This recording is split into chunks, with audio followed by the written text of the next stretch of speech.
Every step he takes, heaven's angels tremble in his wake. Never seen a wall so high, watchdogs around the clock, guards at every corner, and they don't bother calling the coroner. Once a man gets locked inside, he's there till the reaper knocks, or so they thought, till they saw one night that man escaped. To this day, every inmate knows his name. Father Finley walks hardly bothered by the 10-pound lock round his ankles. Every step he takes, heaven's angels tremble in his wake. Legend has it he was raised in the attic. Mom and Dad could barely afford the same habit of asylum after asylum, praying to Poseidon to keep the darkness outside him. He never uttered a word until the crucifix around the neck of a corrections officer caught his eye, said, "My, oh my, I think I just found my ticket out of hell on earth." Father Finley walks hardly bothered by the 10-pound lock round his ankles. Every step he takes, heaven's angels tremble in his wake. It only takes a week or two to break a God-fearing man. Ease him in with the small talk and then plant ideas till his ears fall off. Finley played that godlike fiddle, turned his own fear into a homing missile. Father, can you save my soul?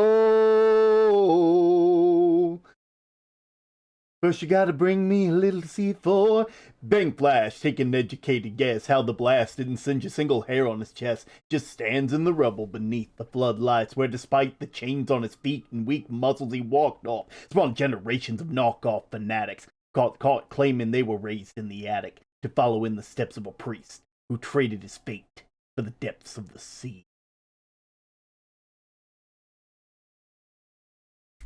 Feet hurt, hands are dirty. Warden says supper ends around 5:30, but I don't think we need to save him a seat tonight. Feet hurt, hands are dirty. Warden says supper ends around 5:30, but I don't think we need to save him a seat tonight. Feet hurt, hands are dirty. Warden says supper ends around 5:30, but I don't think we need to save him a seat tonight.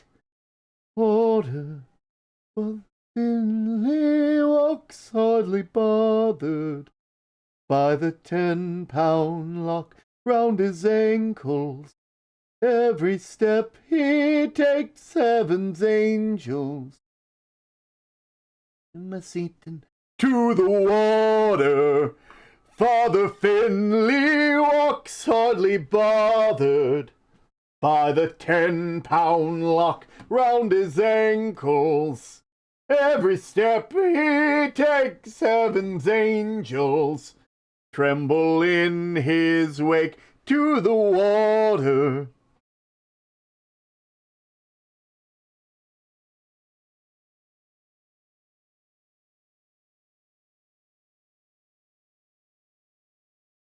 My feelings, you can damage my pride. You can take all my earth things, yeah, and I wouldn't mind. You can steal all my money, leave me deaf, dumb, and blind. But would you be so kind as to not waste my time? Every second that you spend remembering the stupid things you said, you could have built a rocket ship and you're riddled with bitterness, and your pain is legitimate, doesn't change that it's ignorant to be chained in prison. It's just a minute here and a millisecond there. Fast forward 5 years, it's all who knows where, spent on who knows what and who knows why. Gave it time to someone who's not there. My feelings, you can damage my pride. You can take all my earth things, yeah, and I wouldn't mind. You can steal all my money, leave me deaf, dumb, and blind. But would you be so kind as to not waste my time? Devious, you can take it all away, although that's devious. Go ahead and make my day, it's not the easiest. To live my life this way, there ain't no ounce of trust. All the games we play, Another day, another plan, another text, another half-baked excuse to push it into the next. Look, Nick, it's looking like a pretty safe bet. The plan slipping through the cracks. We'll be telling her why. No one will mess in her back. No. God, I can't keep up with this. God. LeGrand, good job. It's my weekend. Gotta. Just waste the time. It's kind, but you'll never catch me harboring a parasite. Feelings, you can damage my pride. You can take all my earth things, yeah, and I wouldn't mind. You can steal all my money, leave me deaf, dumb, and blind. But would you be so kind as to not waste my time? Tick tock, second, minutes, hours, they never stop. And the clock that ticks, and you wonder why. Life drips down like the drain like a drop. Tick tock, second, minutes, hours, they never stop.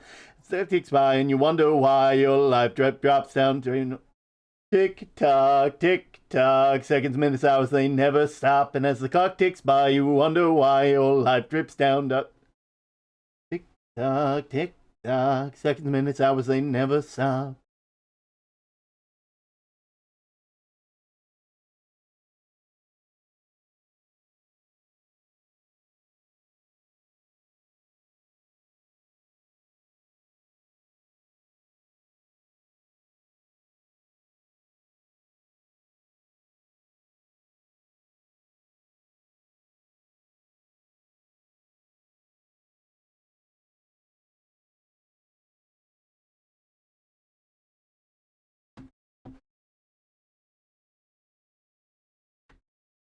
Hi, everybody.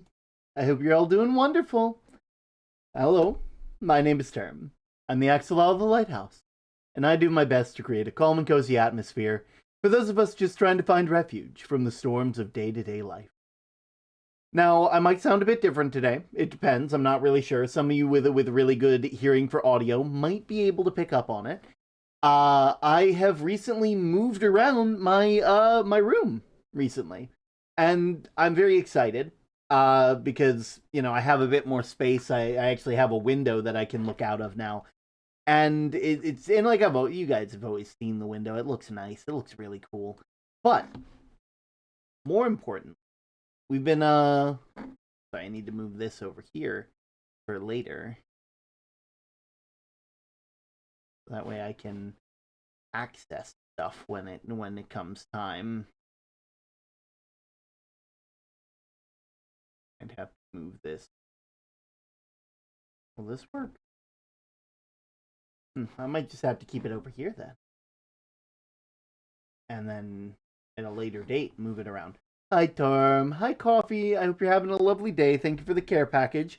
Here, I'll give you a cheers. There we go. Oh, but yeah, we've been doing pretty good, all things considered. We're gonna be doing some more brains braining. We're gonna be doing some more Apollo Justice today. We, I believe, are on our last session. Not last session, last case, so to speak. So there's still gonna be some more things that divide everything up, but we will be on the last little bit of the first game of Apollo Justice, and then we'll be able to move on to the second one, which will be really nice. I don't know anything really past Apollo Justice, and I braining can't relate. Oof, valid. But I've been doing pretty good so far. I've been pretty nice. Wonderful to see you here again, Coffee. By the way, I feel like I haven't seen you in a while. Though to be fair, that could just be me let the days blurring together, so to speak. Oh, I've been doing pretty good. We're actually, I'm very excited because last night me and Elle got to brainstorm some ideas for what we're going to do for the 3-year anniversary of me streaming. It's been far too long. But the important thing is that basically over the month of April, I'm going to be doing a sort of revisit, so to speak. I've just been busy talking with my friends on Discord. Oh, it's no trouble. But yeah, I'm gonna be doing sort of retrospective, if that makes sense. Yeah.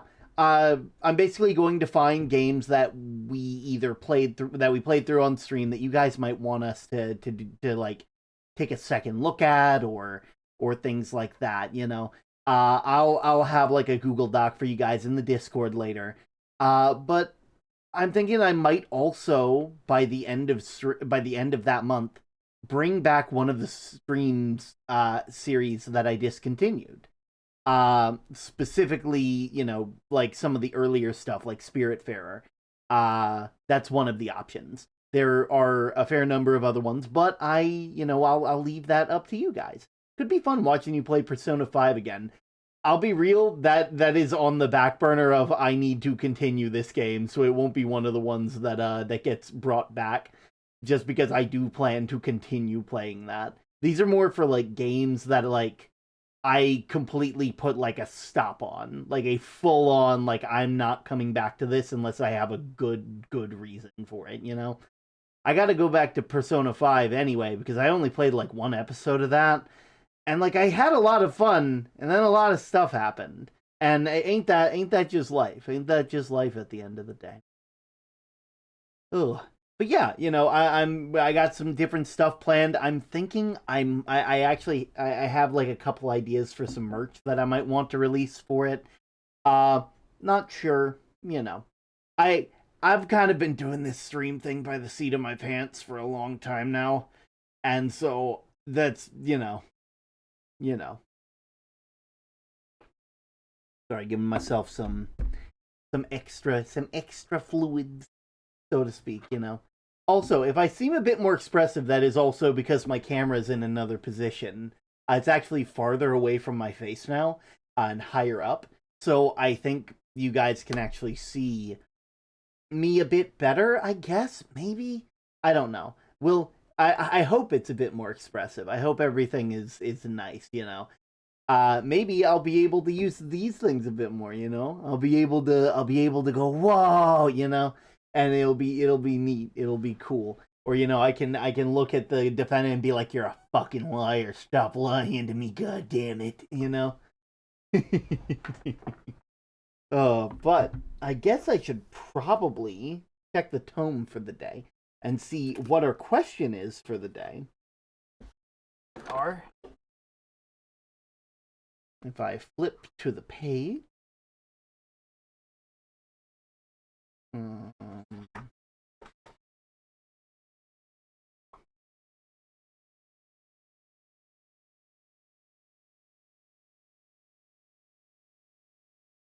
have I ever asked somebody to leave my home? What would make me do that? So I will say that I had. So, like, I don't think I've had anybody. I haven't asked anybody to leave my home, so to speak. I haven't asked anybody to be like, hey, leave my actual house. However, I have had I have asked people to what's the word? I have asked people to I've had to enforce boundaries here. And let's be real, my streaming stuff is basically my home. We've had a couple what's the word? My we've had a couple people at the lighthouse who I it's sad that that things have to be enforced, but you get it, And also, hello Cypher. I hope you're having a lovely day. I know we're starting a bit later than normal, so I do apologize if your normal viewing habits were interrupted in any way. Also, if I sound a bit more tired than normal, I did not have any caffeine today, except I think in like a single can of Dr. Thunder. Yeah, 41 milligrams per serving. Just got that last milligram. Oh, but with all that being said, we've been doing pretty well. I need to Yeah, vibing with the lo-fi beat. With the lo-fi beat. All right. I should probably go ahead and get pulled in, for all intents and purposes. I should go ahead and get started because we've been here for about 15 minutes and I'm sure you all are ready to see what's going on in the world. You guys are ready to see what happens in Phoenix Wright. I mean, we ended off on a really strange moment last time. Start of a new case, so, trail time. Trail time. Oh, all right. Let's go. I'll see you guys in a second. I'm assuming you meant trial.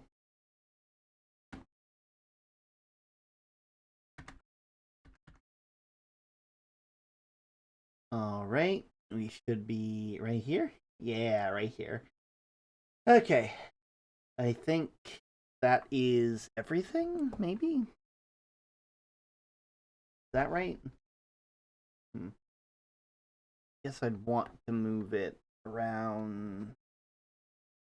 There we go. There we go. That seems good. That seems good. Yeah. Okay. We're all settled in. We're ready to go. I'm ready to go anyway. And I hope you all are too. Let me just go to studio because the game ain't popping up. Gaming screen.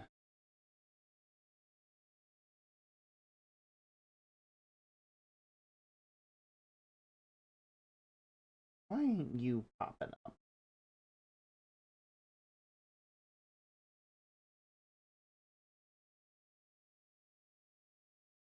Oh, that'd probably help. There we go. Much better. Okay. I think we're ready.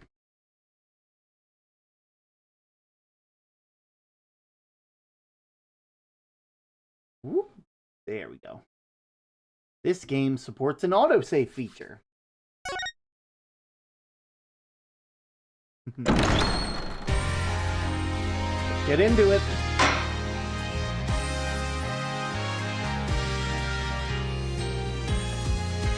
All right.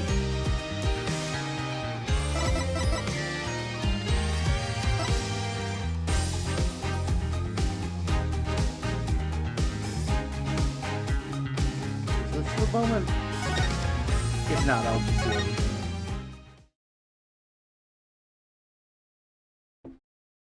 Episode 4. Turnabout Succession. And that is the whole truth of the case. Welcome to the Mason system.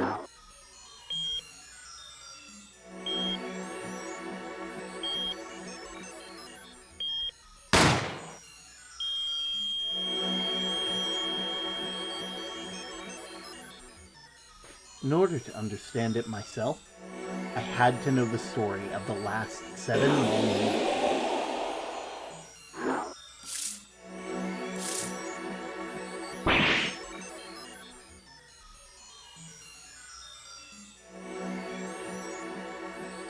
Nothing happens by chance. All is connected.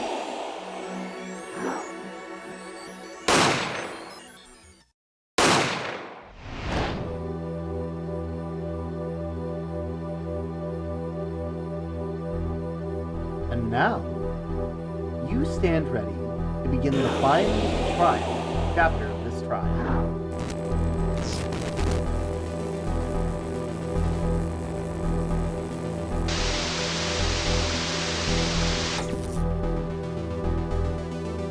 Will the defendant be found guilty or innocent?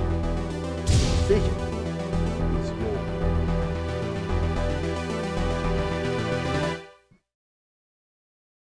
What is this cowboy magic? October 7th, 10:37 a.m. The Right Anything Agency. Hey, Apollo! Look on TV! Look! Yeah, kinda busy. Look at that! He's the last Grammary, alright. Amazing! Apollo! You should be watching this! Ow, ow! What? I was writing about our last case in my journal! Lawyers are supposed to write things in records, Apollo, not journals. And why now? That case was 3 months ago. Hey, long story. You did a lot, you know. Wanted to vacuum pack the feel of the moment for later. Right now I'm wowing the crowd by figuring out how Lamiwar disappeared. That's right, Uncle Valen did that illusion too. But you're missing him on TV right now! Just getting to the good part. I suppose I should watch a little TV with her. After all, her father is expecting me to look after her while she's away. I wasn't here for the last half of the last case we were doing, so who did the crime? Okay, so Mr. Man, Devil Crescent, I think was his name, whatever his name was, Detective Crescent. They, in fact, were the one that murdered Romaine Latouche.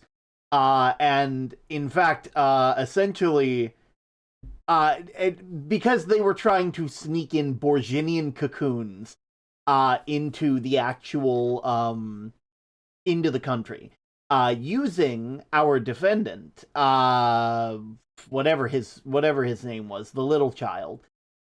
And we basically we were not able to get any definitive evidence, but we were able to get our defendant to testify that yes, they in fact were smuggling in cocoons, which was able to get our good friend Detective Crescent a guilty verdict. And basically we put them both in a spot where it's like, hey, if this is being broadcast everywhere, if you do not tell them what happened, little child, you will be taken back to your country and they will kill you. Because that's what that's what smuggling gets in your country.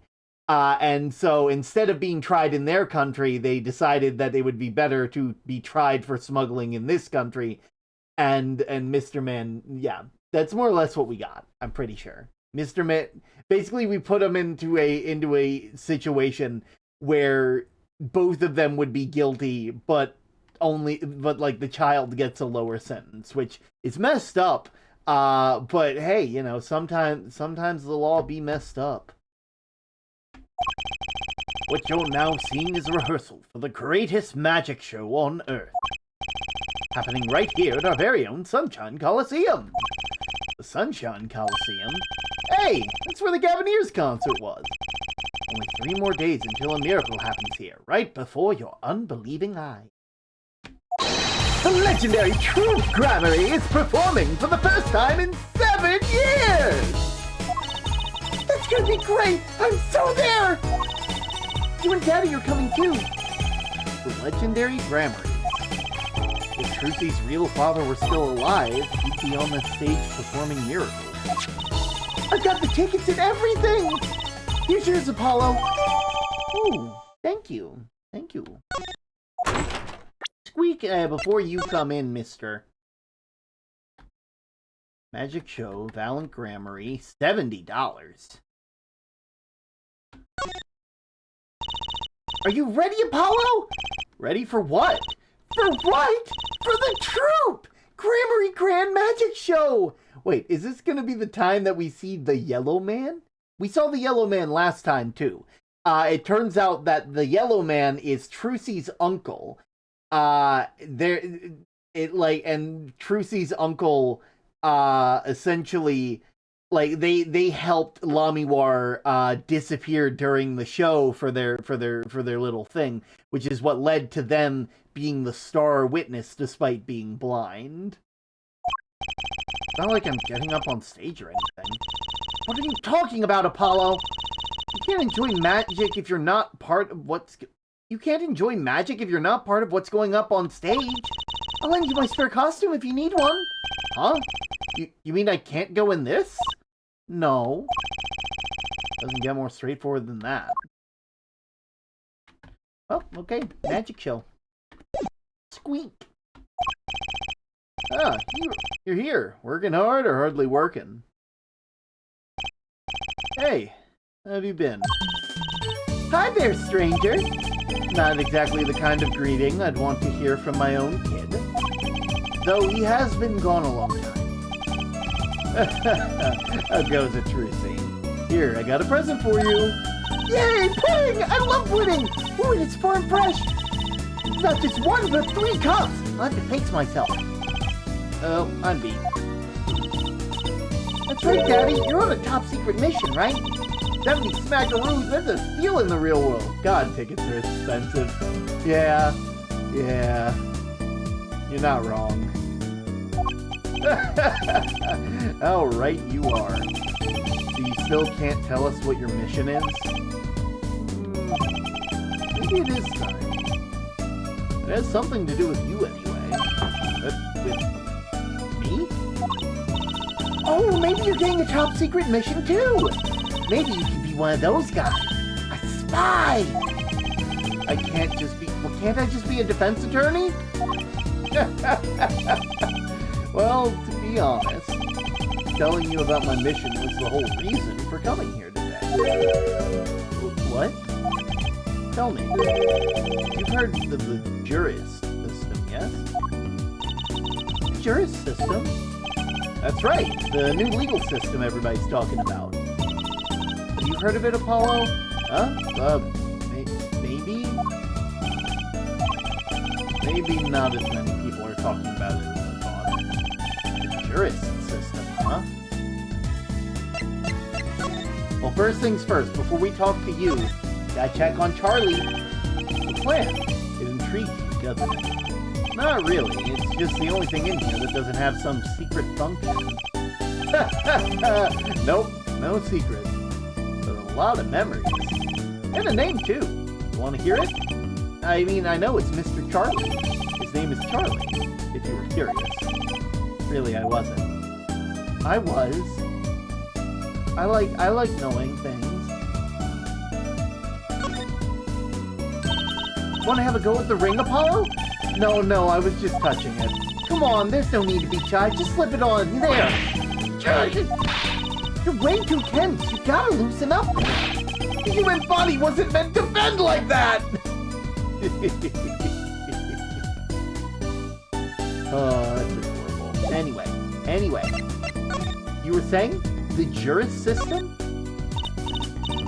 So, Daddy, what is this jurist system thing? Well, Tracy, do you know what a jury is? I've heard of it. Isn't that those people that sit in court with those old courtroom dramas? The ones who get to decide if the guy's innocent or guilty. Do you know, Apollo? Only from TV. It's 12 people chosen from the community, right? Well, they're thinking about reviving that system. They're calling the new system the jurist system. No more doing whatever you like, Your Honor. Not quite that harsh. The jurists cooperate with the judge. They help analyze the case from different angles. And there'll only be 6 of them under the current proposal, right? Well, you know your stuff, Apollo! Their findings directly affect the verdict. Hopefully, people will start taking the courts a little more seriously now. I feel like I'm on some kind of educational TV show. Starring Dr. Wright. Dr. Wright, his assistant Trucy, and mascot Apollo. The perfect team. Mascot? Hey! To be fair, Apollo would make a really good mascot. Like, I feel like I might be wrong in this, but like I feel like they'd be a good mascot. Secret mission? What is the secret mission? The jurist system is my mission, more or less. Anyway, keep in mind, the new ideas like the system are always risky, Apollo. True. Everyone's got an opinion, and they just talk, and nothing gets decided. Kind of like you, Apollo! I'm not that bad! Am I? In any case, we're going to be giving it a shot. A test, if you will. I don't like tests. Yo, welcome in, Elbag. We'll be taking a case as a sample and choosing 6 jurors. I'll be the one helping with that process, incidentally. Helping how? Well, for one, I'll be chair of the Juris System Simulated Court Committee. The chair constructs the ideal situation, choosing the case, the juris candidate, even the judge in the courtroom. Whoa, it's like you have a real job! I was never that good at piano, to be honest. Once a lawyer, always a lawyer, I guess. The trial's tomorrow, by the way. Don't miss it. Trial simulation, that is. Simulation, huh? Sounds interesting. So, what kind of case is the trial simulation about? Well, since it is the first run-through of a new system, I wanted something simple. Good thinking. No sense wearing yourself on something too serious. True. Cases of murder. That's not simple at all! Apollo, that's been all of your cases up to this point. By simple, did you mean that the defendant is guilty? Yes, most likely. So, good luck, Apollo. With what? With the trial tomorrow. You're defending, of course. Recall that I said it had something to do with you? Go for it, Apollo! It's just a test case anyway, no sweat. Yeah, but there's still a verdict to be decided. And a potentially serious sentence. The most serious in a worst-case scenario. I mean, the verdict's for real! That's not a test trial! That's a real trial! Well, the forms have been filed. There's no turning back now. The trial begins tomorrow, 10 a.m. Hope you make room for your schedule. Remember, tomorrow morning, 10 a.m., the judge is coming to town. Why am I only hearing about this now? Oh, yeah, there was a change this morning. I picked a new case. Something that happened last night. Before we get into the trial simulation, what's up with Valent? Hey, Apollo, I know you're all excited about that secret mission. But what about this? The True Grammary Grand Magic Show. Oh, right, the card tricks. They're not card tricks! They're grand illusions, miracles, the apocalypse, heaven and earth will shake! So what, that's 3 whole days from now? It's at Sunshine Coliseum, let's go! Let's go today! We can say hi to Uncle Valent. Have fun. Wait, I can't go by myself. You know I'm not very outgoing. Not very outgoing? Have you looked at yourself? You went up to a mobster and said, "Hi, my name is Trucy, what's yours?" Not outgoing, my left foot. Aye. Why not go with her? What about the secret mission? Don't worry about that. You'll hear all about that tomorrow regardless. I don't trust that smile. He knows something that he's not telling me. Now you can take to the Coliseum! Suppose it wouldn't kill me to pop over there. Ah, Grammary. That reminds me. What's this, Daddy? Isn't that the silk hat the Grammary seal? Consider it a birthday present, Trucy. Thanks! It's great! But today isn't my birthday. Good point. What day is it today, Apollo? Today? I think it's Recycle Your Plastics Day? Then it's Recycle Your Plastics present. Yippee! So it's plastic! I've given up trying to understand them. It's much easier that way. I'm not gonna lie, I love the dynamic between Trucy and Wright. Like, Wright just getting stuff and just being like, here you go. Good...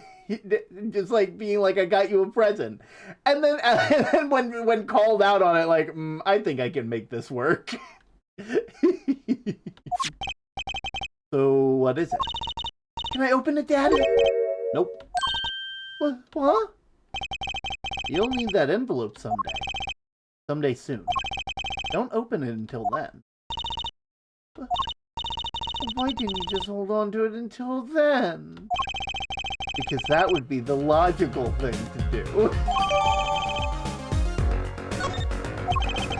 Envelope about the Grammarys, huh?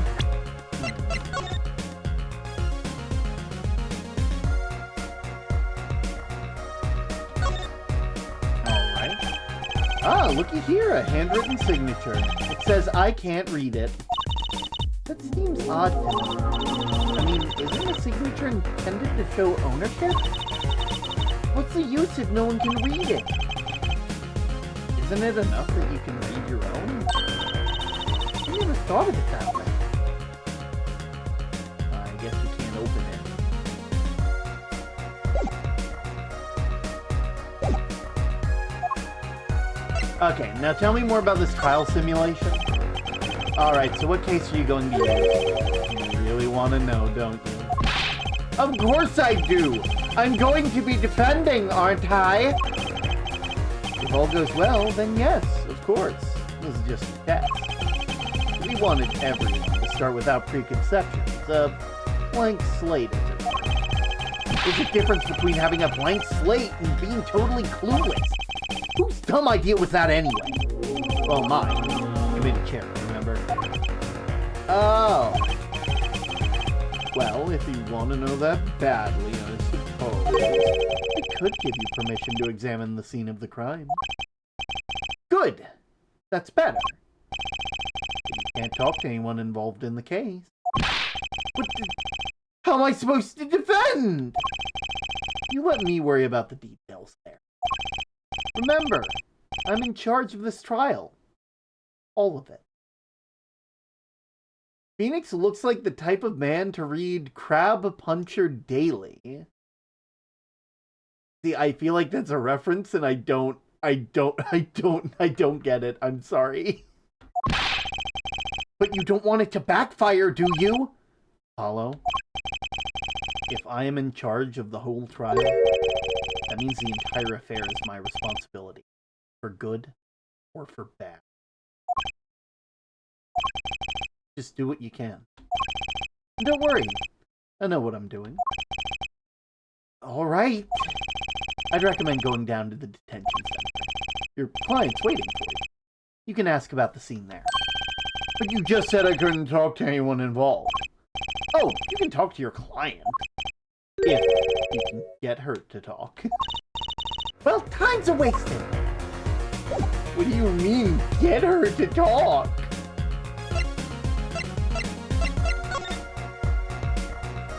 We're going there first. October 7th.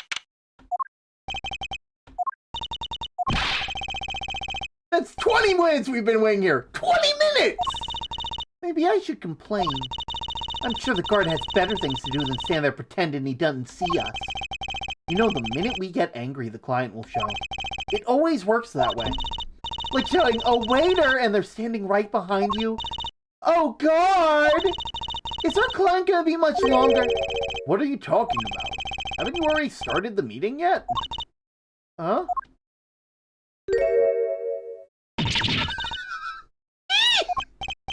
Where'd you come from? And why are you Mike Wazowskiing yourself? Come out from behind the curtain! Anyway, please have a seat.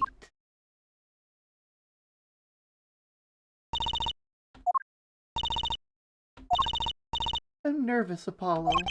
It's the silence. It builds suspense. Why don't you do something, Trucy? You're a magician, aren't you? That's right. Okay. I'm the amazing Mr. Hat! No, wait, come back! She passed out! Miss Magic Underwear might have a better bet. That's magic panties, Apollo. Okay. So first off, see this here? It's my badge. Does it ring any bells? Does anything I say ring anything?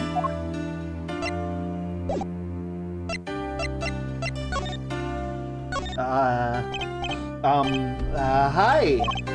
Well, I'm your defense.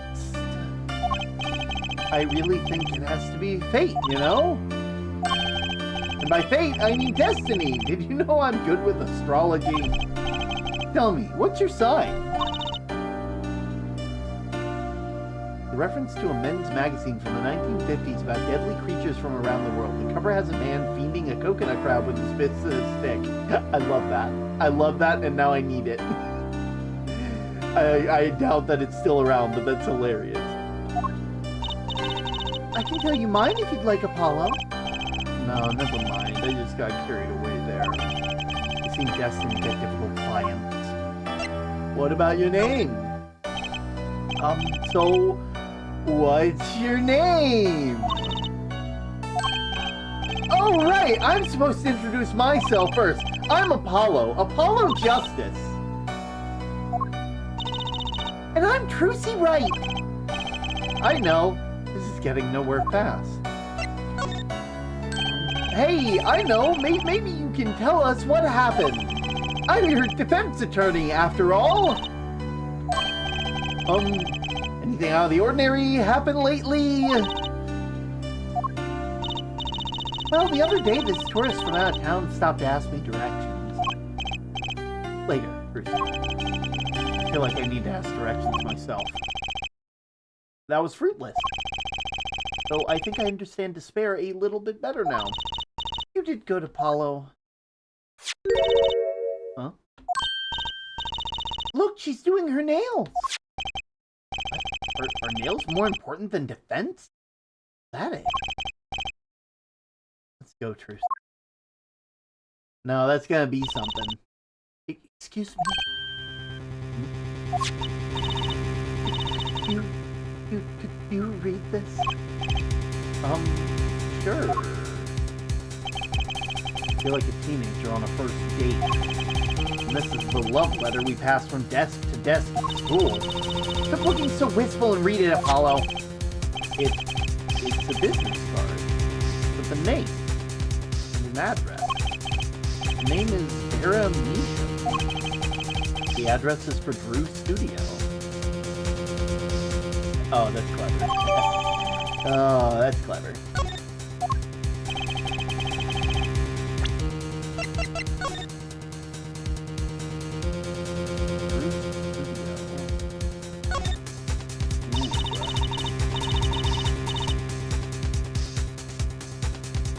That's a pretty business card.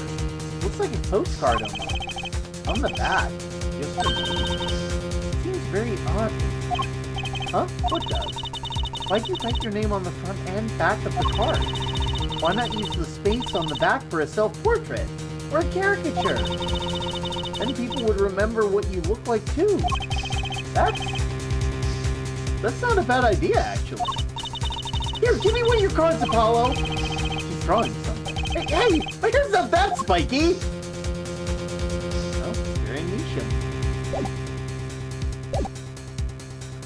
And you're giving me this card because...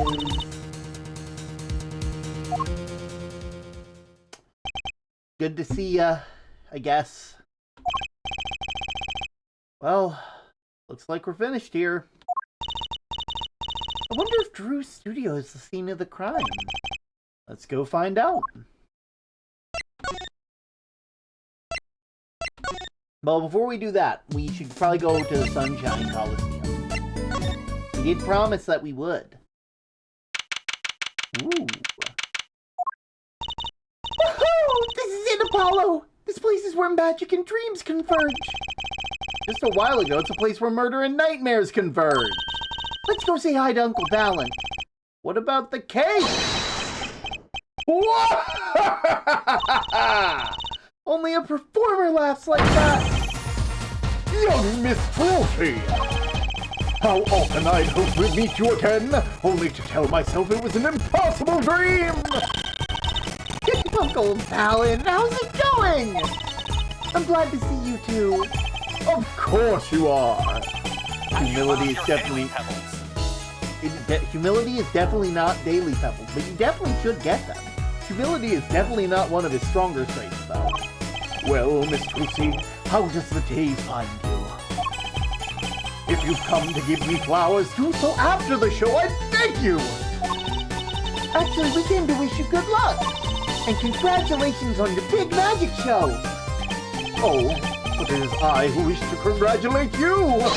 Not everyone is as lucky as you to witness miracles such as the ones I shall perform. Yeah, you're amazing. We get the picture.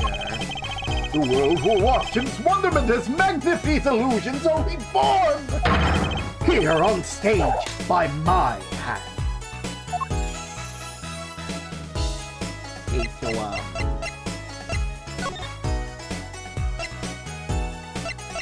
hey, do you know what this is about? I was wondering if you could tell me about this.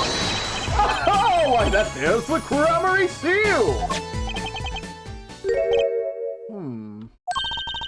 Uncle Valen, is something wrong? Where did you get this? Big Daddy gave it to me. Your daddy, my partner! No, my other daddy, Phoenix Wright. Why would your Lord Daddy, that's kind of stretching the whole archaic thing a bit. The signature upon the back. Do you recognize it? That belongs to none other than Zach Crammery! What? Daddy signed this? Might I be so bold as to open it? I'm sorry, but I can't let you do that. What's in this envelope? What about this? A challenge, is it? You want me to make that disappear? Very well, give it to me. Oh, no! Are all magicians like this? Apollo, what was that look just now? I was just thinking how hard it is to get any information out of a magician. What about this?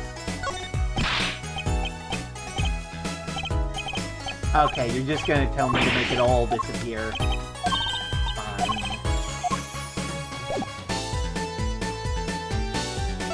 Okay, well... So, big magic show. Everyone's talking about the big magic show. Is it true that the Crammery Miracle is back after 7 years of absence? Miss Trucy, I must apologize. The show and this honor should have been his. Daddy. My co-magician in training, Zach Crammery. If that terrible thing hadn't happened. It's okay. Your father was a great magician, Trucy. If he were alive, then I, Valen Crammery, would have been proud to stand upon this stage as his assistant. Thanks, Uncle Valen. You know, I'm happy you're doing the show. To think we get to see the great Magnifi's illusions again. He really is looking forward to this, isn't he? Tell me when it's gonna go wrong. My mentor, the magnificent Magnifi Crammery, was a true deity among magicians. A creator god who gave birth to magic, an illusion that defied the very imaginations. I was so little when I last saw one, but I still remember his shows. He did wheelies in a sports car through the air above the audience, and then sped off to outer space faster than the speed of sound. I'm guessing that memory was a bit embellished. For 7 long years, the world has been waiting for a miracle to match his. As heir to the Crammery troop secret, it falls to me to provide one. It is my God-given destiny! Yes, you nameless face who speaks for the nameless masses! How can I help you? If the world was waiting, why did you hold off for 7 long years? It appears this lad is uninformed. Perhaps you've heard of the magic known as law, which governs the land. I have, though I'm not sure it qualifies as magic. The performance of Magnifi's miracle was impossible. A certain law prevented it for 7 years, but no more. 7 years? That phrase sounds like... sure likes to pop up, huh? And why was that? A little matter called performance rights, Miss Trucy. Performance rights? Can you tell us about these performance rights? Magnifi's magic relied on an incredibly innovative idea. A trick, if you will. That trick was considered his property, and as such, was protected by property law. Intellectual property, maybe? Magnifi knew this and bequeathed it in his will to one person. You mean him?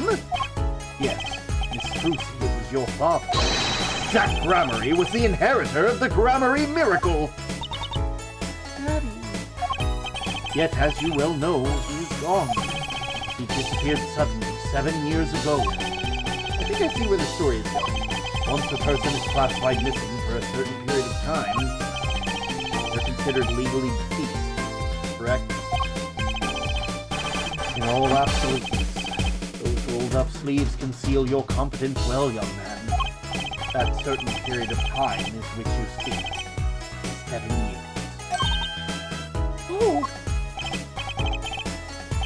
Yes, Miss Trucy, though it pains me to say it, this past spring, April, was precisely that time.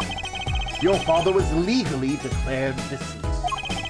In the absence of a formal will, the secrets of our mighty mentor, Magnifi, passed to me.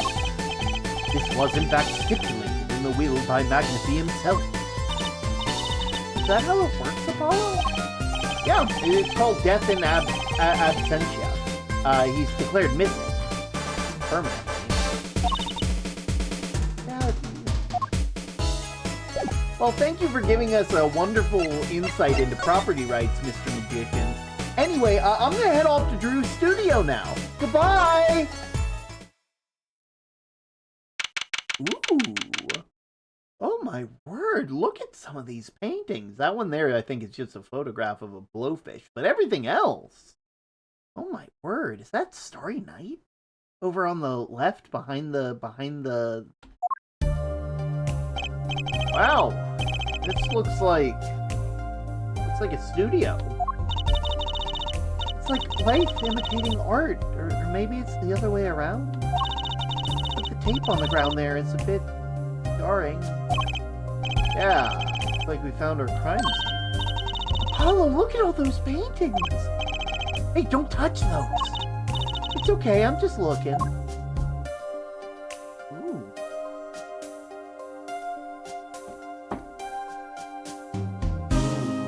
Oh, that one. Huh? Apollo, look at this one. Looks half finished. You'll see the rough sketch underneath. That's odd. The rough part doesn't look like the rest of the painting at all. Yeah, good point. That is odd. Huh. All the paintings have a really different art style, too. Ah, I thought I might find you here. Did you like my impression? Emma! Long time no see! Oh, seems like I'm running into you far too often. I'll bet I know why you're here, too. You know about the trial simulation tomorrow? I've heard about it, sure. So Mr. Wright chose you, huh? You don't even know what the case is about. Well, he was killed. The artist who owns the studio, that is. Mr. Drew Measham. Drew Measham. Measham? His daughter was put under arrest. Yeah, we saw her at the detention center. It was funny, though. She seemed more like a victim than the kind of person who would commit a murder. You don't say. Not even by poisoning? That's how it was done, you know. The poisoning is a common way to get the job done when the murderer is a woman.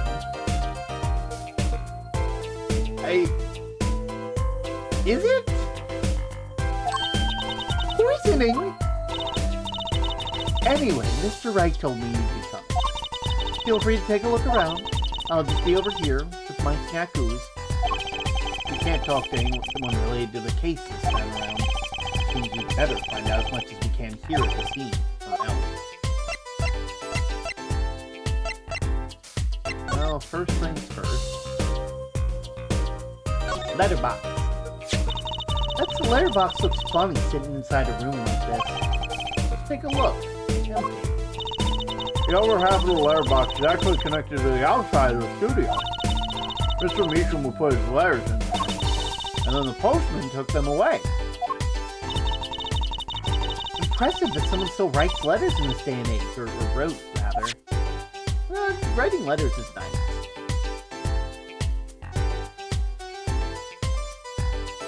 Ooh. Ah, that's the victim's coffee. Aha! So the poison was in here! This is my first time seeing a real poison mug of coffee. I would hope so. Poisoned coffee. Not exactly, actually. What do you mean? No traces of poison were found in the coffee. What? You'll have to figure out the rest yourself. I'm officially not on your side, after all. Side of the cup reads Meacham.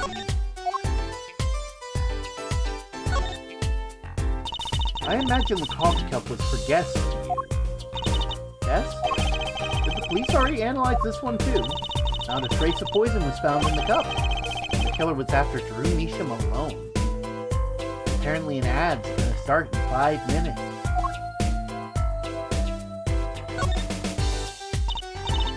Follow! That's where the body was!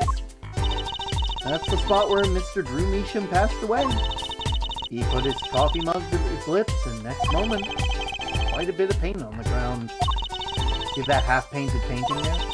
He must have been working on that right up to the moment he died. Wow, a true artist to the end. Or maybe he started a year ago and was procrastinating. And that's valid, that does happen. I wouldn't mind taking a closer look at those paintings. Just love oils. You know how they're so thick? Is that the word? These paints are all dry. I'm just surprised at how different they all are. Yeah. What's going on with this half-finished one? Must have been a work in progress.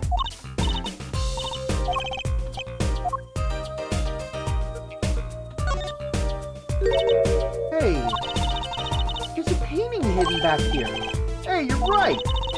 What if it's embarrassing somehow and he didn't want anyone to see it? You certainly seem pleased by that possibility. Wait a minute. We've seen this painting! That's hardly something to get mad about. Wait, what is it, Apollo? Well, doesn't this painting look like... Never mind. No, it looks just... I better get a professional.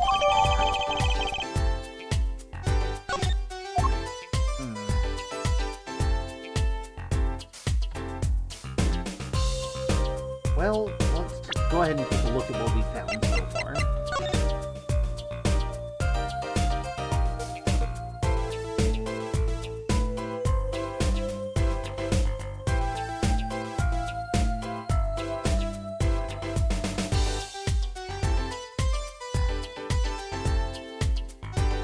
Just looking at it in all the different directions.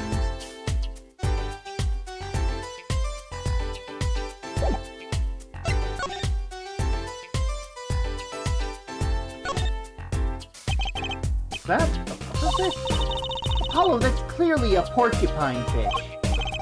They're not the same thing? You know what gets me? They've all got the needles, right? That's what's protecting the soft spot in the lower belly there. Nothing. Must remember to keep Trucy away from small round fish.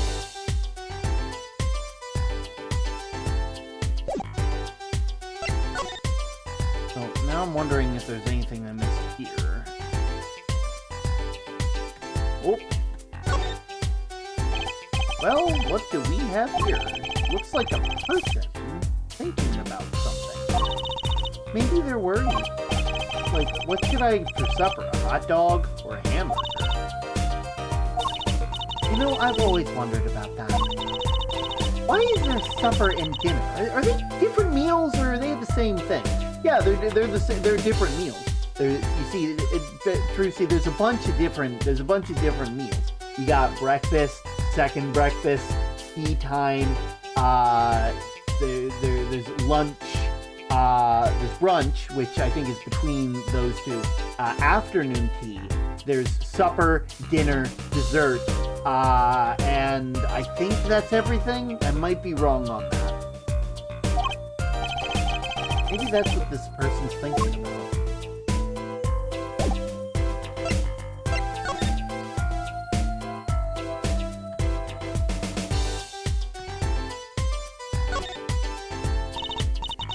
Apollo, look at this painting. Looks like it was only half complete.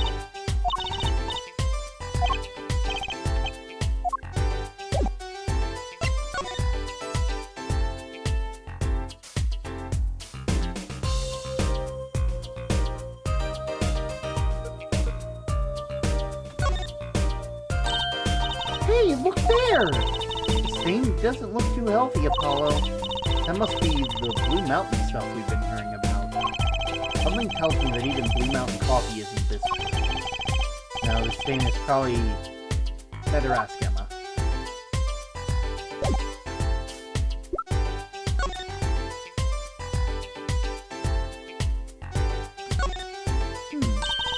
Hey, Apollo, I know it! Really? It's a story about an old woman doing a wash in the river, and then a giant peach comes floating down. That might possibly be the strangest thing I've ever heard. Okay. Time to talk. About the victim. So, this Drew Measham was some kind of artist? Apparently. Did a lot of illustrations for books, I hear. Had a lot of female fans, too, for what it's worth. Oh! Well, I guess his stuff is really pretty. What's that oil painting over there? Yeah. That wasn't one of his illustrations, actually.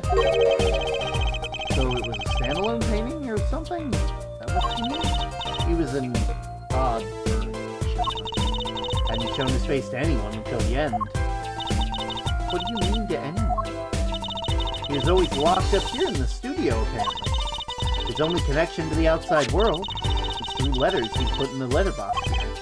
Letters. People still write that? What do you mean, Apollo? I mean, when was the last time you wrote a real letter? Don't most people use email and stuff these days?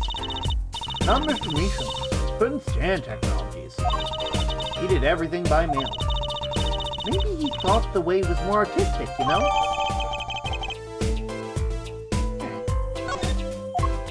Well, if that's added to the court record, then you have to analyze it. What? Why do you let me look at it if you're not gonna let me look at it? The only person that knew about him was his daughter Vera. Unfortunately, ads have begun, so I'll have to say this again, and again, and again, and again, and again, and again, and tomorrow.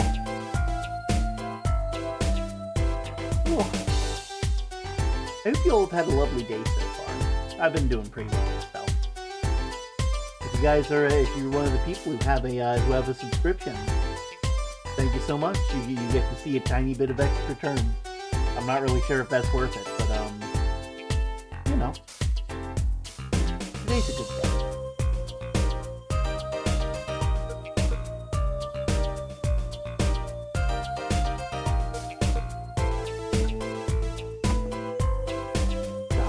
I love the way my new desk sits, because I can just go, you guys can't see that, but I just turned off the light. I don't know if that did anything, but I can turn off the lights just right from my desk. Ooh.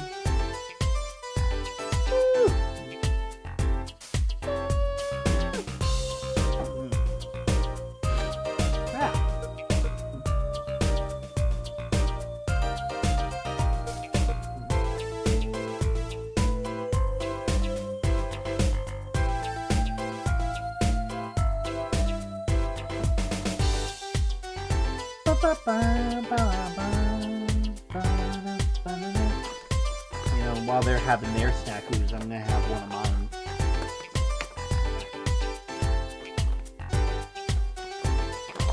Yeah, she has the infinite snack bag. You see, like, she'll never run out. That's why she's a scientist. That's what she found out. She found that, like, she became a scientist specifically to have infinite snackoos.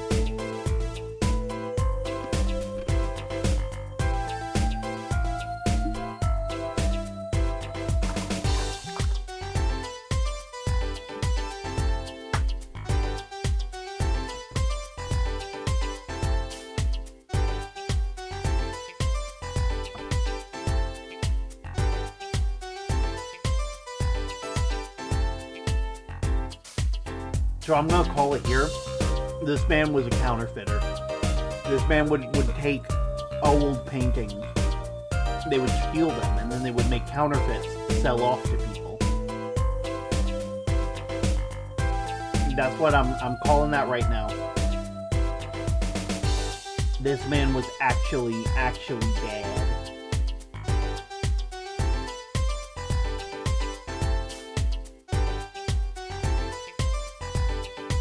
Oh shoot, ads are back.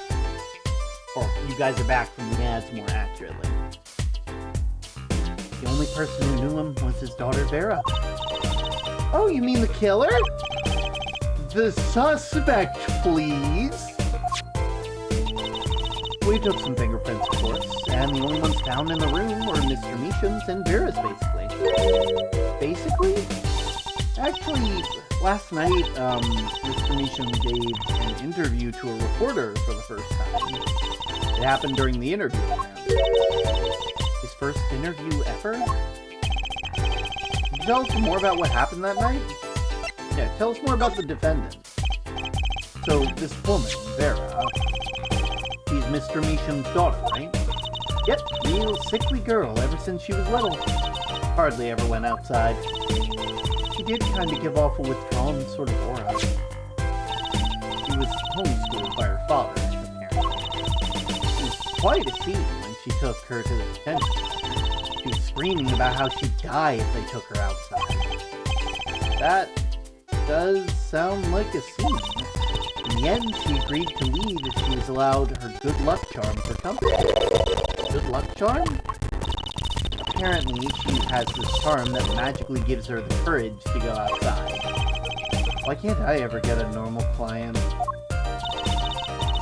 But why would a shut-in daughter kill her own dad? Don't look at me. So about the poison, it was found to be in the coffee, right? No, not precisely. Not precisely? What does that mean? It means see for yourself, I think. Hey, so,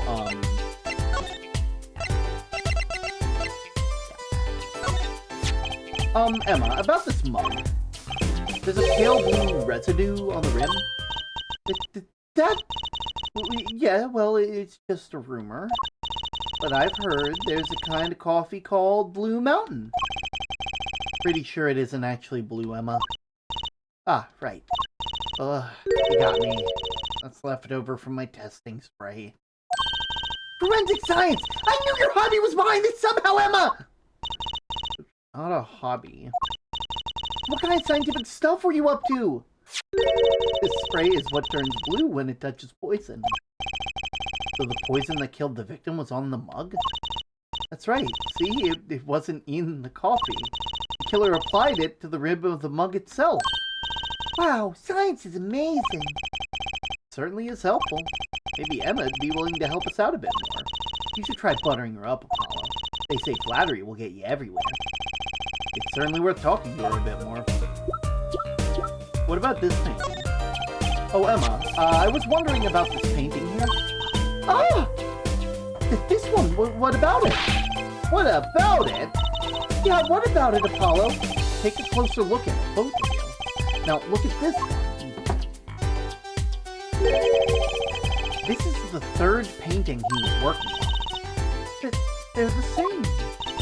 I was hoping you wouldn't find that. You're right, though. Meacham was copying this painting. Wow, it's pretty good. Copying the painting? What for?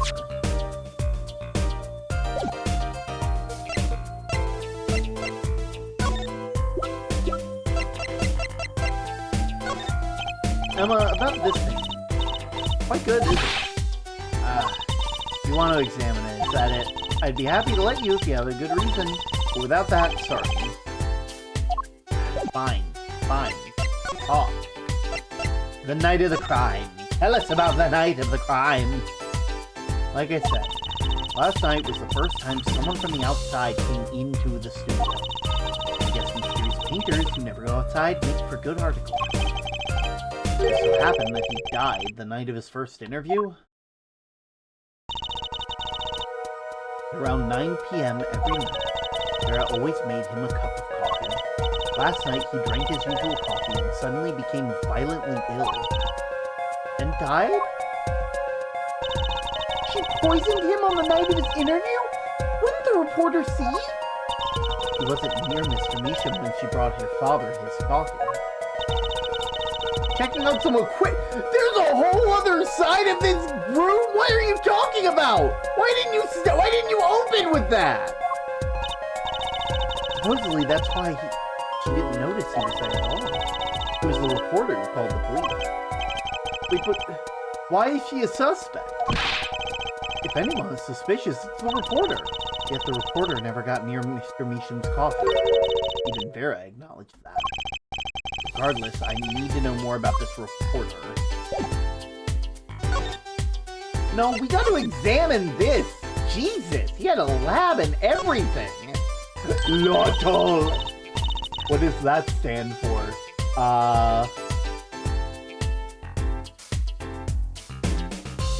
Lotto stands for Legend of the Lotto. And the Lotto in that one also stands for Legend of the Lotto. And the Lotto in that one stands for the Legend of the Lotto. And the Lotto in that one also stands for the Legend of the Lotto. And so on and so forth. It's Lotto all the way down. Look at all these paints, Apollo. He's got like 20 kinds of red. We could repaint your suit, Apollo. How about this shade of green? There'll be enough of that, thanks.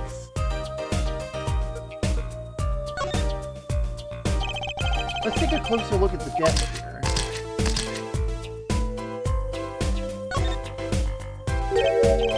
Something about the way that figure's posed. I've seen that pose before. It's you, Apollo. See? You're making your flamboyant gesture. Please, I'm a professional. I wonder why it's posed like that. Coincidence? This is through me? And the little girl must be Vera. Yeah, we took it some years ago. They were close. A happy little family. Until you arrested his daughter. Look, I was personally against that, okay? You didn't seem very suspicious. Scientifically speaking. Uh-huh, right. Ooh, cute! Look at the tiny frame, Apollo! Tiny is right. This thing's barely 2 inches high. What picture would fit in that? Not apparently. It's empty. No glass in it either. What's it doing sitting on a desk? It's a lesson for all of us. Be sure to check the size when you buy frames. Is this a journal? Wow, talk about a clue. Let's read it. What is it, Apollo? He didn't write the name of the killer, did he? It's new. He didn't write a single line. He had me going there. Hey, Apollo, what's this feather thingy? Is that a pen? Like an old-fashioned quill pen? But it doesn't have a pointy end. Oh, that's most likely for sweeping detritus off the desk. Wow, you sure know a lot, Emma. Bold and scientific. That's my motto. Exactly. What about that was bold or scientific? And this one. This envelope has been opened and resealed. Oh, I know how to do that. You take a pot of boiling water and you hold the envelope up to the steam. And then the glue melts and it opens. Cool, huh? Whoever did this wasn't so delicate.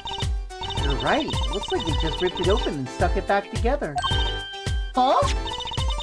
The postmark on the letter. It's from 7 years ago? Why would someone open a letter then seal it? Better hang on. Don't just hang on to it. Look at it!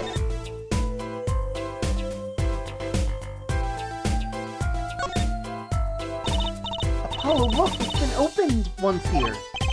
You're right. I wonder if there's a way we can see what's inside. We should try to get it open and then stick it back shut. Let's not tamper with the evidence, shall we? I've got a better idea.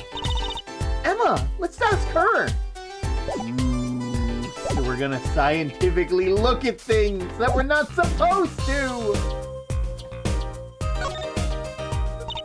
What's all this equipment here? Doesn't look very artistic, really. He had everything from a lathe to a laser cutter. Looks like he was ready to work on metals and woods, too. Though this equipment's a bit old, to tell you the truth. Why would a painter need all this?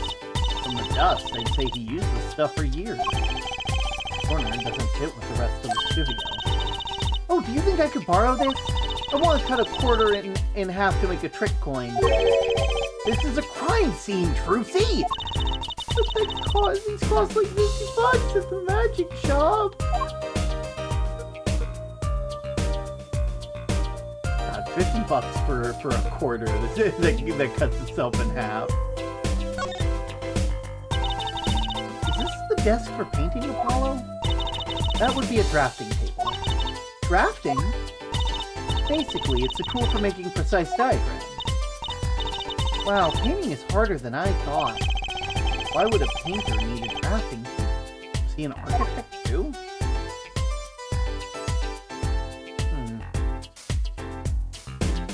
I'm wondering why he had a frog skeleton.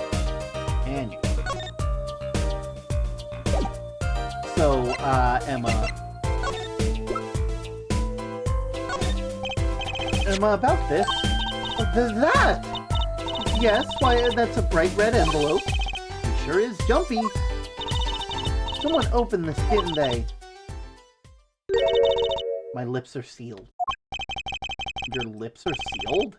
That's a first. You mean you know what's inside the envelope? Sure, I read it after all. You mean you were the one who ripped it open? Ha! Please, I would have steamed it open. But she did sneak a peek at it, apparently. You know I have a powerful weapon on my side. Weapon? Yes, the use of tools. Highly specialized tools for information gathering. Tools I wouldn't mind getting my hands on. You should try flattering her, Apollo. You say a little praise can open big doors. Never heard of that one, but it is good advice. Let's try talking to her some more.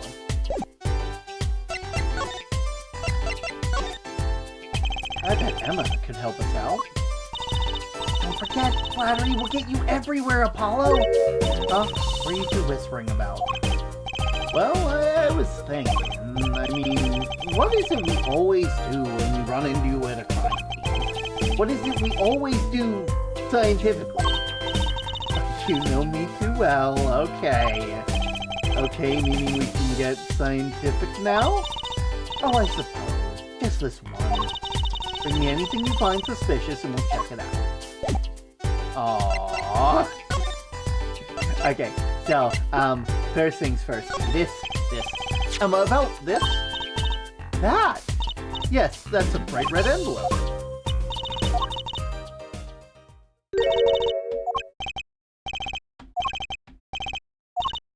Okay, we've seen this part.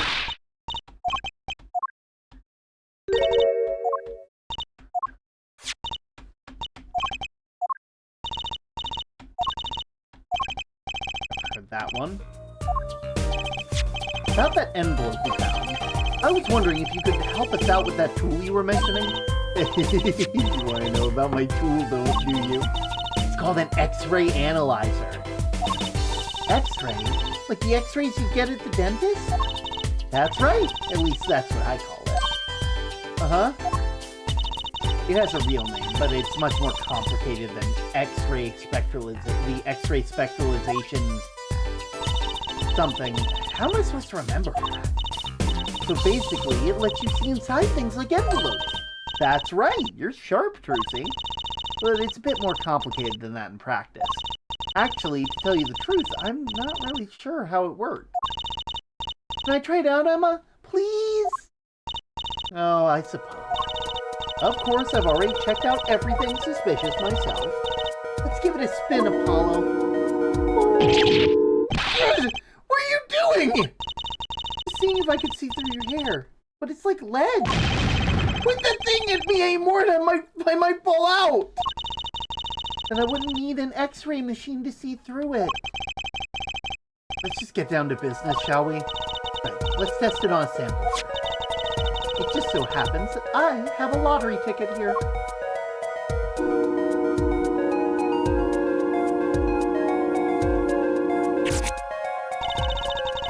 You set the sample in the device like so. I don't see anything. Patient, there's no need to get all antsy. Look at the right side of the screen. That's the layer viewer of the envelope. Layer viewer? You've got to set it to display the outside of the envelope now, see? Actually, it's quicker if I just let you get it. Turn that dial there for me, will you?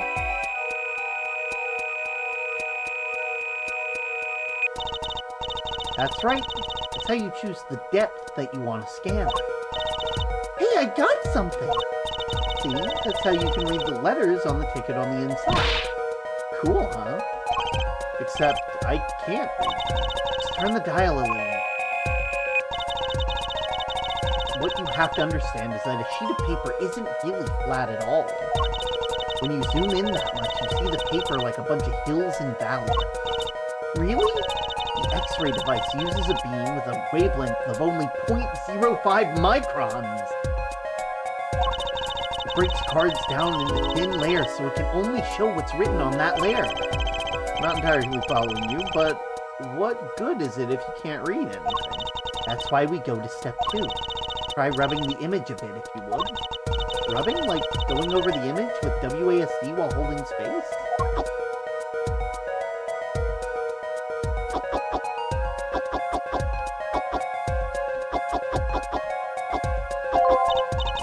There, that fixes the image on screen. Now turn the dial again, just a little. Now you can rub this image to fix it too. Hey, I get it. If we keep doing this until we get the whole thing. Exactly! Not bad. Let's do this some more.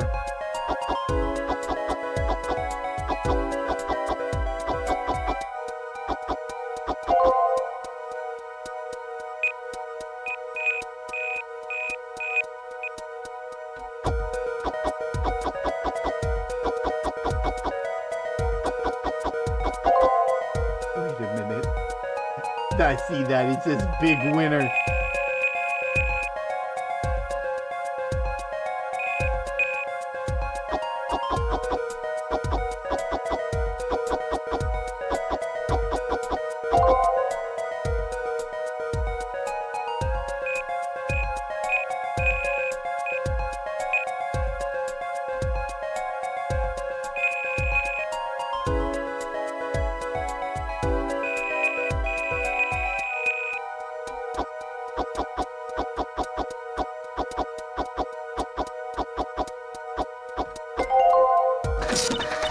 Okay, let's print this one out.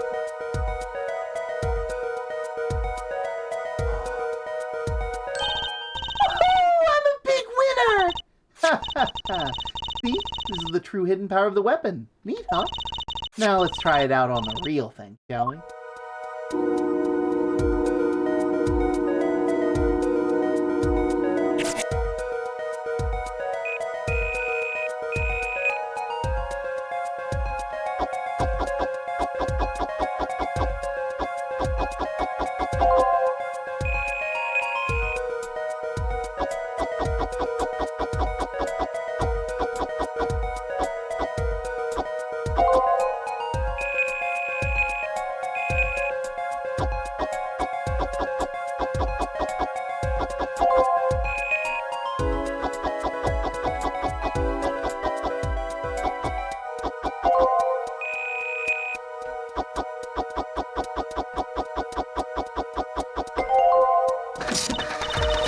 Print this one out. Mr. Drew Misha, I've deposited the 100,000 into a designated account. Please send a receipt once you've confirmed the transfer. Someone deposited 100,000 into Mr. Meacham's account? His paintings must be really valuable. There's another page in there.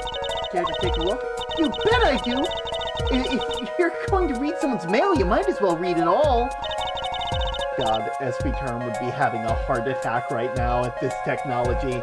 It'd be like, what do you mean you can read mail without opening it? What do you mean? Is nothing sacred?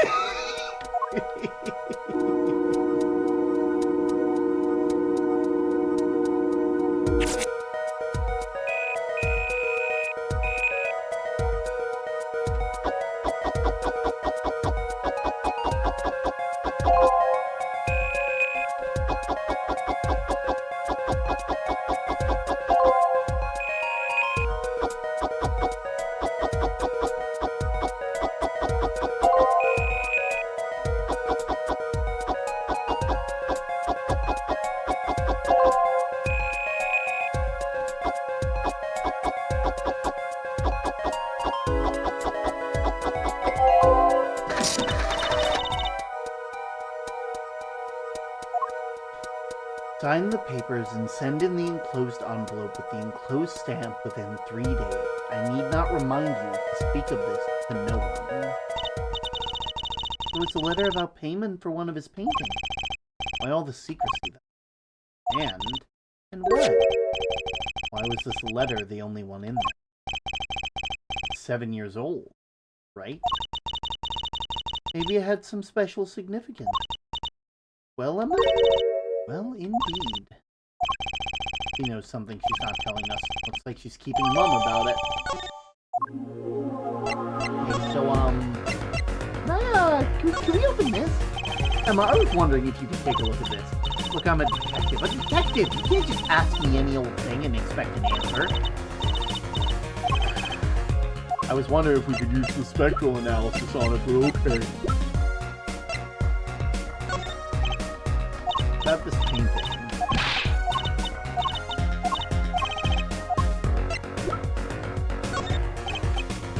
Emma!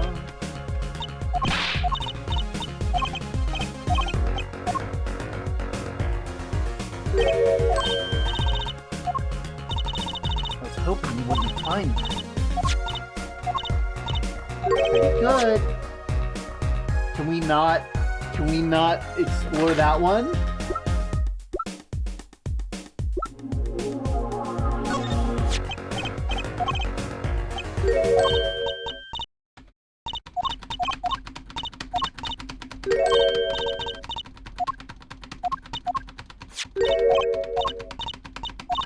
Can we look at it, please?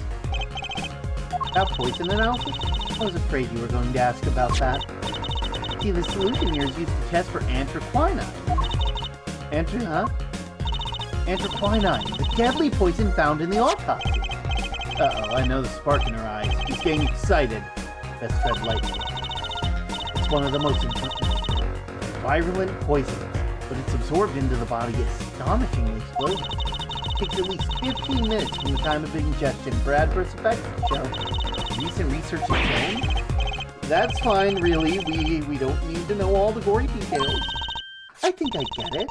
You sprayed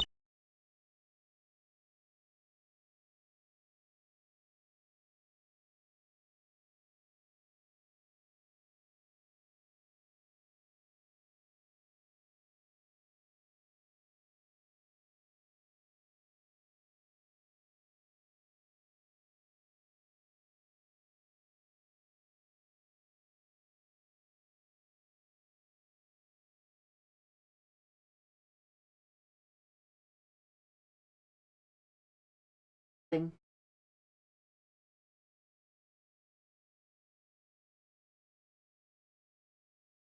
Testing.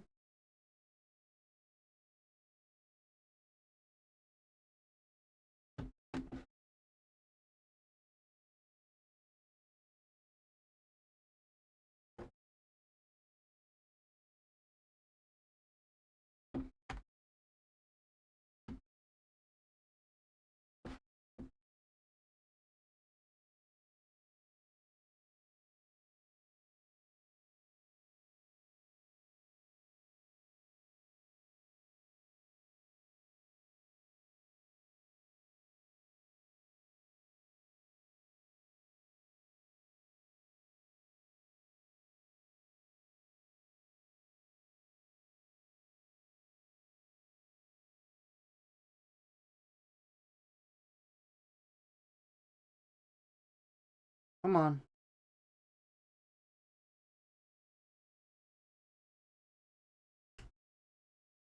I hate it. There's no reason. It has no reason to act that way. But it does.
I'm gonna find it.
I feel like I'm missing something.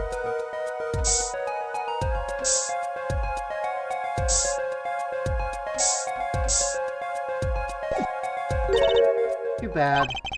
Sure, Emma checked out all the likely spots. Wait a second. What is it, Apollo? Did you spray that little desk over there? I don't think so. The spray probably can't reach that far. Let's check it out, just to be sure.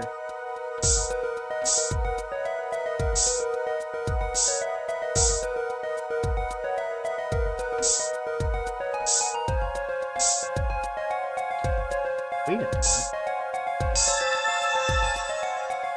Wait a minute.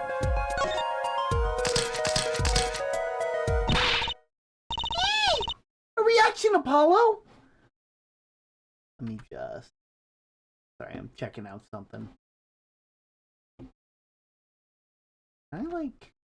Please? Okay. Time to pull up chat because unfortunately it won't let me. There we go. Right there. Let me put it here. That way I can see chat. There we go.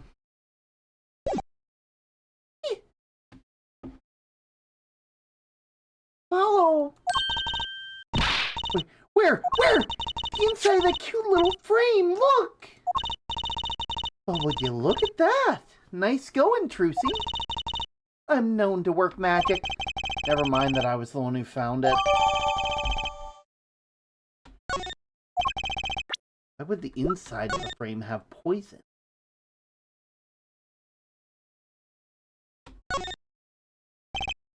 Looks like you have to take the back part off first to put the photo inside. It'd have to be a really small photo. True. A pale blue stain. Why would there be poison in something like this? Well, there's one obvious reason. Whoever put poison in the coffee rubbed a bit on it too. It's not very obvious, Trucy.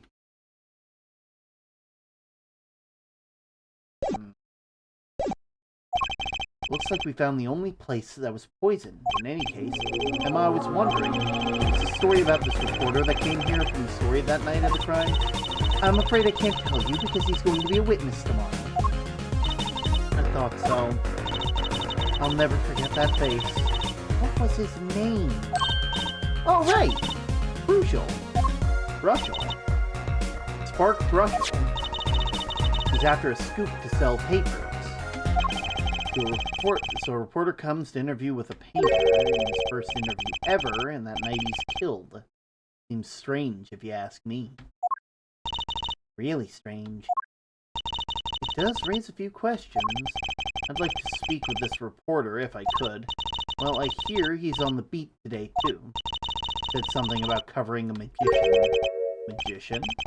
Well, if it's not Trucy, that leaves only one other person. It wasn't Valiant Grammary, by any chance, was it? Yeah, something like that. He's got a big show lined up. So he's out interviewing Valiant Grammary. Looks like I'll be heading out to the Coliseum again sooner than I thought. Here, I'll give you that reporter's card if you want.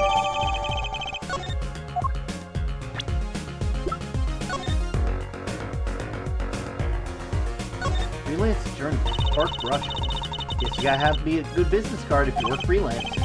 Really? What's this? A camera lens finder? Do reporters take photos too? I guess if he's freelance, he'd have to. Maybe you should try being a prosecutor and a defense attorney. Then you'd always win! Why don't I become a rock star too while I'm at it?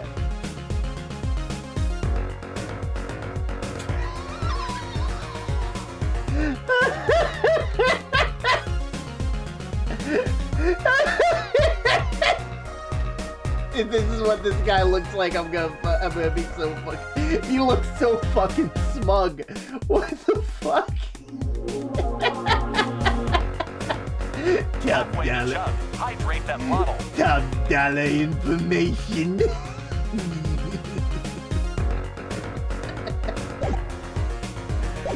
Oh, God. Oh, God. Hey, but legitimately, hey, Emma, I was wondering, can we take a look at this? Fine.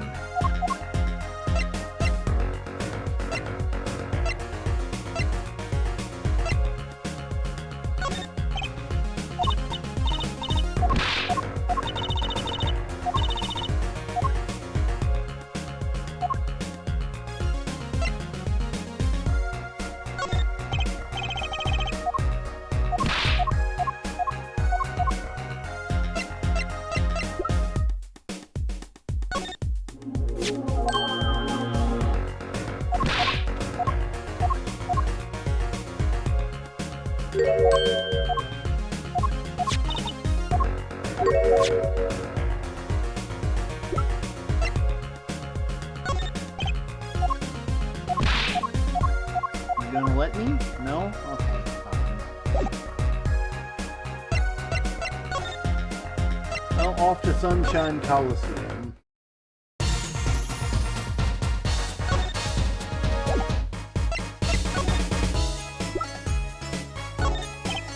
So a journalist was here with a story?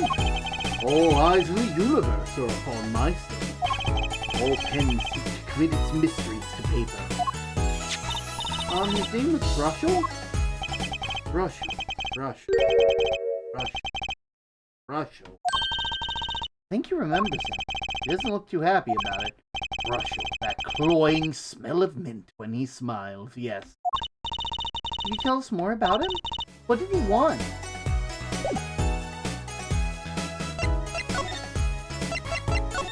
Mr. Bruschel, a man by that name called on me just now. Just now. Valiant's vision is always towards tomorrow. Valiant's feet step always forward. That is all. That's all? Very confusing. I am to perform a big magic show, yes? I wanted someone to come. Yet he had ears only for that incident. That incident? In any case, I requested that the suspicious reporter remove himself. So a painter has died. That what of it? It is but a footnote in the footlights compared to the magic of grammary. Uncle Valiant, do you know where this reporter went? I I recommended he visit a place popular with penalized perpetrators. The detention center? He was a rude individual. Might I see that card? Sure. He would tear apart my respectability. I will tear apart him. Oh, here it comes, Apollo! Uncle Valley's big magic trick! You gonna fix the card? I'm sure that qualifies as big magic. What happened to the big magic? It is not more miraculous for it to stay ripped. He must have really not liked that journalist. Now the time has come for me to return to make my prestigious preparations. By the way, Miss Trucy. Thanks, Uncle Valen. 3 days. Make ready for a miracle. What do you think the journalist was after?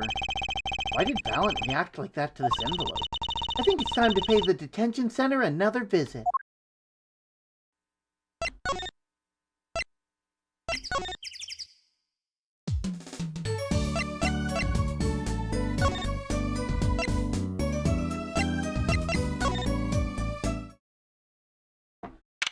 October 7th, Detention Center Visitors Room. I think I hear what you're saying. We're all doing it for the money, and... No, not at all! Looks like someone's already meeting here. Maybe that reporter? Hi there! How you doing? Who might you be? Sorry, we didn't know someone was already here. I'm Apollo Justice, attorney at law. Talk about a nervous monkey. You?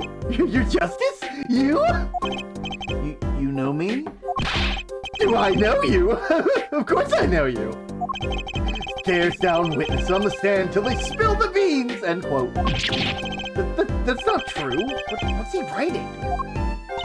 Are you the reporter by chance? Oh, you're Trucy! Am I famous? Oh yeah! Trucy Wright hates carrying a bag. Puts everything she owns in her panties, end quote. Hey! That's not true! Just hold on to your britches there! I'll wrap up this interview in a jiffy. Interview? Oh, guard, I think I know what's going on here. Guarding rooms is my life. What else can I possibly need? End quote. No! How many times do I have to tell you this? Look, I've got work to do. You deal with him. Did you come here to interview the guard? Ooh-wee, what a pickle! Accused wouldn't talk. Had to interview someone or go plumb crazy, end quote.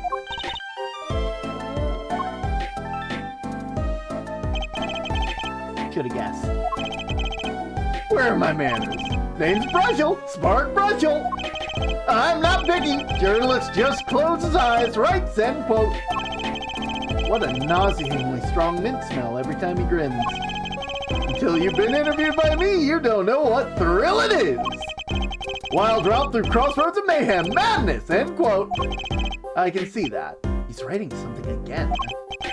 Well, if he's a reporter, maybe he knows something. Hey, so, Spark Brushel, tell me more about yourself. Mr. Brushel, you're a journalist? Me? Look, let me say one thing for the record here. Yes? I'm the interviewer, you understand? Yeah. I'm the one asking the questions here, end quote. Okay. For instance, you think a movie director watches movies? Well, I think he probably does. Exactly! I knew you'd understand. Huh? Night of the crime? You know about the murder? You were at Drew Studios. Who, me? Look, let me say one thing for the record. Yes? I may look calm and collected, but I'm busy, real busy, always on the road. Journalist always buys one-way tickets, never looks back. End quote. I can understand that philosophy, but... You want to know one thing about one-way tickets? Once you use them, they're gone. Oh, because you have to give them to the guy at the airport. True enough. But don't they give normal tickets away too? Exactly! See, it's the same thing! What is... interview?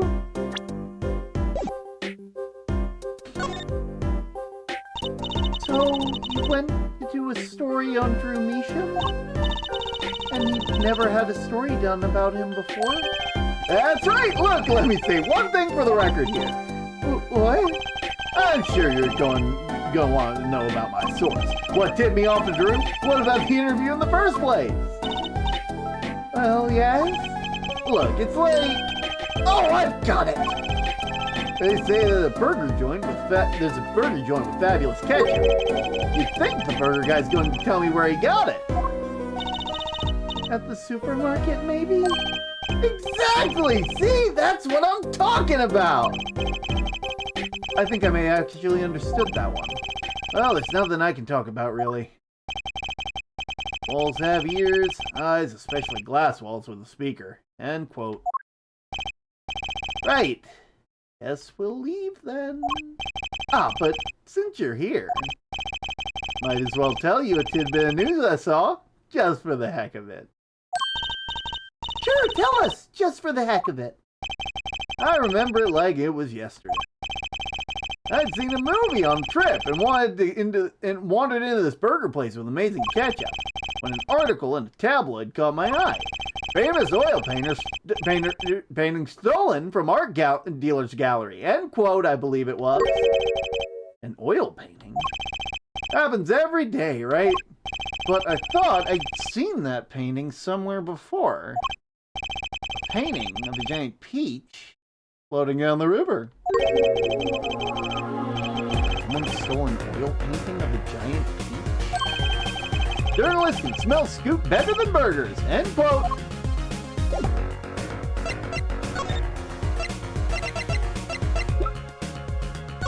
This one? Oh, right.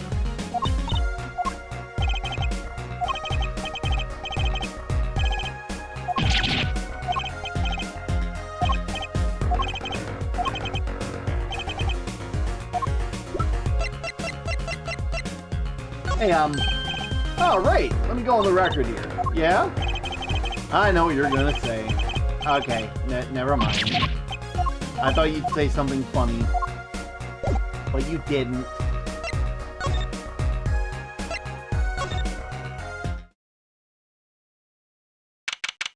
October 7th, Drew Studios. Well, how'd it go? Find anything out? Actually, there was this one thing I wanted to check with you on. What's with that scary face you're making? And what's with that I know something that I'm not telling you face that you got going on, Emma?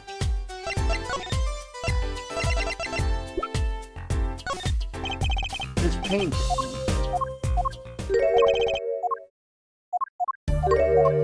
Didn't you know Measham is a forger?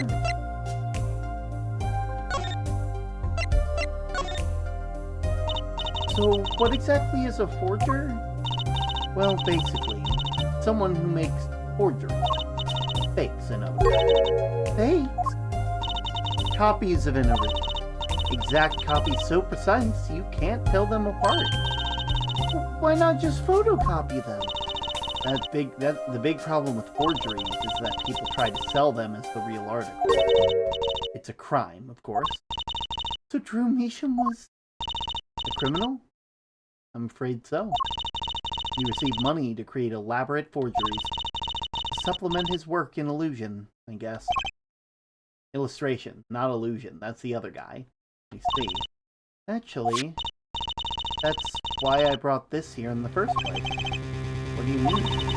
When you're trying to determine if a painting is a forgery, the rough sketch underneath can be a valuable clue.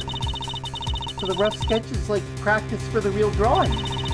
Like doing a magic trick in front of the mirror before going on stage. Not in the case of a forgery. Not necessarily, anyway. You know what the finished product is going to look like, after all. Oh yeah, I guess you would. That's why I brought this. I was going to use it to see what's under the paint of the finished piece. I get it now. Not that I really needed to go to such length, seeing as how one of the paintings was only half finished anyway. Still, it'd be neat to see Mr. Measham's rough sketches. Kinda like what he was drawing when he thought no one was looking. True. It would be interesting and maybe valuable. You should try buttering her up, Apollo. Flattery will get you everywhere. You keep saying that, but,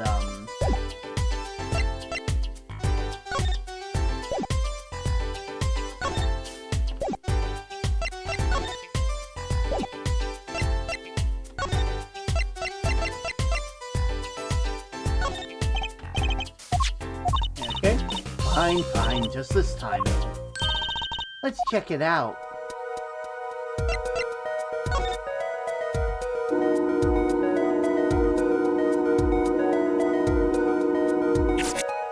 Right here.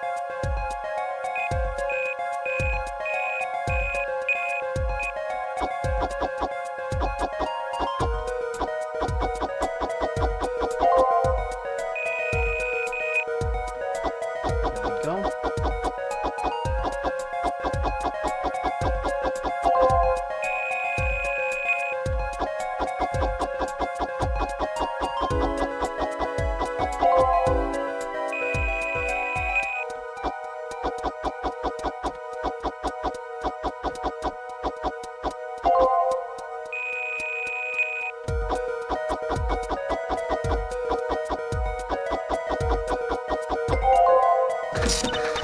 Huh.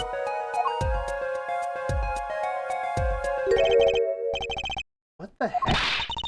Oh, he really blows! This playing isn't anything like the rough. Devices like mine didn't exist until recently. He probably thought he could draw any sort of thing he wanted for the rough. What do you mean? Well, in the past, you could only analyze the composition of a rough. Composition? In other words, the traces of charcoal between paint and canvas. You could tell if there had been a rough sketch, but not what it looked like. I think I follow you. So in essence, it wouldn't matter what was underneath the finished painting. Some pros would actually paint out a rough sketch entirely, and do a completely new painting on top of it. And Mr. Measham was drawing whatever he wanted before painting over them? Possibly. Is there a problem with that? Not particularly, but something about the sketch itself is odd. Awfully silent all of a sudden, Apollo. You think we could check out one of those paintings? Well, sure. You like this detection stuff, don't you?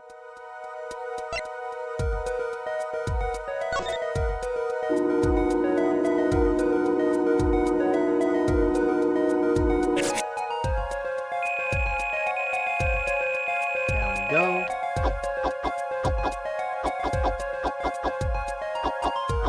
Watch it be that each of these different sections will all connect together. That their rough sketches actually reveal something crazy.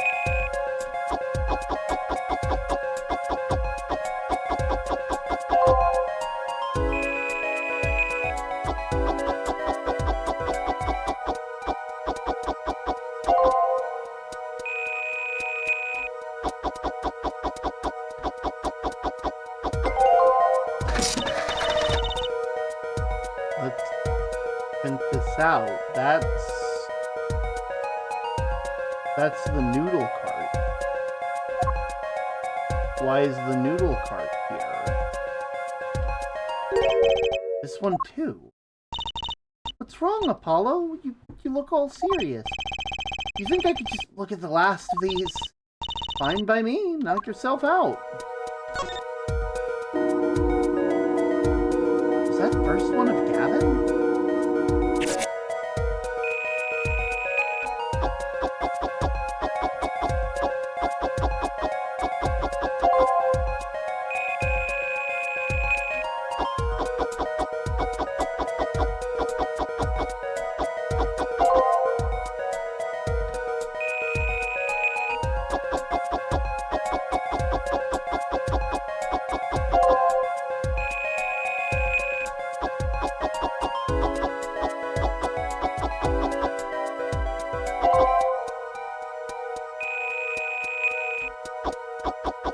No. No, wait. How? Let's print this one out. What the heck is all this? I hesitate to ask why you're getting so excited. You sure your device isn't leaking some kind of strange radiation? Proceed, look at these 3 sketches. Do you notice anything?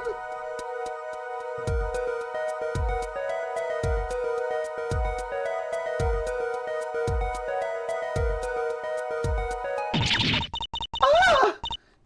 They're... Now you're both white as a sheet. What's going on?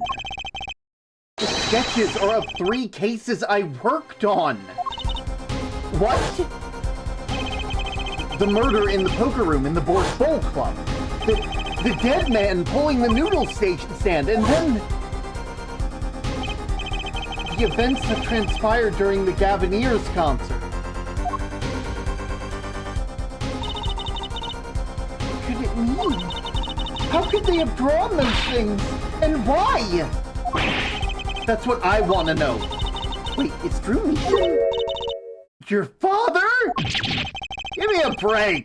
Does it seem even remotely possible to you? I'd never even heard of Drew Meacham before. I hadn't even seen a picture of him. But there were my cases, drawn on canvas. Every single one of them. It couldn't have been coincidence. Just who was this Drew Meacham? And what did he have to do with me?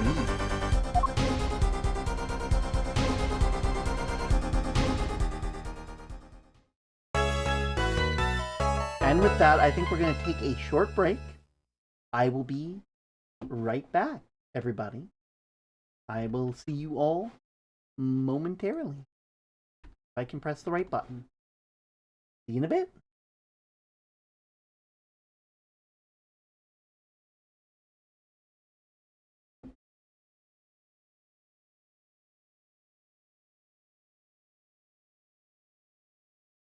Let me just put on some music for y'all real quick.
By the way, this is a bit of a side tangent for anybody who's here right now.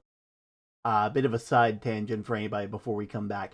If any of you have good good recommendations for music, let me know. I'm currently I'm making a character playlist for something. I don't want to talk about it too much right now, but I am making a character playlist, so I am trying to find new music. So if you got cool, fun music, maybe for like I won't say more than that. Just, you know, feel free to share it in the Discord. With that though, I think it's about time that we head right back into the game. Welcome back, everybody. I hope you're all having a lovely day. So what the heck is going on?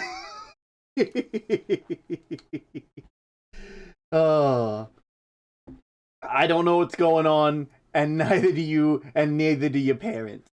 So for some reason,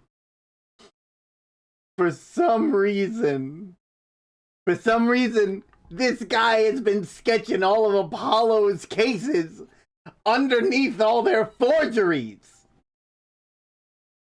God damn, I didn't expect to be dealing with tracers here. Can't believe it.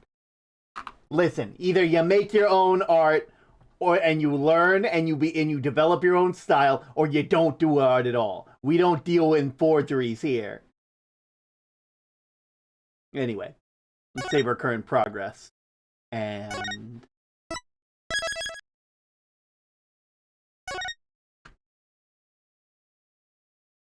there we go. Let's continue.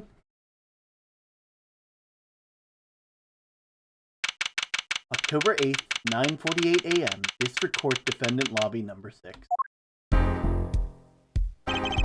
Good morning! So, you're Vera, right? I'm Trucy Wright. That's right with a W, but not right?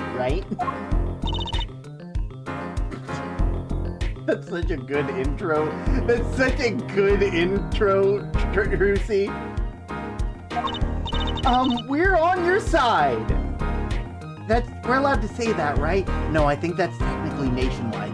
Wide's like logo, like that's their tagline. Darn it! You can tell us anything, please. Good morning. She speaks. Not bad. But I think you do better with a little smile, you know? Don't, Trucy. She's been accused of murdering her forgery-making father. Sorry. I know I shouldn't speak ill of the dead. You're so pretty. You need to sell yourself, you know? Trucy, take a walk with me. Trucy, her father has been murdered, and she is being accused of murder, and you are trying to tell her that she should smile more. You see how that might not exactly go well? You see how she's probably really nervous right now and doesn't need you telling her how to live her life? Take it easy. Yeah, exactly. Ooh. Thank you for taking my case. Oh, he's so cute! I love that! Also, I love your overalls. I love the lion on your overalls. Please don't let that be a pun about you being a liar. Please. I don't need you lying. Okay, well, that's a start, I guess. There she goes with the nail polish again. That's great, really. It's so cultured.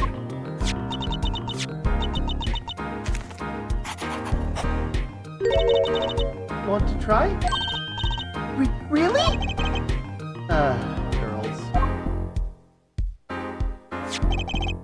The victim, Drew Mishin, was a forger. A stolen painting was found in his studio. A life of crime. really. Maybe one that led to his death. October 8th, 10 a.m. District Court, courtroom number 3. Hello, Gavin. Well, we will now begin the trial of the Aramecia. The judge okay? Voice is all raspy. He's looking around all nervous like. The repercussions of today's trial most likely will be felt for a long time and may indeed alter our legal system forever. Today is a test of the juris system. The juris system. And the first step towards a new order for our courts. Daddy's secret mission! Our jurists will act like a jury. It is hoped that inclusion will help the courts be better reflecting people's will. Why aren't there any jurists in the courtroom? 3 closed-circuit cameras watch the courtroom at all times.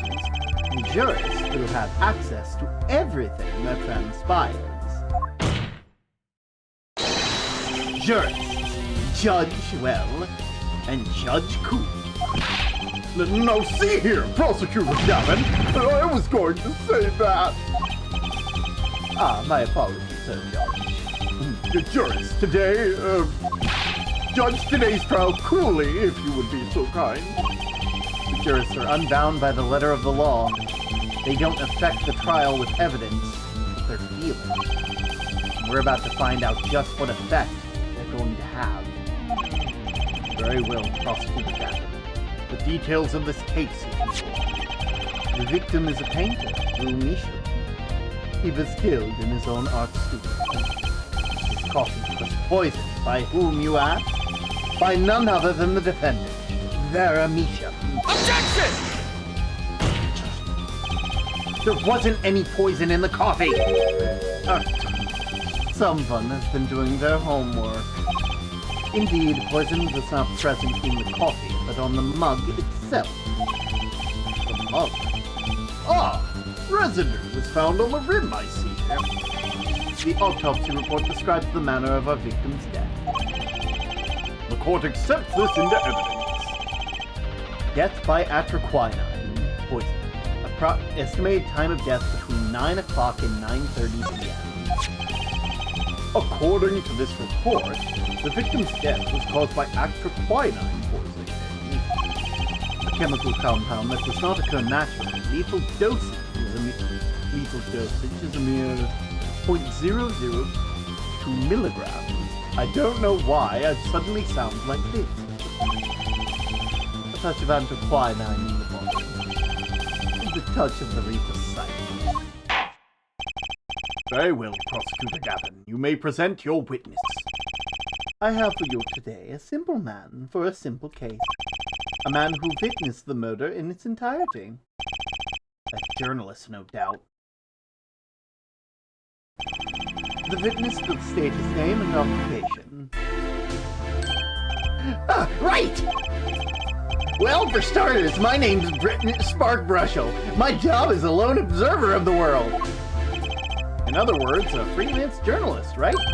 If you don't mind, I'd like to state something here for the record. Yes, Mr. Brushel? I dislike conclusions, specifically the aspect of jumping to conclusions. Preconceptions make Park Sandbox an endless desert waste, end quote. But you are a journalist. You said so yourself. Yesterday. Well, that's true, yes. But you must understand, I stand here before you today as a man with a dream. I'm offering you testimony in exchange for exclusive rights to the story. Scoop turns Mr. Brushel into that Mr. Brushel, end quote. Let's hear your testimony then, shall we? A simple case, eh, Gavin? For me, the jury is still out. God, I gotta write that down in the journal.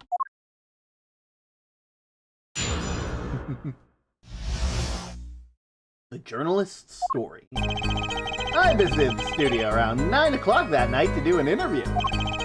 The first outsider to enter the atelier, journalistic history made, end quote.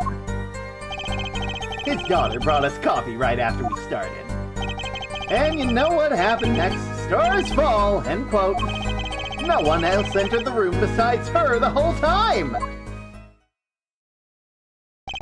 That does sound like a simple case. Unless you were the one who poisoned him! What are you saying, Judge? Need I remind you the cameras are rolling today? I felt the need to be a bit more dramatic. You didn't do it, did you? Me do a thing like that? Come on! That's like newsmaker making the news, end quote! Or even contemporary witch hunt, end quote! I know wild accusations rock courtroom, end quote! Rock indeed. Prosecutor Gavin sure looks like he's having fun. I'm so happy for him. Very well. Mr. Justice, your cross-examination, please.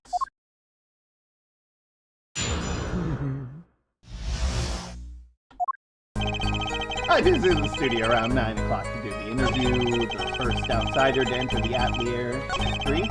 His daughter brought us coffee right after we started, and you know what happened next? Stars fall and... Hold it! What's this about a star falling? Star fall, huh? It's like an old telegram. Send money over. Yowie, you don't know? That's like journalism code word. It's important personage passes away, a star falls. Get it? But there's no gravity in space, is there? I wouldn't think stars could fall, really. Does this matter? Oh boy, this is good stuff, good stuff! How about star breaks? Nah, lacks the punch. Oh, I know. Star dies! Nah, lacks imagination. Of course, you could go with through dies, straight to the point. I don't like that. I think we need to hear about something a little more substantial.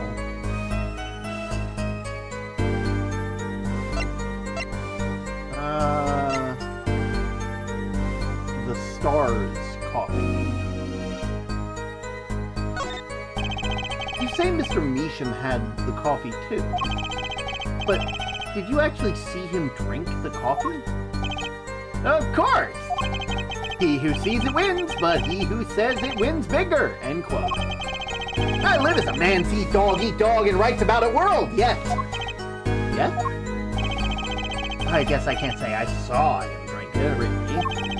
He had one so-called sip, if that. Man puts lips to mug, drinks, end quote. That poison is quite fiery.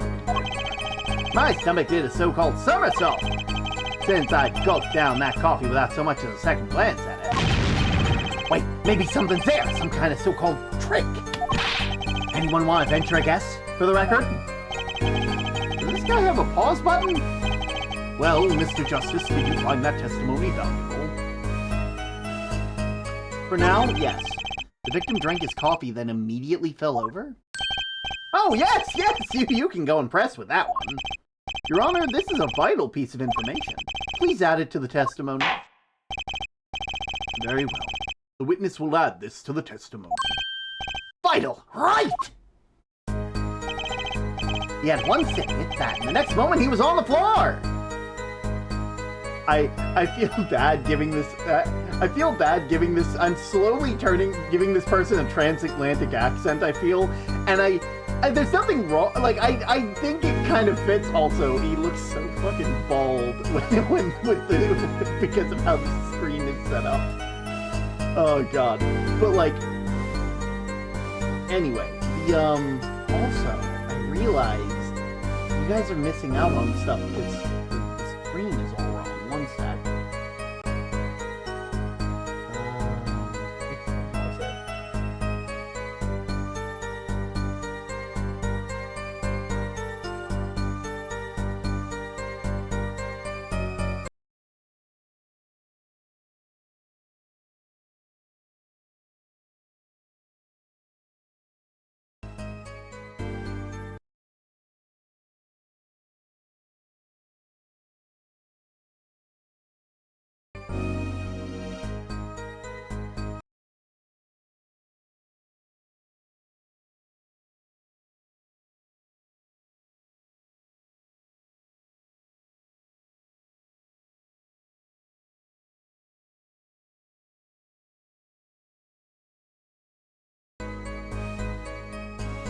There we go.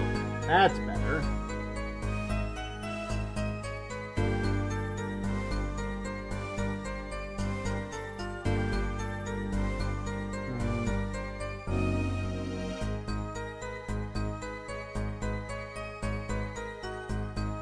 There we go. That worked.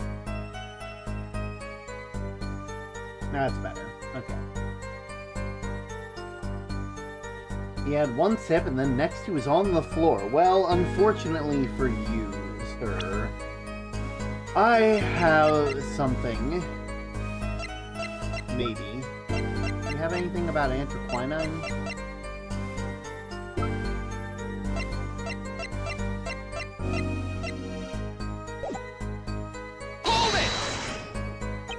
So he either took a sip or he didn't and then fell over. Oh yeah, indubitably. Just like that. Wham! Bam! So Mr. Meacham drank the coffee and fell over immediately. Toothbrush was telling the truth, too. Did I get him to talk about something else?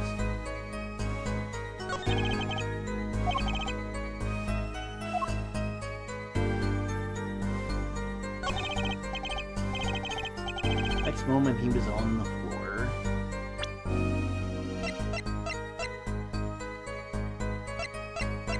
Gonna talk about anthraquinine? Frame measuring 2 inches by 2 inches.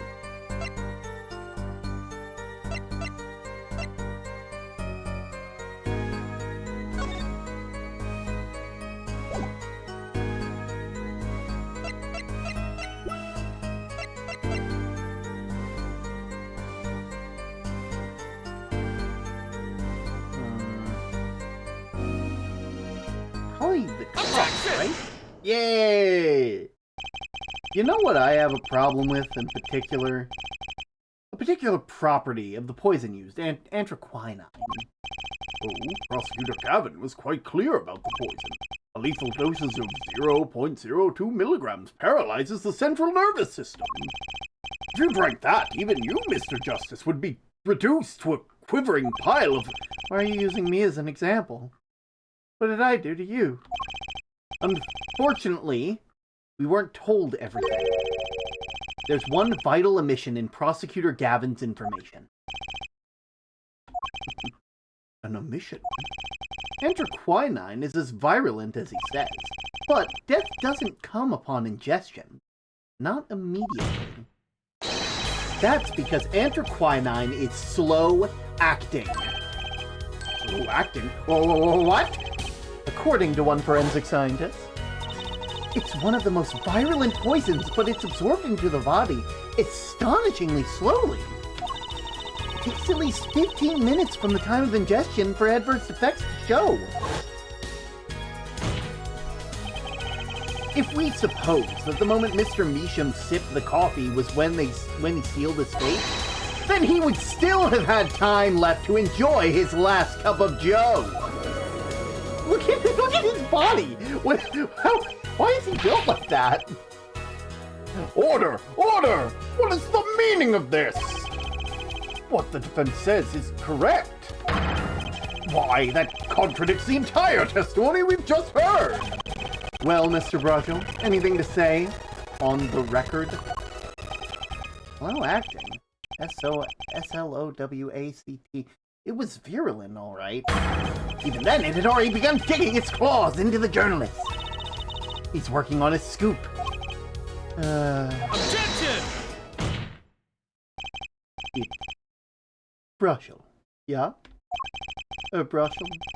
Let's take a trip back down memory lane. Uh-huh? Did the victim really die the instant he took a step? Think it over. This is vital. You know what I think? I think that was a not-so-subliminal suggestion, end quote. I admit it does cause a problem if he died, then you say he died. I would be forced to say au revoir to my simple case, and you would be forced to say farewell to your article. Come again? You can't write a story based on conjecture, can you? And as the case drags on, other reporters will pick up on this scent, and you'll be forced to kiss your exclusive scoop goodbye. Scoop, scoop. Look, wait, just wait a second. Just wait 1 second. We're waiting, out with it. I think I just recalled a so-called important detail. A revival of recollection, end quote. A story survival, end quote. Attorney utterly confused, end quote. Actually, I didn't notice something when I visited the studio. I'd heard of the poison cakes at Sweet Time, see? But not what I've been saying for the last few minutes, apparently. Mr. Brussel, are you saying you noticed something that explains what happened? You bet I am! The antidote for a poisonous contradiction, end quote, you might say. Or I still have no idea what you're talking about, end quote, I might say. I figured it out, but only after an in-depth interview. See, thanks to my journalism skills, I know who poisoned that coffee. Why is he standing like that? Order! As far as I can tell, the witness is standing by his testimony. That Mr. Measham died the instant after he drank. Of course I'm standing by my testimony. And my dreams of exclusive rights to this story. I suppose it was too much to hope for. What was? Of course he wouldn't choose a simple case, not him. Him? Phoenix Wright! Who else? Brushel, report for us, if you would. What is it that you noticed? This court is a critical trial of the juris system. I'm afraid no room for doubt is permissible. You will testify to the court about what you noticed.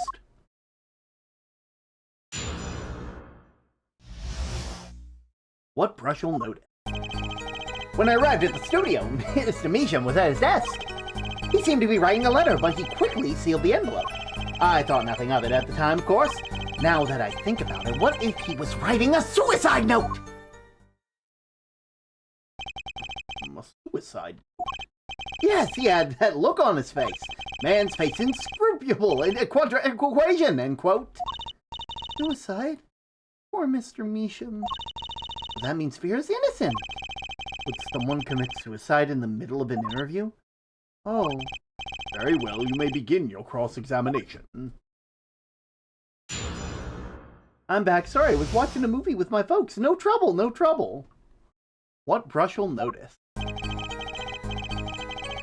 When I arrived at the studio, Mr. Measham was at his desk. He seemed to be writing a letter, but he quickly sealed the envelope. Hold it! So he put the letter away when he saw you? Early reporter gets the worm, end quote. That's my secret. I'm not sure I follow. It's the night of the interview. I arrived 15 minutes ahead of schedule. Wait, Brushel? Who names their child that? That's their last name. Their last name is Brushel. Their name is, what is their full name, actually? One sec. Yeah, Spark Brushel. We currently have Spark Brushel, Drew Measham, and Vera Measham. The handle turns, the door opens, and I barge in! You sure that's okay to do? I mean, isn't that unlawful entry, really? I don't like that smile. I don't like that smile either, man. Mr. Measham sure liked to think so. You should have seen him. He crammed his letter into a yellow envelope as fast as he could. I know a secret when I spot one. That was the one. It does seem significant. Well, Mr. Justice, I wonder, does it have a ring of something? Yeah, add it to the testimony, because there was no yellow envelope at the scene of the crime. Please add it to the test. Hey, why not? My account comes free of charge. Sir, why are you smiling like that? Stop. They're a reporter. I don't know why they're smiling like that. You wanna know what's even funnier? Man? They have a business card? Oh no, they don't have a business card because someone ripped it up. Left at the scene of the crime. You're a fucking liar. Your name's not Godot. You can see red just fine. As it just so happens, there's a single letter in the desk drawer of the scene. In a red envelope. What? Jesus Christ! Oh God! God, that's terrifying! What? Never do that again, please! Prosecutor Gavin. Yes? Was a yellow envelope found at the scene of the crime? Unfortunately, no. But her forehead. It's easy to mistake the color of an envelope. Jesus, did you not see him? With the fucking tongue? Jeez, he looks like a monster! I've never, usually, the, Jesus! Easy to mistake the color of an envelope. I guess, but not this envelope. You see, it was postmarked already. 7 years ago. Well, Mr. Brushel, I can explain that. Drew, right, he wanted to get the envelope, and he wanted to get that letter in an envelope. Pronto! Get it out of the sight of my beady eyes, right? So he grabbed the nearest envelope and crammed it away. And what about the whole red and yellow envelope contradiction, chump? Well, Mr. Justice, have you anything to say to the witness's claim? That night, the victim put the letter he had been writing in a red envelope. It's impossible. It's impossible. That's impossible. Ah, I like your expression. So full of confidence. It's simple, really. As it just so happens, the defense team investigated the contents of this envelope with the assistance of a forensic scientist. What? Note that this letter is addressed to Drew Measham. Oh? Why would he address a letter to himself? Let alone send a suicide note to himself. Just stop! Don't! Get him away! Order! Mr. Brushel, can you explain this to the court? Oh my, how could I have forgotten? I suppose that happens to the best of us. Reporter gets old, forgets lots, end quote. I'm still waiting for an explanation, Mr. Brushel! Well, that's the thing. See, after you put the letter in the envelope, Mr. Measham sat there searching his desk drawer for something. His desk drawer? Yes, a stamp, a so-called postage stamp, end quote. A stamp? Whatever for? Well, to mail his letter. What else? What the fuck are you, damn Yoshi? Honestly, I don't know what's up with him. This is the weirdest. We've played 4 of these games so far, and this is the weirdest guy, and he's just a dude. He's just a guy. I'm gonna mail the letter. What else? And then, why, yes, I think I saw him put it in his letterbox. Yes, it was a yellow envelope, and he put it in that box. Well, apparently, this yellow letter has nothing to do with the... Oh, how I wish it did. Just think if there were a suicide note. What a story. All right, suicide note in front of reporter. False! End quote. I don't like him. And that's same from a person who got called out by the last game. Yeah, you got quite literally, called out by, the most creepy girl ever. And somehow she's more, I would rather be cross-examining her than this man. As I was saying, that has nothing to do with the case. That said, yes, Your Honor, it makes me wonder about the contents of the red envelope.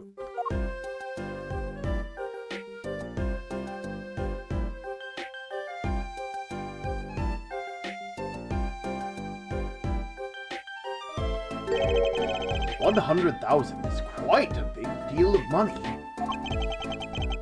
So this was from 7 years ago, yeah?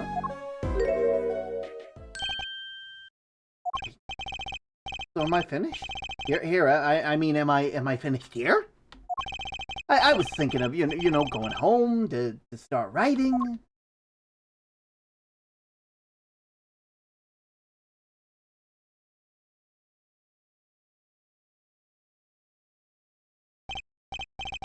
I hate to state what should be pretty obvious to anyone, but when you catch the scent of a story, you make that rather unique face. Come on!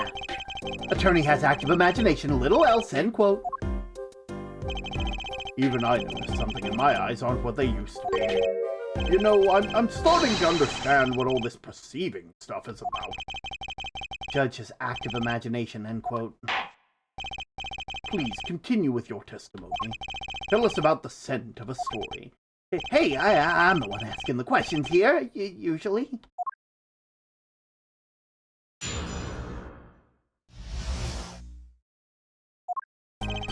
Actually, it took a bit of work to get a thumbs up on the interview. Reporter leverages story, gets his interview, end quote. The story concerned a certain case from 7 years ago. That red envelope probably had something to do with it. Say what you will, but Drew's talent was without compare. Are you brushing your tongue? So you threatened to go to the press with this story. That's how you got your interview. Blackmail?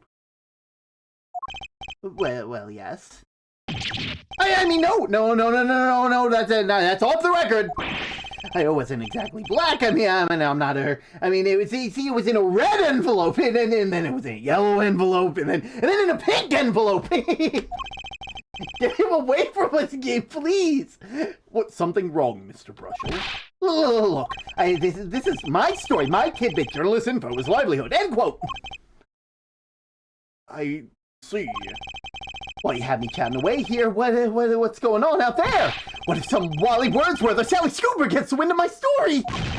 They could be going to the press while I'm going to the waste. The court feels your pain, Mr. Brushel. Mr. Justice, let's pick up the pace. A certain case 7 years ago. Wait, 7 years ago?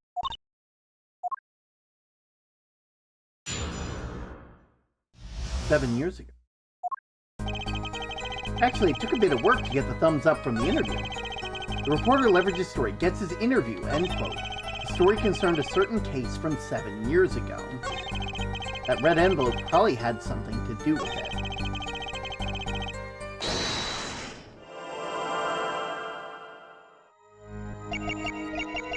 The story concerned a certain case from 7 years ago.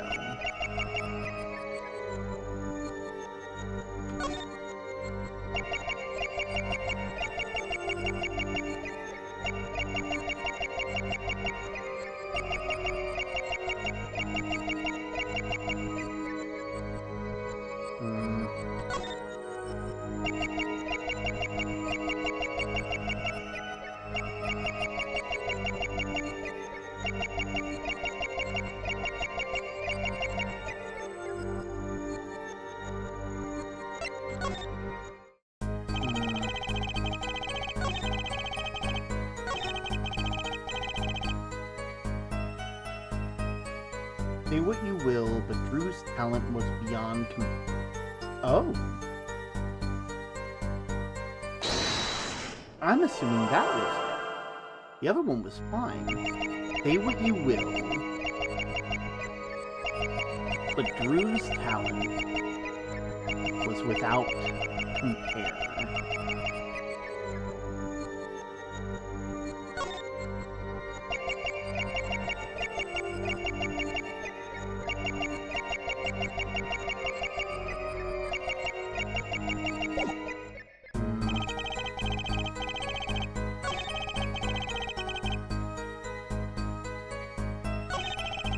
I had something to do with it.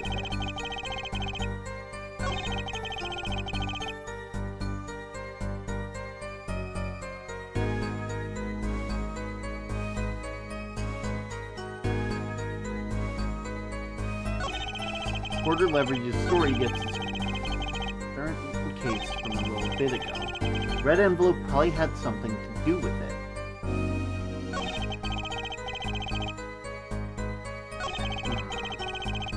So are you high on something? I wouldn't be surprised. Took a bit of work to get the thumbs up on the interview. Hold The victim, Drew Measham, had an aversion to reporters? Boy, I guess. Not even considering Jordan did much for him. Yo, I finally got my thumbs up, that is. Maybe you can elaborate on that a bit for us? Reporter leverages story, gets his interview, and... Hold it! Exactly what sort of story was this? A little one, like I said. Nothing more, nothing less, nothing in between. End quote. I might have suggested I had a lead on a particular story, but I didn't threaten or cajole him or nothing, honest. Oh, thank you for the care package, because voicing this man is a lot.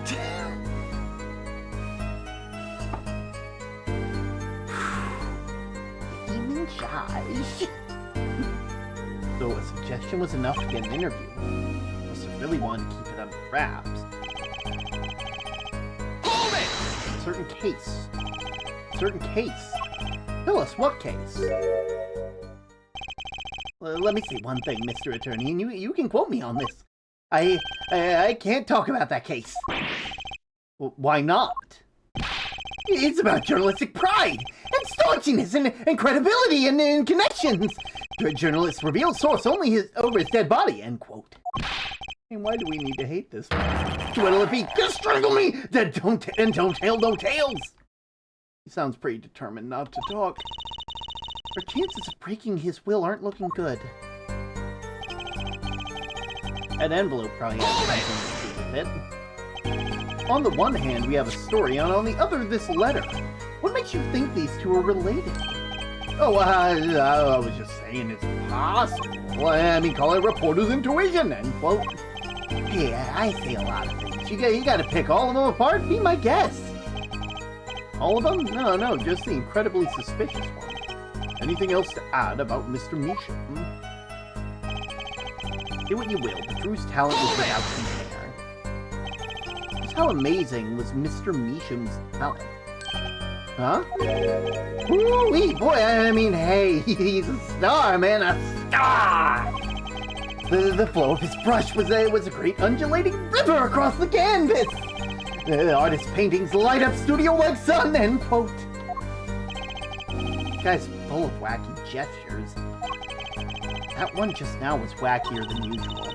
He looks kind of nervous to me, Apollo. Definitely. I'm sensing something different than before. Maybe it's time to bring out you-know-what.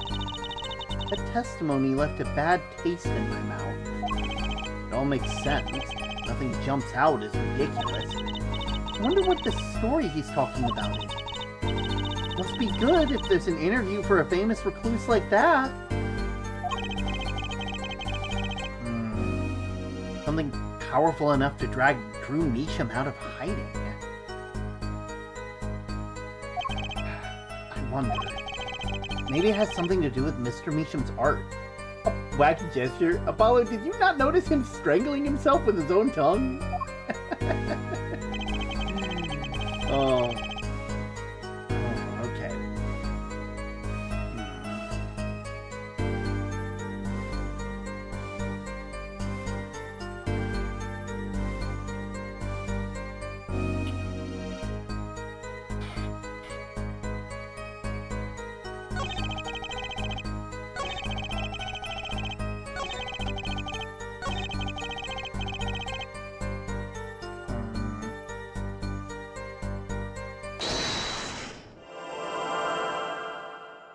It's gotta be something away from the face, probably, right? Like...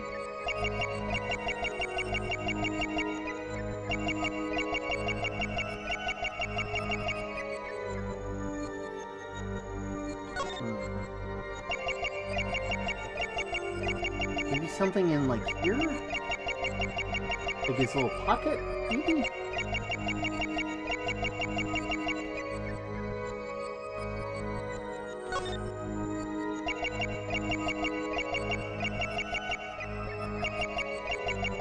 What the? What the heck? You got like... Gotcha!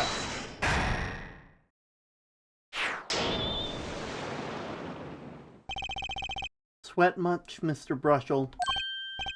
Yeah, well... A man can't help his glands, you know?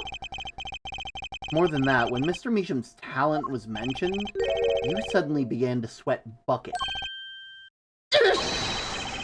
You're hiding something, aren't you, about his talent?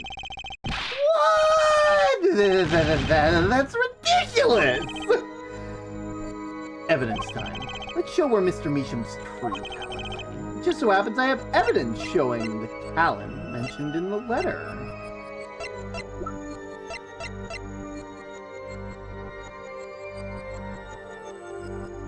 Take that! I can't help but wonder. What's the court supposed to conclude from this evidence? Other than that you made a horrible mistake. Manbridge Bridge forgets to cross first, end quote. What the heck? Why is there the final boss of Earthbound going in the background? Okay, so you've missed a lot. So, Apollo has a different ability than Phoenix. They don't have spirit medium powers or Magatamas to use. No, they have the ability to perceive the client when they're talking, seeing moments of uncertainty set in their testimony. These moments of uncertainty, Apollo is able to hone in on and call them out for it. Usually being able to sense when there is a moment like that with their bracelet. And so through this perceiving, when you find a moment like that, you basically are trying to find a break in that testimony. And this happens with like at least once every trial for Apollo. Try that again.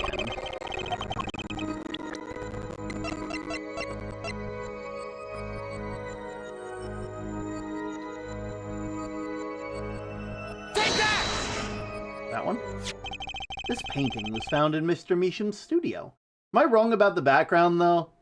No, definitely not. That is the final boss of Earthbound, absolutely. That is Gygus. But, you know. There's two problems with this painting. The first is that it wasn't painted by Mr. Meacham. And the second is that there's another painting in the studio, which looked exactly like this one, except it was half done. Then we have a letter discussing a payment of $100,000, which suggests a certain business operation. The business of making forgeries. God, don't freeze on that! That's an analog horror monster! Jesus! Please, put it away! Also, that's not his tongue. I think that's his tie. It just kind of looks like his tongue. And then he stands like this! Everyone, please, everyone! Can we keep this private? Please? This is my story. My scoop! That is a serious crime! Drew Meacham is known as an artist these days, but there were rumors he dabbled in another kind of art until a few years back. Another art meaning forgery. Drew Meacham was talented, alright. Talented at making precise, detailed fakes. A fact that certain criminal elements were quick to discover. Criminal elements? What? You can't seriously be talking about... Exactly. I'm talking about forging evidence. The rumors started circulating 7 years ago. 7 years ago? Are we to understand that this letter, this payment of $100,000 was for... Exactly. Forged evidence! End quote. Why does he stand like that? Order! Why, it's like our victim was living a double life. This is my chance. So the victim had ties to the criminal world, right? He could have had plenty of enemies we know nothing about. Objection! This is my first time hearing of this criminal world. We certainly found no criminal connections when we conducted our investigation. Objection! But how do you explain all this money? You have to admit there's a possibility of some illegal activity going on here. Objection! But there is no proof tying this letter to our case. Our case was and remained simple from the beginning. Only the defendant could have poisoned the mug that night. And you, of course. Hey, the only thing I poison is my pen when I'm writing reviews. I am an awful person to have on Yelp! Mr. Brushel, your testimony to the point has been quite unreliable. It doesn't speak well of your reporting acumen. What are you talking about? My journalism is rock solid journalism, so solid you could stand Melvin on it. End quote. In any case, let's hear a summarized recap of your testimony. If we can ascertain the situation in that studio from the recap, the trial's over. Apollo, what's he talking about? The cross-examination showed Mr. Brushel didn't have a reason or means to poison him, as long as there's no other suspect. And the killer had to be Vera. That's what. This next testimony is our last chance. Mr. Brushel, your testimony, please.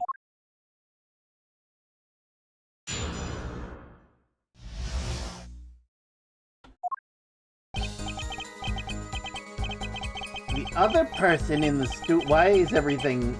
Sir? Why is everything all slow? Sir? The only other person in the studio that night was the defendant. It was Vera who poured the coffee. She admitted to it herself. The only thing that touched Drew's lips during the interview was that mug. And nothing left that studio after he died. Nothing. Clearly, the only one who could have poisoned him was his daughter. Why is everything so slow? Nice, clear testimony without any room for doubt. What is taking all of this? Everything okay now? There we go, okay. Ah, shuck. You really think so? I believe this clarifies the situation that night. Very well, Mr. Justice, you may begin the final cross-examination. Right. You'll have one trump card left to play, and I won't let this trial end until I use it. An interview. The only other person in the studio was the defendant, it was Vera, and nothing left that studio. Are you positive? Not one thing? You're sure? I don't like that smile. It's too wide. It's analog. It's literally an analog horror villain smile. Like, it looks like someone took them into GIMP and fucking like morphed their mouth. Yep, sure can be. Well, with one exception. One exception? What? Journalist Sparks Brushel does interview, leaves studio. End quote. I get it, because you... Come on. It's a joke. Get it? Not funny, I know, but, still. Did something leave the studio that night? Why does that sound familiar?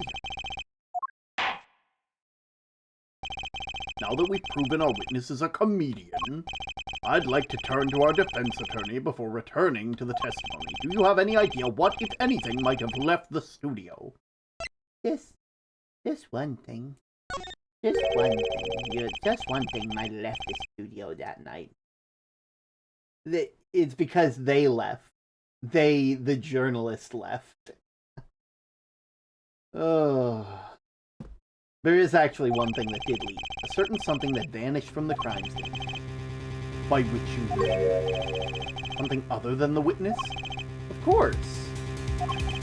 Don't tell me the Michonne.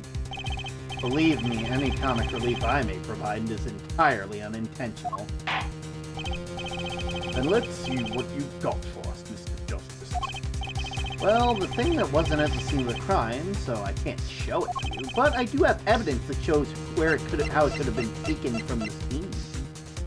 Take that! This is the only link between that studio and the outside world. A letterbox? What did Mr. Brushel just tell us? When he entered the studio the night of the murder, the victim had just finished writing a letter. Yeah, I said that, yeah, and it was true! Furthermore, he went on to tell us that he put the letter in a yellow envelope and put it in the letterbox. Oh! But the very same letterbox was empty, in other words. That night, the yellow envelope disappeared. Objection! Yes, intriguing. So an envelope has disappeared from the scene of the crime. Of course, this changes nothing. Huh? He has a point, Mr. Justice. What we're trying to figure out here is how the poison got into Mr. Measham. But seriously, sir, why are you parallel? Is it really important that this envelope the witness says he saw disappeared? Well, if it did disappear, then something did leave the studio that night. That means it's very important to me. Very well, then. The witness will add this to their testimony. What do you mean it changes? It changes everything! You got it! I still think it fails to change anything, her forehead. I wouldn't be so sure. A letter disappears from the scene of the crime that night.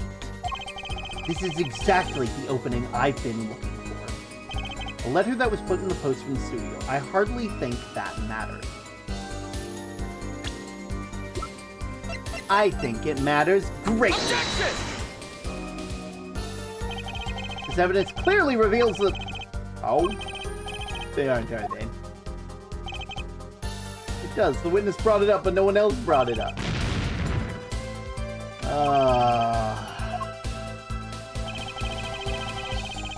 But I hardly think that matters.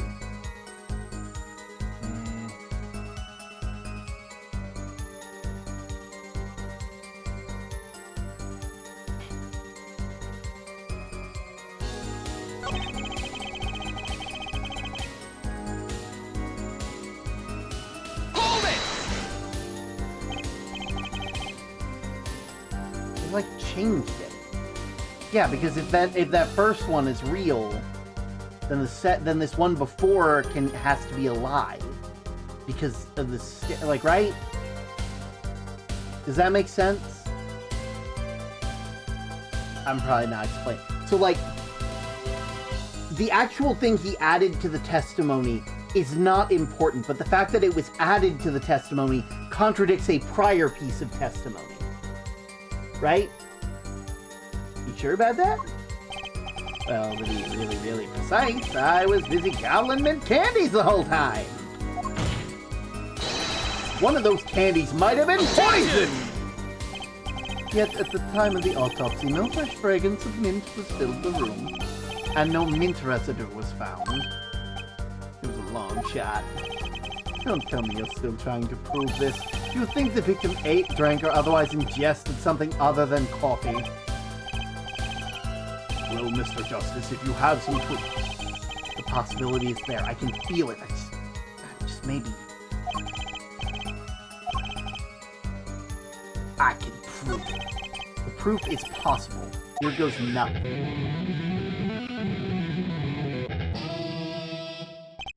You do understand what we need, yeah? Proof, her forehead, not possibility. Of course, and Prosecutor Gavin, I hope you understand. I'm ready to give you that proof. What did you say? I have proof of the disappearing envelope. Your daily pebbles? I saw him write the letter, I did! Which was picked up by the mailman, I assume. It's me turn, get in here! Of course, which means that envelope had a stamp on it. A stamp. As we all know, stamps come with dried glue on the back. In order to use the glue, you have to wet it by licking the stamp. Objection! No one worth talking to actually lick stamps in this day and age. Objection! Even if you wanted to talk to him, you couldn't. He's dead after. Objection! Okay, so he licked the stamp, but wait. How does this explain the quinine on the rim of the mug? Objection! If he licked the back of the poison stamp, the poison would get on his tongue, yes? What would then happen if he put the coffee mug to his mouth? Oh. Those traces on the mug weren't the killer's doing. They were the other way around. What? The coffee mug didn't poison Mr. Meacham. Mr. Meacham poisoned the coffee mug himself! Stop standing like that! Order! Order! But that does it? Recall, if you would. Quinine is a slow-acting poison. The poison entered his body when he put the stamp on the envelope. But his time wasn't up, and the very moment he touched his lips to that cup of joe, death.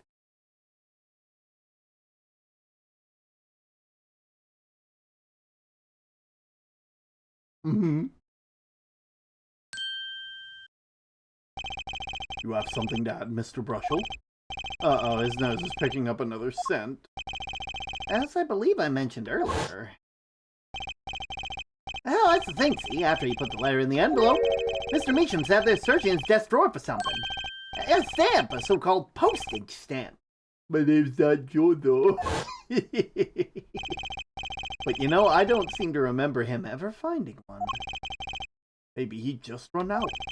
Incidentally, we searched the desk drawer at the time of the scene.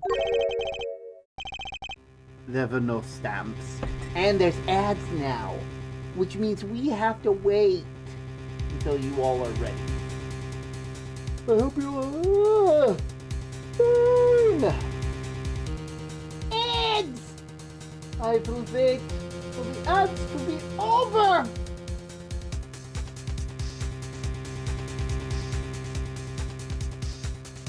Oh.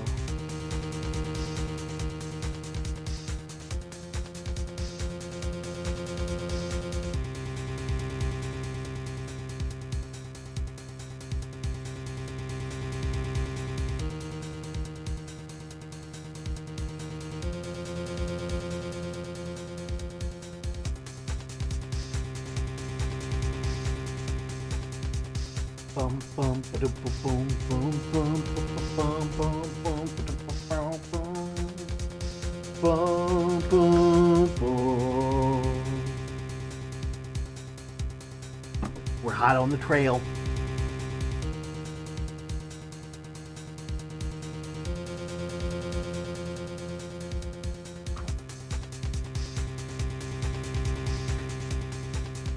Phoenix Wright and the Ace Attorney series has no right making such banger hits. This is the kind of shit I'd expect to hear in like in the back alley of a building that's having a raid. You know? I'd be this is the kind of stuff where you're running from a group of people who are you're running from the people you're running from the agents in the Matrix, you know?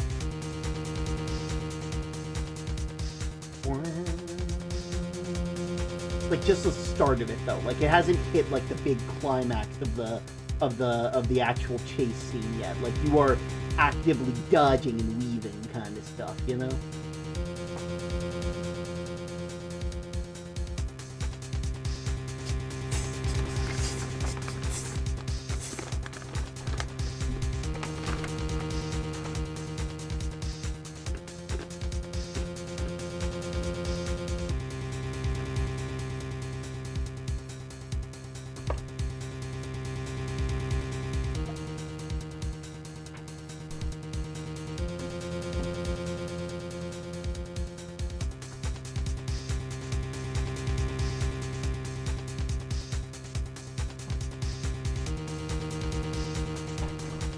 My knee's hurting.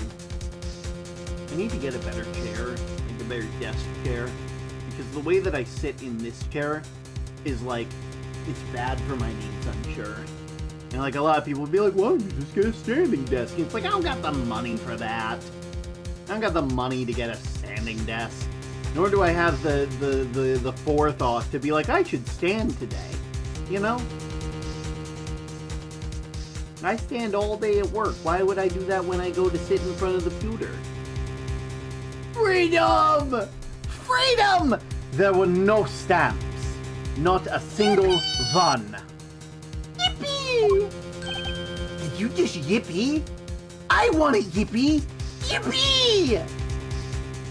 Apollo, I'll be real. Your yippee is kind of lacking. You need to work on your quartz steel.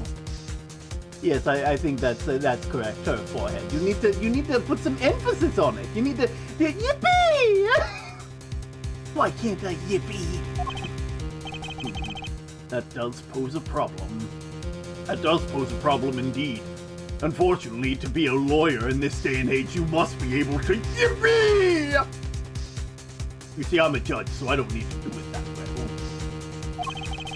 How will you prove that the stamp was coated with poison? Actually, I'm glad no other stamps were found.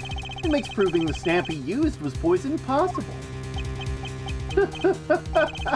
Good show, good show.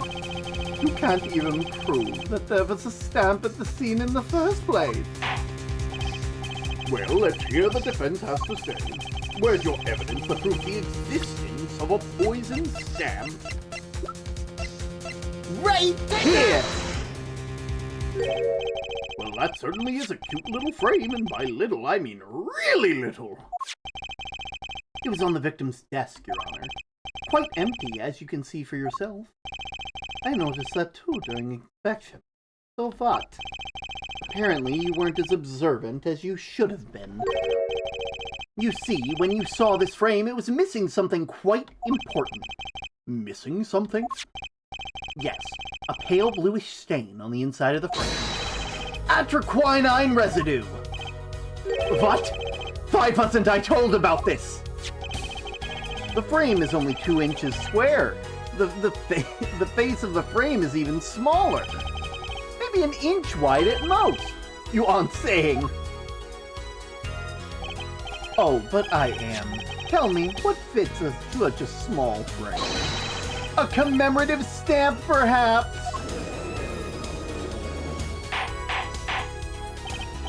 Order! Order! Order! The poison stamp was in this frame! Impossible! Prosecutor Gavin! Why would he put something like that on the desk? Don't tell me he had it there so he could commit suicide if the mood struck.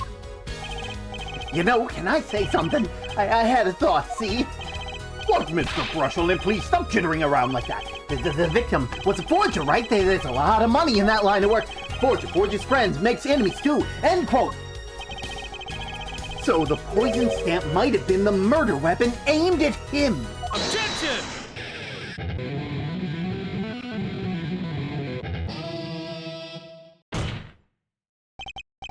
Oh, Rich, that's Rich. Leave the ridiculous flights of fancy to the Cavalier song lyrics, please. Finally, something we can agree on. The stamp was a murder weapon. Nonsense! Murder is a simple business. Who would go to such lengths? No one. Oh, I disagree. Come again? Recall, if you would, the victim's reclusive lifestyle. Through mischief hid from the world, he avoided meetings. His only contact with the outside world was the mail. The mail! Clavier, 1, sick guitar. Secondly, why? Clavier is wonderful because they're also a rock star, like a literal rock star. So they have like such a presence as a prosecutor. Now, if you want to kill someone, you could eat, but you knew red letters? A stamp, the perfect weapon. Ridiculous. There's your proof. I want proof. Show us evidence that the poison stamp was sent to him as a murder weapon. Oh, I might not have evidence, per se. I may not have a brain, gentlemen. but I think I got a plan. But things are finally starting to come together. What is it, Apollo? Your fists are trembling! I think I know what happened. I don't believe it, but I can see it. I think I know how Mr. Meacham was killed. Well, fill us in, Mr. Justice. A certain piece of evidence points to the truth, Your Honor. I can show you how someone had the intent to kill, sent Mr. Meacham a stamp of death. That's right! The red envelope! Isn't this the envelope, the one from 7 years ago? Think about the text of the letter again. There were 2 pages in the envelope. This is page 1. And this is page 2. I wanted to draw your attention to one phrase in particular. Send in the enclosed envelope with the enclosed stamp within 3 days. The enclosed stamp, Your Honor. Oh! In other words, if I have this straight, the stamp, poison! On the stamp, lick, lick, gas! End quote. Now, what if he had done exactly as the letter asked? He would sign the document, put it in the envelope, and put the stamp on it, right? Then he would put it in his letterbox. 15 minutes wouldn't have elapsed between fixing the stamp and mailing the letter. But the clock started ticking, and when the time came, he drew his last breath. That's right, the weapon was a fit! And then the murder weapon would be taken away from the scene. Quite conveniently, thanks to the postal system. See, I told you, the postal system knows what it's doing at all times. It knows where it is because it knows where it isn't. Fuck yeah! Do you think that when they made this game, they just gave them a budget and then they used it and realized they had a bunch more, so they said, heck, fuck it, give Clavier all the fucking frames for when they're doing a sick guitar solo. Let me confirm one thing with you, if I might. So this poison stamp was inside the envelope from 7 years ago, yeah? Is that what you want us to believe? Really? Well, it's a little bit of a stretch, but there is a possibility. Yes, a very small possibility. How small, I wonder? A poison stamp in this envelope. A stamp that then became a murder weapon. How do you intend to prove this seeming coincidence? Well, 7 years ago, and we don't even know who sent the letter. And your answer is silent. I see, very well. I move to... Not nice to pick on Fraulein. It's not nice to pick on Fraulein, Clavier. Christoph? Emma?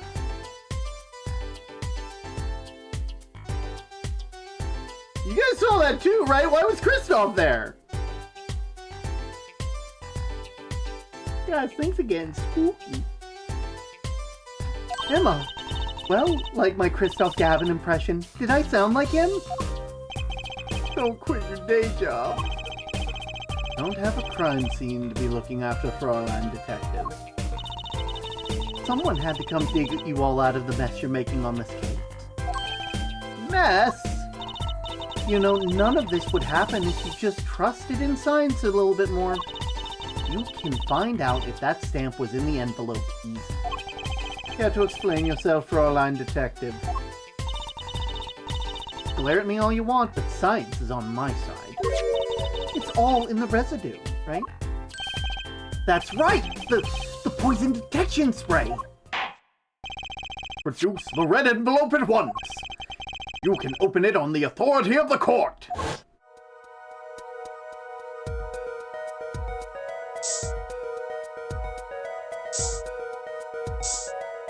Wait. Whoa! There's no way that stamp still worked after that. Well, would you look at that? No mistaking it. That's after quinine residue. I don't believe it! A murder weapon from the past. Now, 7 years later, it bears its fangs at last! Objection! Absolutely outrageous. Kill me by ain't nothing but a heartache. Sorry, I was.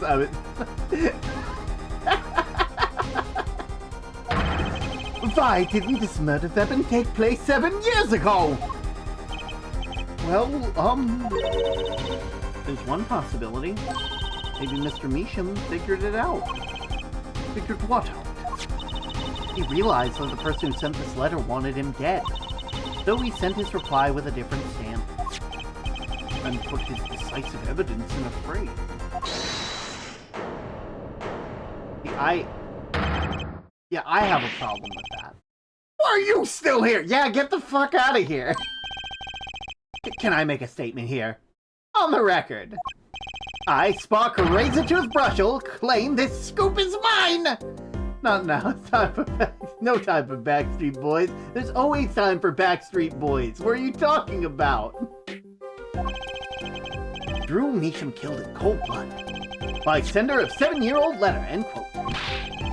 No, maybe something more succinct. Star falls after 7 years delay, end quote. Stop. Go away.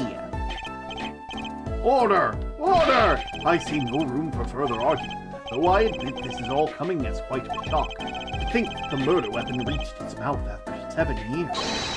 Stamp his ticket straight to afterlife, end quote. Uh-oh, I think the witness is a bad influence on our judge.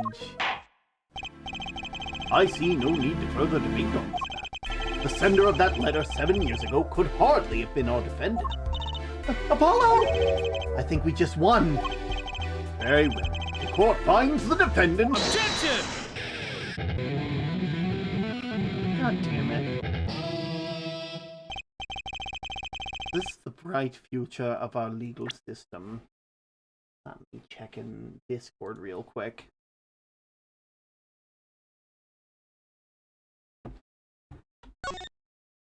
Oh, wait. Prosecutor? Gavin? A ticket to the afterlife from 7 years ago. Tickets for Gavinier's show are invalid after 2 weeks. Bad, Clavier! Bad! But it doesn't make sense any other way. It boggles my mind that many people haven't noticed this. There's a fatal contradiction in her forehead's claim. A contradiction?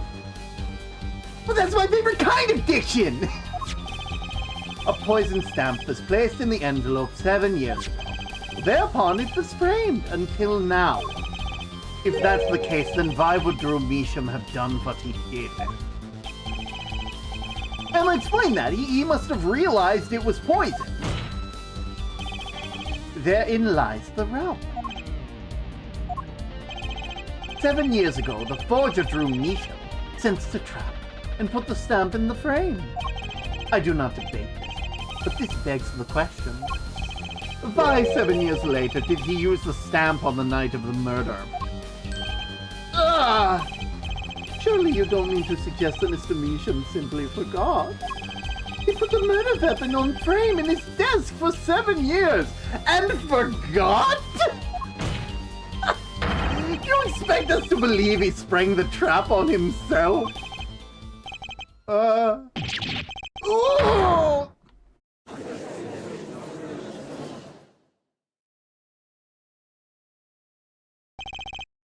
While I admit this is quite shocking myself, it does seem highly unlikely that he would fall afoul of a trap that has been sitting on his desk for 10 years.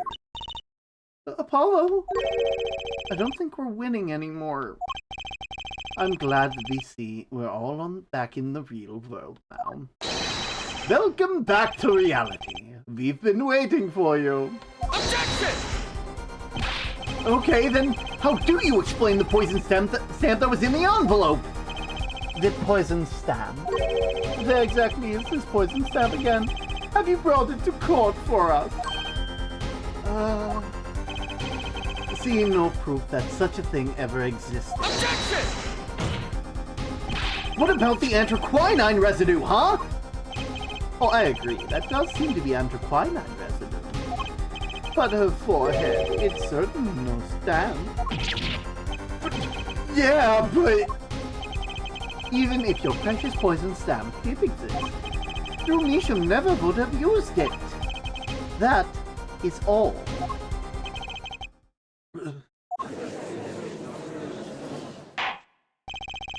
I believe we've come to a conclusion. Again. Apollo, we were wrong the whole time? I can't believe it. The poison traces match up. It can't be coincidence. I'd like to bring some closure to this issue sometime this year. We only have 3 days. Oh, right, that reminds me. Hello, fellow jury! You only have 3 days! A fucked up system, isn't it? Mr. Justice. Yes, Your Honor? Let's review the facts and see where we stand. 7 years ago, Drumisham received a red envelope. There were traces of poison anthraquinine on the document inside the envelope. A similar trace was also found at the crime scene. On this tiny picture frame, the defense has indicated the possibility of a yellow envelope. The envelope then left the scene of the crime with the poison stamp on it. Yes, but even if the envelope contained the poison stamp, and Drumisham, knowing this, put it in a frame, he never would have used that stamp. I'm afraid you're right. Which means there's a fatal flaw in the defense's case. I haven't been on the wrong track this whole time. I'm sure of it. The traces of anthraquinine, the envelope, the frame, and Drumisham's mysterious death. They're all connected somehow. By some sort of logic. Well, Mr. Justice, do you have a conclusion for us? The defense stands by its case, Your Honor. We've seen that the logical outcome of the evidence makes no sense, which means that one of our clues must be a fake. A fake clue? Fascinating. And if you find the fake, your wild fantasies will prove quite reasonable, yeah? The fake clue that's thrown us off the poison's trail is none other than...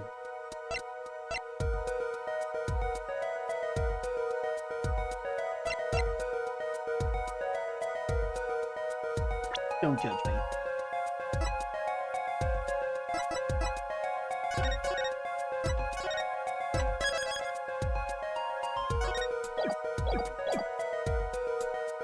Drumisham!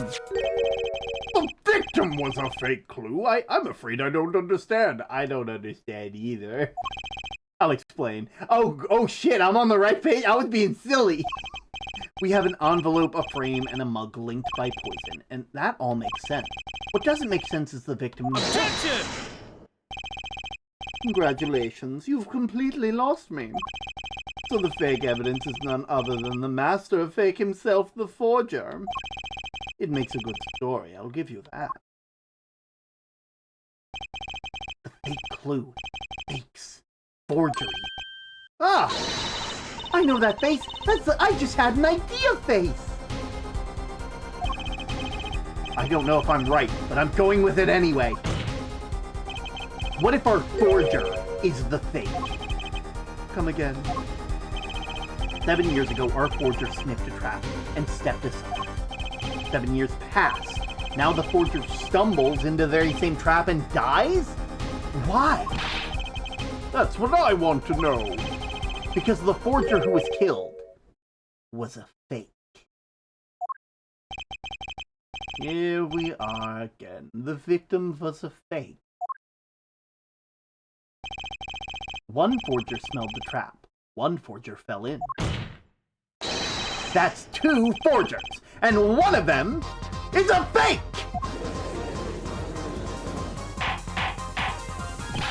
Order! Order! Order! So you're telling us that Drumisham, the victim, was a fake? Well, if he was a fake, who is the real forger?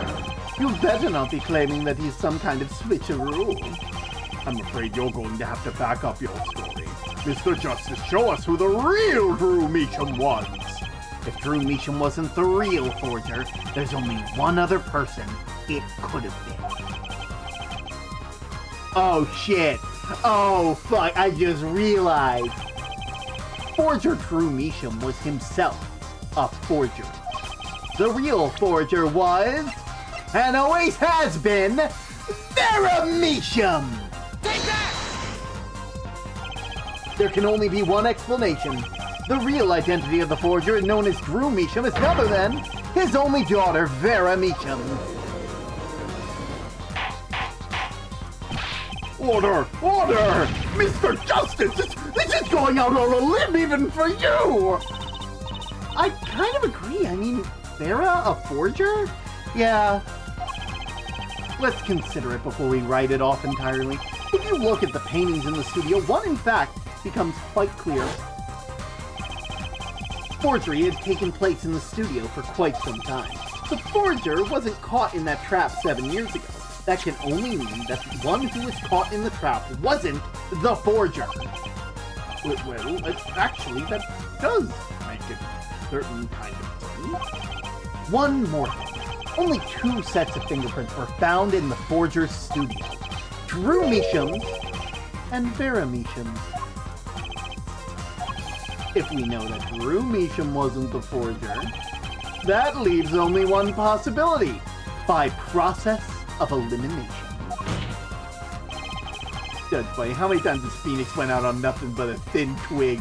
Yeah, but but you have to understand, Phoenix lost their attorney's badge. So it's probably best not to use them as an example for what to do as a lawyer.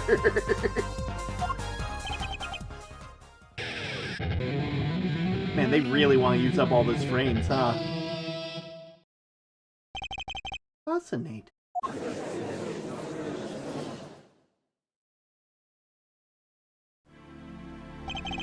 Vera Meacham, you've been paying attention to the trial so far. Let's just ask her to be done with it, shall we?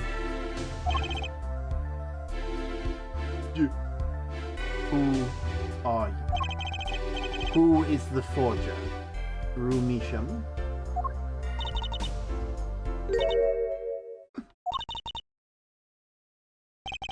Was that an expression of emotion? Staring holes into Prosecutor Gavin's face. I'm used to being stared at by Frauleins, believe me. Oh, shit. Oh, fuck, no! No! Though they usually talk to me too. Tell us, were you the one who forged all that artwork? Seriously, Clavier, why do you keep doing air guitars? They gotta practice.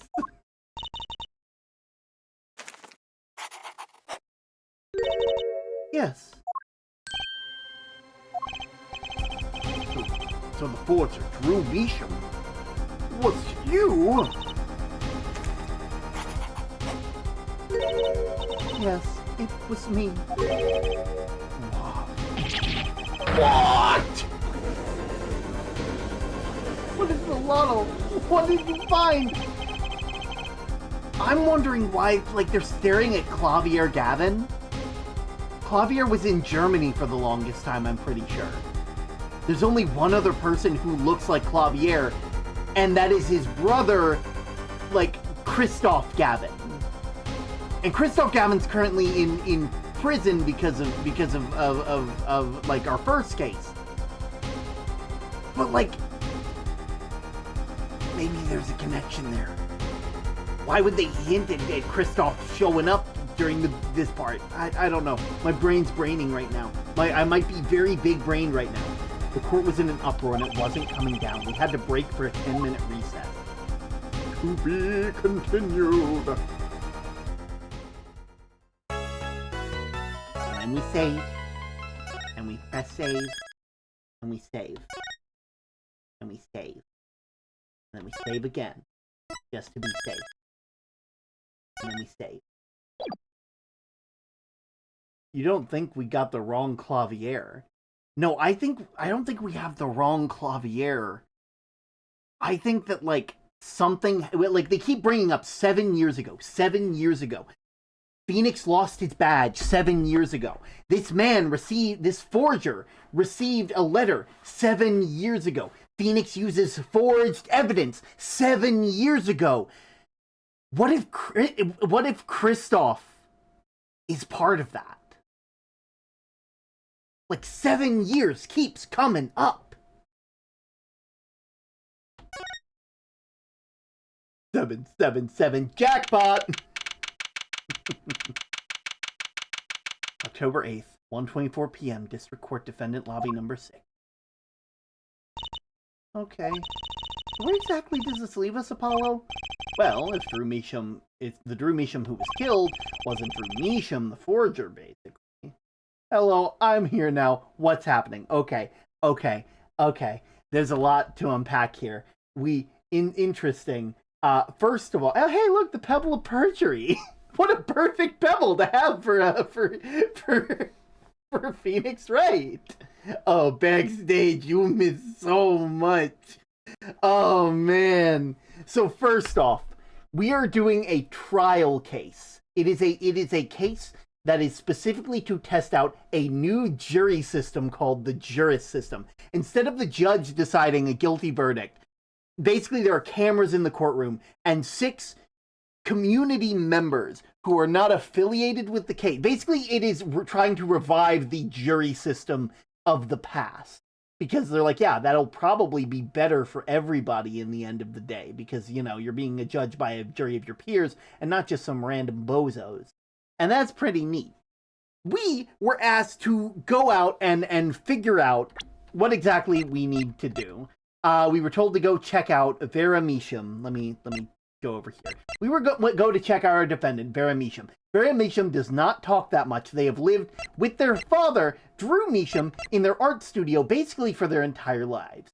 Vera Measham does not talk that much, and they only occasionally will draw out their emotions, which is very interesting. Drew Measham was found dead due to aquinine poisoning, which is like a special poison that takes like 15 to 30 minutes to kick in. This man supposedly was there when the man died on the spot, so we know that it wasn't the coffee which we found residue of antiquinine on. This is the coffee cup here. That little blue spot is the poison marking that we found. It turns out that this man is actually a forger. They make forgeries. And we only figured that out because we were able to use a little x-ray and figure that out. While we were searching for poison around the house, we found this little tiny frame on his desk that had the same poison residue on it. Now, the only thing that could fit in that is a stamp. Inside this letter, right here, it shows a letter dated from 7 years ago. Mr. Drew Measham, I've deposited $100,000 in the designated account. Please send a receipt once you've confirmed. Sign the papers, send the enclosed envelope with the enclosed stamp within 3 days. I need not remind you to speak of this to no one. So whoever received that letter, the forger, for this amount of money, the idea is that they were they were given this stamp and it had poison on it because the person they were dealing with wanted to kill them. Unfortunately, it did not work. Now, that would beg the question, why would you take 7 years to forge why would it take 7 years to open a letter? He didn't. Why would he suddenly be like, oh, shoot? Like, why would he fall for a trap that he figured out like 7 years ago? And so then that led us to the assumption that Drew is not the forger. He does not forge painting. His daughter does.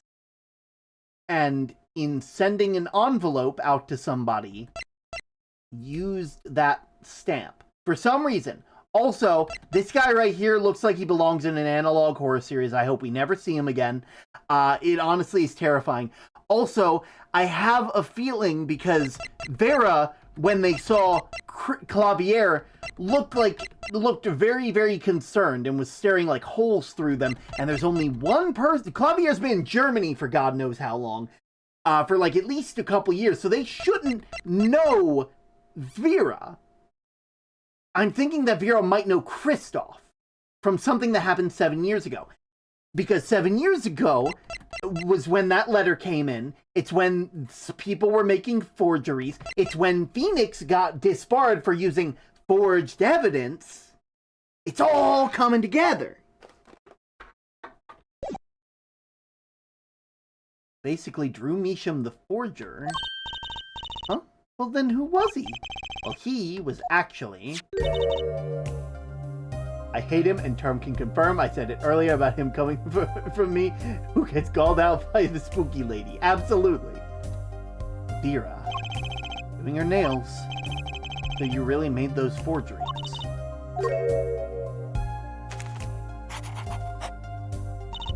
Yes. Her father. I know it was wrong. Could you tell us how it happened? My father was a painter. I loved painting ever since I was a child. One day Father saw it in me. He saw that I had the talent. The talent for making forgeries? How should I say it? It was not only paintings I made. Given the materials, I could make anything. Anything? Father was so proud, and I so happy. But in the end, I was making those forgeries. I've never had a good constitution nor personality. I know very little of the world outside my door. Now, because of me, Father is... You know about this red envelope? I remember that envelope. It was some time ago. You were already creating your works back then? I started when I was only 12 years old. So the one who figured out the stamp was poisoned. Mr. Justice, it's time. The courtroom, please. Right. Out of time. Wait, Vera, just one more thing, please. Those 3 paintings in the studio. I painted those as part of my work. Right, see, we checked them out and we saw that what was underneath. We saw the rough sketch. Oh, right! All the forgeries! The rough sketches underneath them. We used an X-ray machine to look at the rough sketch underneath. And, like, they're forgeries, so it doesn't matter, like, what's underneath them. They kind of just put whatever because they can put whatever, and it won't matter because, like, the forged painting will be on top of it. But each of the paintings is a different one of our cases. And that's weird.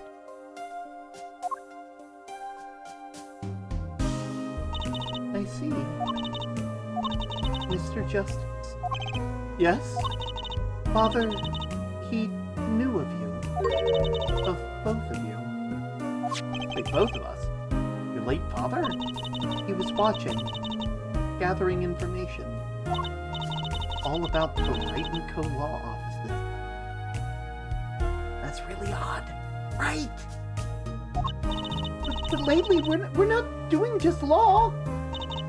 Yes, you do tricks, gags to amuse, and play piano. Well, they're not really gags. Yet your father, when Father heard, you had resumed the legal business. How pleased he was. Who was Mr. Measham? Am I supposed to know? What if he was Daddy's daddy? Judging from the relative age involved, I'd say highly unlikely. Things are already confusing enough with all these daddies running around. Ugh, man, you're telling me. We know that the victim's daughter Vera was a forger. What does this mean for the case? Guess we're about to find out. October 8th, 1:36 p.m. District Court, Courtroom number 3.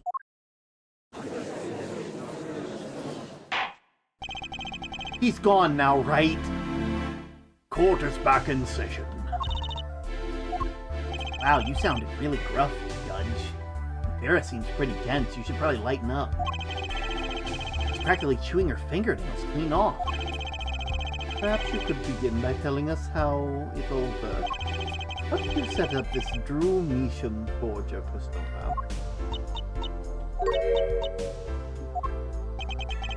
There's that stare again. She's drilling more holes into his head. And she's so suspicious of Clavier. Hey, I know it's hard for you, but hey, he's a handsome guy. What's hard? Very well, miss, if you would. Did you really make those detestable forgeries? Perhaps you'd rather answer my question. Were you the one who painted that painting? The remarkably similar one? Yes. I painted it, yes. Father praised me quite highly for it. So she was the one who made the forgery. Yet she did not wish to reveal the truth of their operation. So the victim was a stand-in, a decoy, to the world at large. He was a forger, not her. I've done a bad thing. I have, haven't I? Regardless, we need a little more information. About, for instance, this. You've seen this before, yeah? Yes, it was in my desk drawer. Very well. You may proceed with your testimony. Tell us everything you know about this envelope.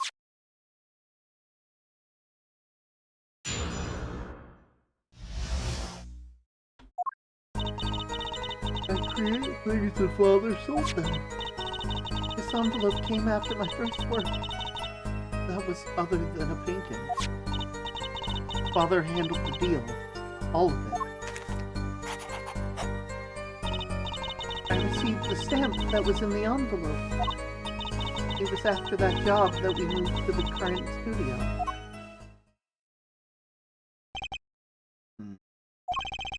There certainly was much of great interest in your testimony. Not that the witness realized it. Very well. Please begin the cross-examination. Right, okay. I need more information about this forger. It's Drew Measham.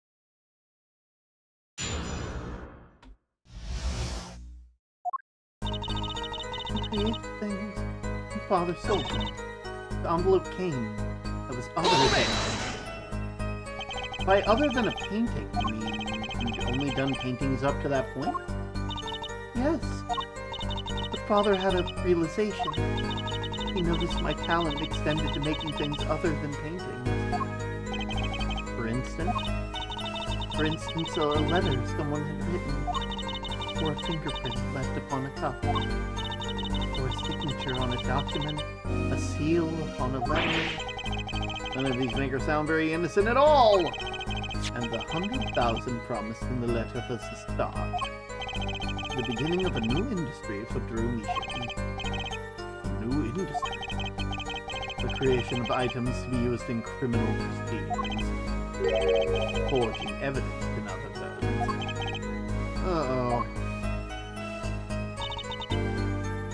Father handled the deal. Hold it! All of it. You didn't know that things we're making were being used? I enjoy painting very much. I think I understand. Fraulein has lived in an unusual little world. Can you tell us what happened to the papers that were in the envelope? Father signed them and sent them back. Did he follow the instructions? Send in the enclosed envelope with the enclosed stamp? This is a rather important matter. Give your answer some thought. I received the stamp that was in the envelope. Hold it! What do you mean you received it? Did I do something wrong? You didn't use the stamp because it was dangerous, correct? Deadly poison, on the back, anthraquinine. Objection! A moment of forehead. You can't force an answer upon the witness. Now then, perhaps you would tell me, Fräulein Vera, why would you receive this stamp? something wrong?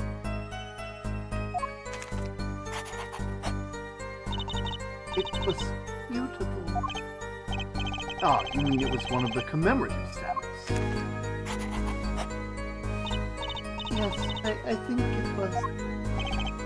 So, you didn't know about the poison?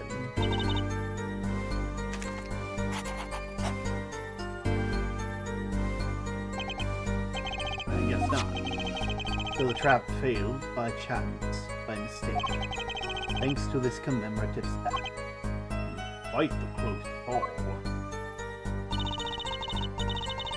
After that job, we moved to the current studio. Hold it! Why are you starting to sound like Clavi or Gavin? You mean you moved to where the current Drew studio is? Yes, we saw very few people there. I began drawing picture books. This single job had tied them to the criminal underworld. I think Mr. Measham wished to reduce their visibility in the Velvet Lodge. Then we had in someone for some reason. Father posed as the creator of the work.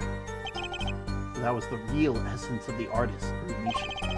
You did the work, and he supplied the faith. The red envelope came, and she completed her first job. It makes it a letter from her client, whoever wanted a forgery. Apollo! We're close. We just have to piece together the parts.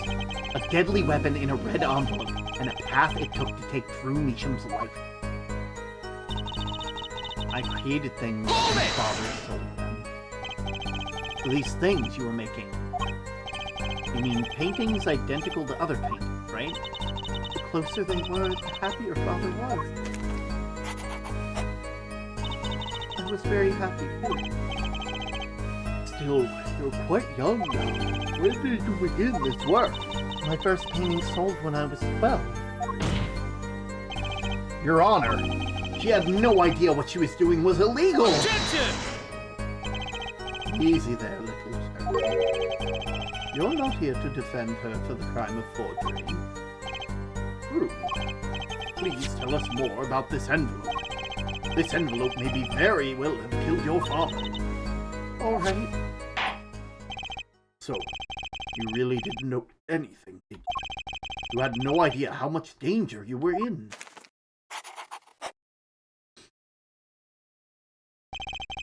Apparently not. About this commemorative stamp, could you tell us more about it? Okay. It was very pretty. And more than that, Yes? it was a picture of people I liked at the time. This is something new. Clavier! Focus! Apparently, we got some cross-examination yet ahead of us. If you would be so kind to continue your testimony for a line.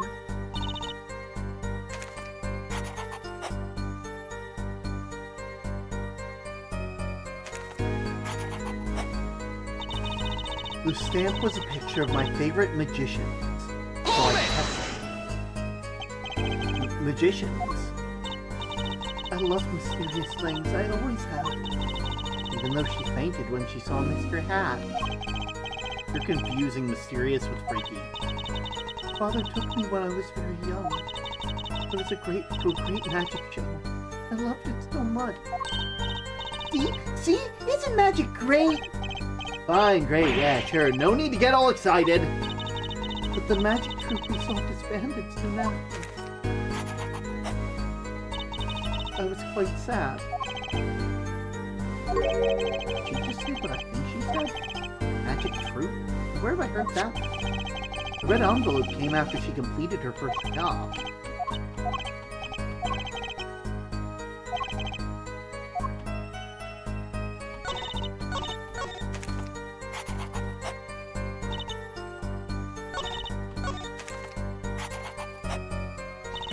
The stamp was a picture of my favorite magician. So I kept it. Hold it! No, god damn it! Just fast forward. Just fast forward.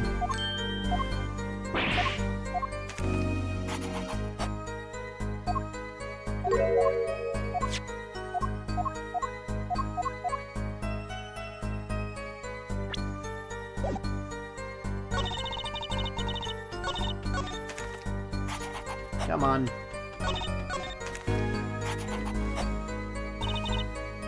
Of your favorite magician, huh?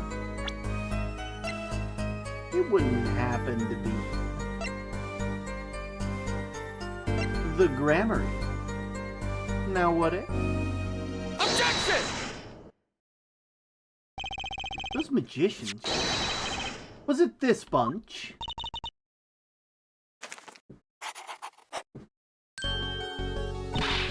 Apollo, they're not a bunch! I see. Still, I have to wonder, why include... Oh, right, also! 7 years ago was when Zach Grammary, the brother of Valiant Grammary, and the father, the actual father of Trucy, died, supposedly. And only recently now, currently, is the trick that he was allowed, like, the intellectual property rights of, passed over to Valiant Grammary. So that's something. Good question. Well, pretty stamps are always better, and you can't beat true Grammary.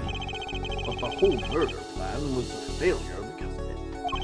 Ironic, don't you think, Prosecutor Gavin? Prosecutor Gavin? Grammary? What's with Gavin? Yeah, what is with Gavin? Excuse you, Gavin? Might I ask just one question of the witness? In your testimony just now, you stated this was your first work that was other than a painting. Please, tell me, what exactly did you make? Can I ask what? No! Answer the question, now!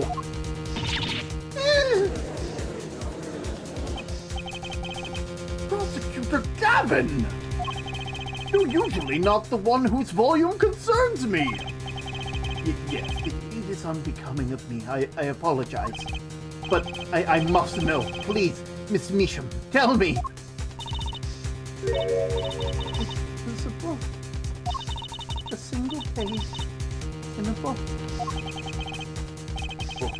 Please be more specific. It was a handwritten book, like a diary.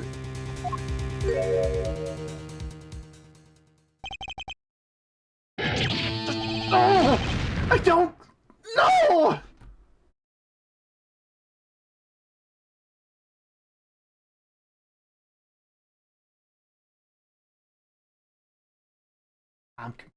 Anybody else confused? What's wrong? Prosecutor Gavin, he looks like he just saw a ghost. Miss Measham, this book. Was there a picture of a silk hat on the back cover? Yes or no? How did you know? Objection! Prosecutor Gavin, the defendant is answering all of your questions. Stop badgering her! He's told you nothing, has he? Your soiled, sullied mentor. Nothing! Sullied? Who? Phoenix Wright. Who else? Daddy? He never told you about the trial 7 years ago. About how he came to lose his attorney badge. It was a certain piece of evidence that decided his fate, you know. A certain diary. On the back it bore the mark of a silk hat. What? Phoenix Wright tossed out of the profession by false evidence. And the forger who made that evidence is this girl standing right in front of me? Vera, you must tell us the evidence you made that was used for the trial 7 years ago. Who asked Drew Measham, you, to forge that evidence? For all of our sakes, who was it?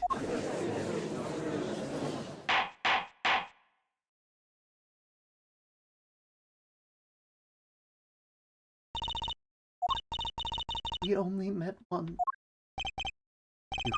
You met the client? Who was it? It was... What's going on with Vera? She's staring at Prosecutor Gavin's face again. I fucking called it. I fucking called it. I'm a fucking genius. I'm a goddamn hero. It's goddamn Kristoff. I'm bouncing off the walls, motherfucker. It's the other Gavin. I'm calling it. Lock him up. Yes, fuck. Is there something about me? I remember clearly. I remember who gave me the book. The diary. Who was it?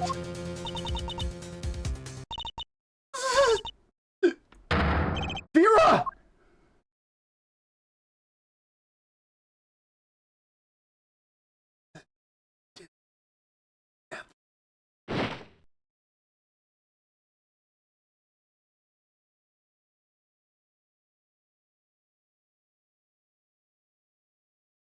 Defendant Vera Measham. Condition unconscious. Examiner's diagnosis. Acute atroquinine poisoning. This ends the recording of the trial for the murder of Drew Measham. Vera Measham was, during the trial, poisoned by an unknown assailant. The dosage was just under the lethal amount, sparing the defendant's life. He is currently in intensive care and is not to be disturbed for any reason. A very simple case, at first glance, until it finally began to show its true colors. The long road to the truth takes us to the record of another trial. And in some ways, that was the starting point of it all.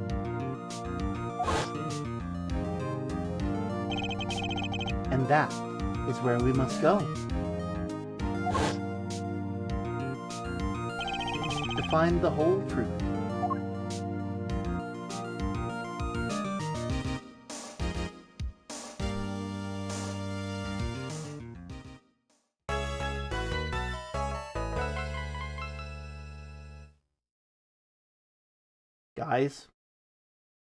Guys, I know I have a rule. I know that Apollo Justice, I know that we've had a rule so far where I'm only allowed to play a single section. I'm only allowed to play a single section. But we can't end on that! We can't end on that! Right? There's no way we can end on that! Like, there's only so much to be continued. We can't end on that. Oh my god. Okay.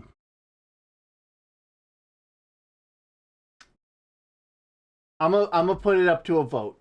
And I'll be right back. I'm gonna put it up to a vote, though. How do I put it up to a vote? There's a way for me to put it up to a vote. Where is it?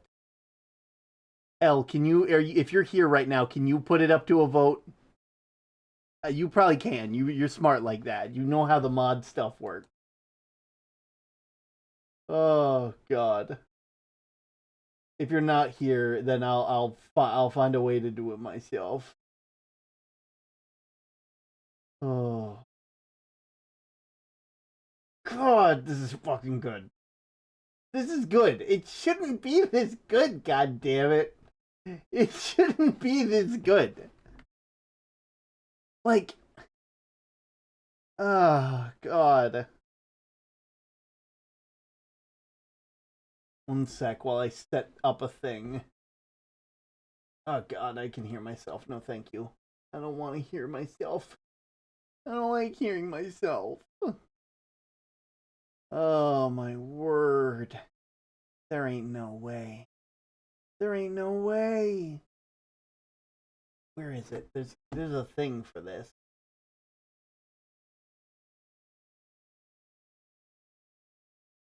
How do I do a thing? I had it. I'll probably have to go to the dashboard and do it that way. If I go to Stream Manager and I do a poll,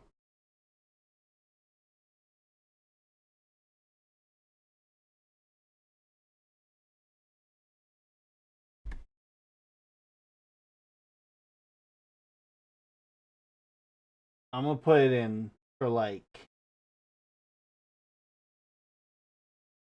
we're gonna put it in for like 5 minutes, and I'll be right back.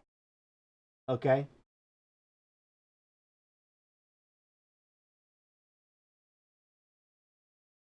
And I will see you all soon. I will see you all soon. I promise.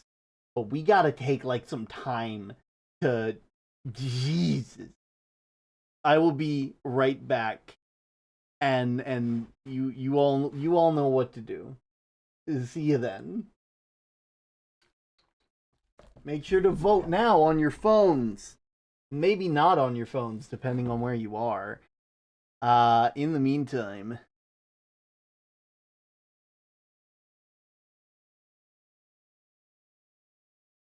getting some music playing. Alright, and I will be right back!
You voted and we listen.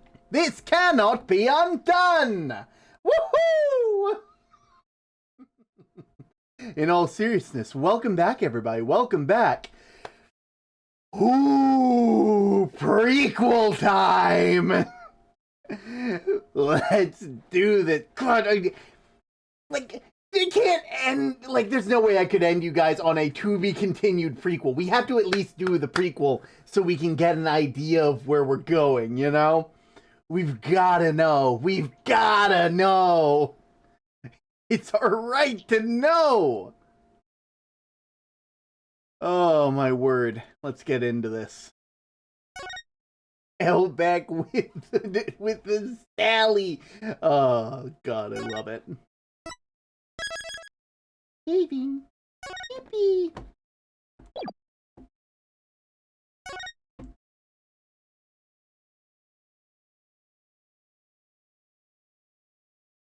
Showdown time.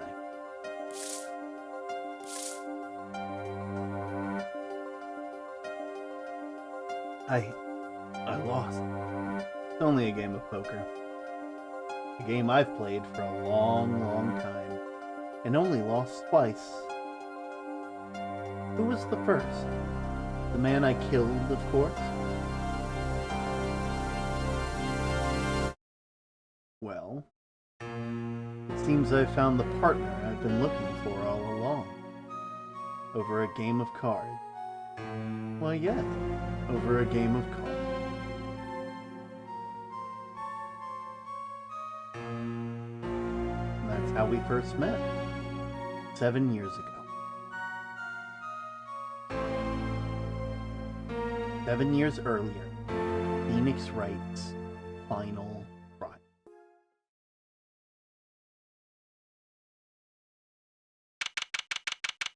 April 19th, 9:27 a.m., District Court Defendant Lobby Number 2.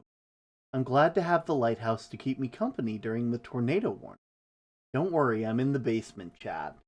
Oh shoot, you got storms happening around here too? I know it's been hitting it's been hitting the south pretty hard. I don't think the worst of it will happen until tomorrow for us anyway. Which, will be interesting.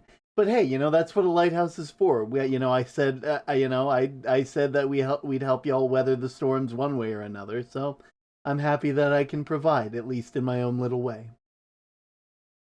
April 19th.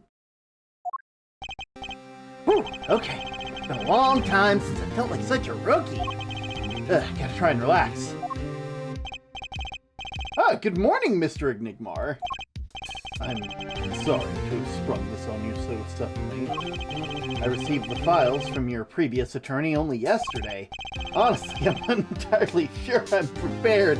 One sec, let me use my time travel powers just to look at everything. Huh. Okay.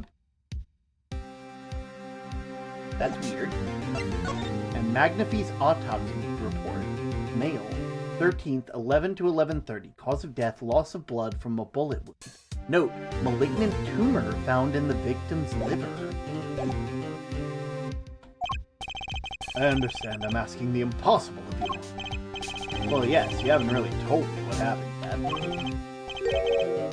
All we did was play cards, and that was enough. Actually, it wasn't. Trust me. Oh, hello there, little girl. Oh, morning, Daddy. Oh, I'm so glad you came. You okay, Daddy? They're picking on you. I'm fine, as always. This old boy here is here to help me, after all. This young man to you. Good morning. That's a cute outfit you have on. Thanks. My first show's today, after all. Oh, I'm sure it is. What the heck is she talking about? Oh boy! Huh? Me? Look, look what he started. Here. It seems fate's clock will make me wait a little longer. At least only less than 10 swift minutes remain. To all those who have supported me in my life's work, I give thanks. Farewell. Magnifi Grammary. Oh no, I just got it over there in the hall. They told me to give it to the old boy in the blue suit and the spiky hair. They said it was really important. What's this? Memo for you or some such? Not from the looks of it. What is this? It's like a page from someone's diary. I'll give it a read later. No, I read it now. We're fine.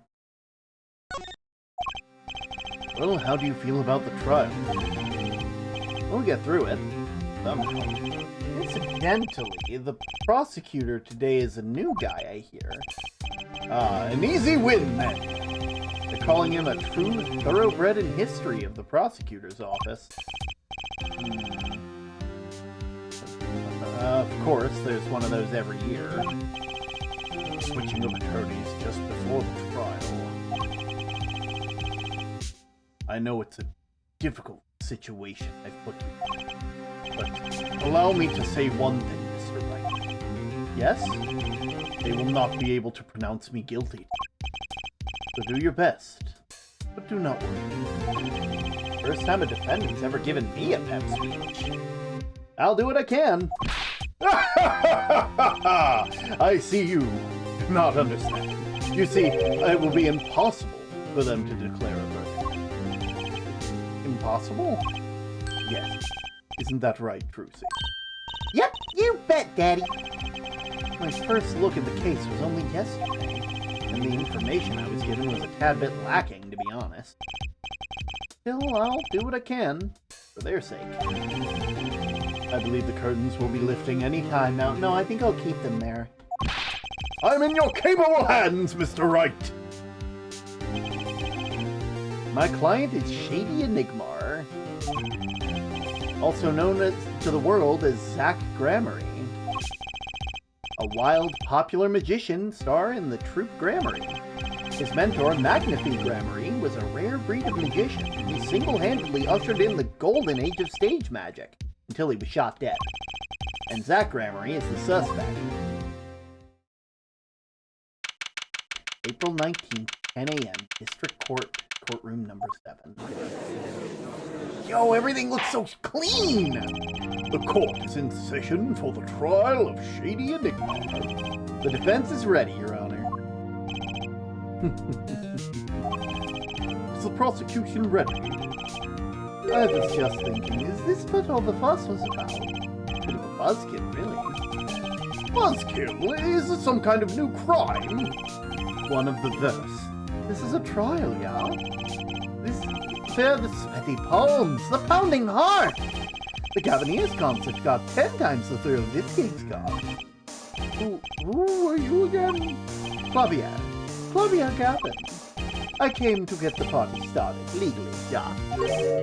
Gavin? Defense attorney Christoph Gavin's. Figure my bro's more famous in this part of town. Clavier Gavin, lead singer for the mega hit band The Gaviniers. You're out of your league, rock boy. I know what you're thinking. You're out of your league, rock boy. True, my debut single, 13 Years Hard Time for Love, went platinum overnight. But that's just a hobby to me, compared to this, yeah. Talkative, aren't you? I like your affected Euro rock accent, by the way. I'm just getting warmed up. Her attorney, right? Perhaps you would be so kind as to fill us in on the case. Actung, baby. Time to call on the opening act. What was his name again? Ah, yes, Detective Gumshoe! Hit it! Detective Gumshoe! Detective Gumshoe! Detective Gumshoe! Yeah! My boy! And you are? Hey, you're the one who called me up here, sir. Name's Dick Gumshoe. I'm a homicide detective down at the precinct. Detective Gumshoe. Long time no see. Hey, you! Huh? Me? Today's the day, pal. Today I win and you lose. I got confidence in my testimony today, see?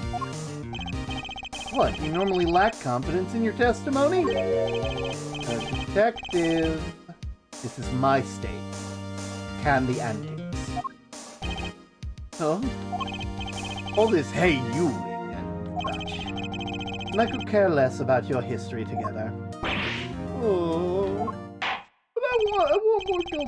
Very well, Detective Gumshoe, if you would. Please tell us about the case at hand. It happened 6 days back in a room in the General Hospital. The facts are as simple as they come. Here's the crime scene. The victim was a patient asleep in a hospital bed. The killer comes in, puts a pistol to his forehead, and BAM! Lights out. Them's the facts. Not so long ago, the victim Magnifi Grammary was a famous man. He had the entire country under his magical spell, as it were. Ah, yes, the great magician. He retired years ago. Do you like my George impression? Say the name Magnifi to one of my generation, and you'd be lucky to get a blank stare. Yes, though I'm sure the youngsters today know his disciples even better. I dare say Troop Grammary has made quite a name for itself. Anyhow, the retired Magnifi has been in the hospital for the last year. What was it? Malignorant Tudor, or something like that. Doing something to his liver, I think? Yeah. A malignant tumor, perhaps? In other words, he had liver cancer. He had only 3 months left to live, in fact.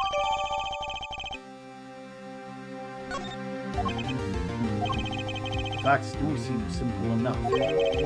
Something's not right. The victim was already climbing a 3-month stairway to heaven. Why not wait for him to knock at heaven's door? Why shoot him? I wouldn't have put it quite so lyrically, but it's true. Why make the effort to commit murder when the victim was about to die? Incidentally, the victim had a serious case of diabetes. Diabetes? In fact, he was about to shoot up this incident. Then he was shot with a pistol. The syringe was found at the crime scene. Chronic diabetes and cancer. As much as it pains me to say it, the victim was clearly at the end of his life. They were really hamming up the fact that this man was about to die. There was no way he was going to live. Used for administering shots, has been washed, and shows no sign of it. I believe the question before us is clear, then. 1 second.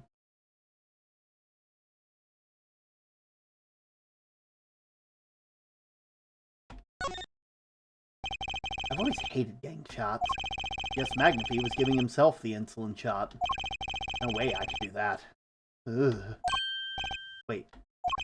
Magnifi used this to inject his insulin. Why is there no traces of it being used? Goat Shoe, I love him. Something to keep in mind. Why did the killer have to shoot this dying man? What reason could he have had? Very well, Detective. Perhaps you can enlighten us to the circumstances of the shooting. Yes, sir. Witness testimony. Oh God, it's just like the old games. There's none of these like none of these eye things. Circumstances. Actually, the victim kind of ordered the defendant to do it to him. A few days before it happened, the victim sent a letter ordering his own murder. The defendant did what was asked of him and shot the old man in the forehead. The bullet was fired from a pistol near the scene, no doubt about it. And the pistol definitely belonged to the old man, sir. Oh, I love you, Gumshoe. Unfortunately, you're probably wrong, but I still love you nonetheless. What? You're saying the victim ordered his own shooting? Those are the facts. I have here the letter in question. To my beloved student, Zach. To you I entrust the task of lower... Huh? Okay, well, I wanted to read that, goddammit.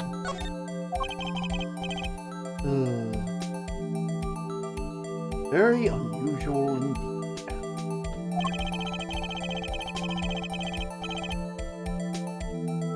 Although, could such a thing as a letter really cause one to pull the trigger? I believe the answer to that question can be found at the end of the letter. Ah, you cannot refuse, and we both know the reason why.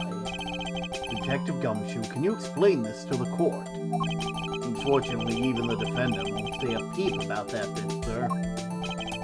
One thing bothers me about this. Why didn't he just say 11?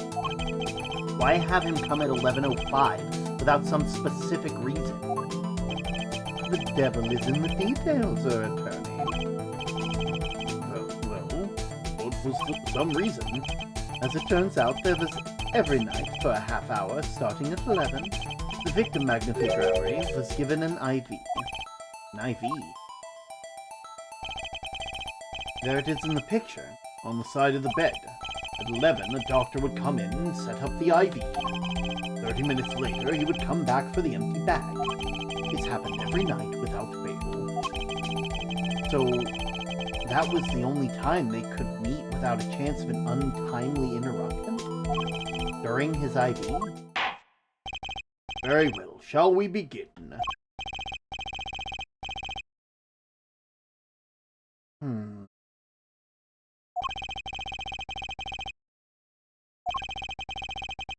Could have at least mentioned it to me. Yeah, it would have been nice. Never mind, there it is. One sec, let me look at their stuff real quick. To you I entrust the task of lowering my life's curtains. Come on the 13th, 11:05 p.m. I will ready a gun with which you will shoot. One shot square in the forehead. You cannot refuse, and we both know the reason why. Magnifi Ramon.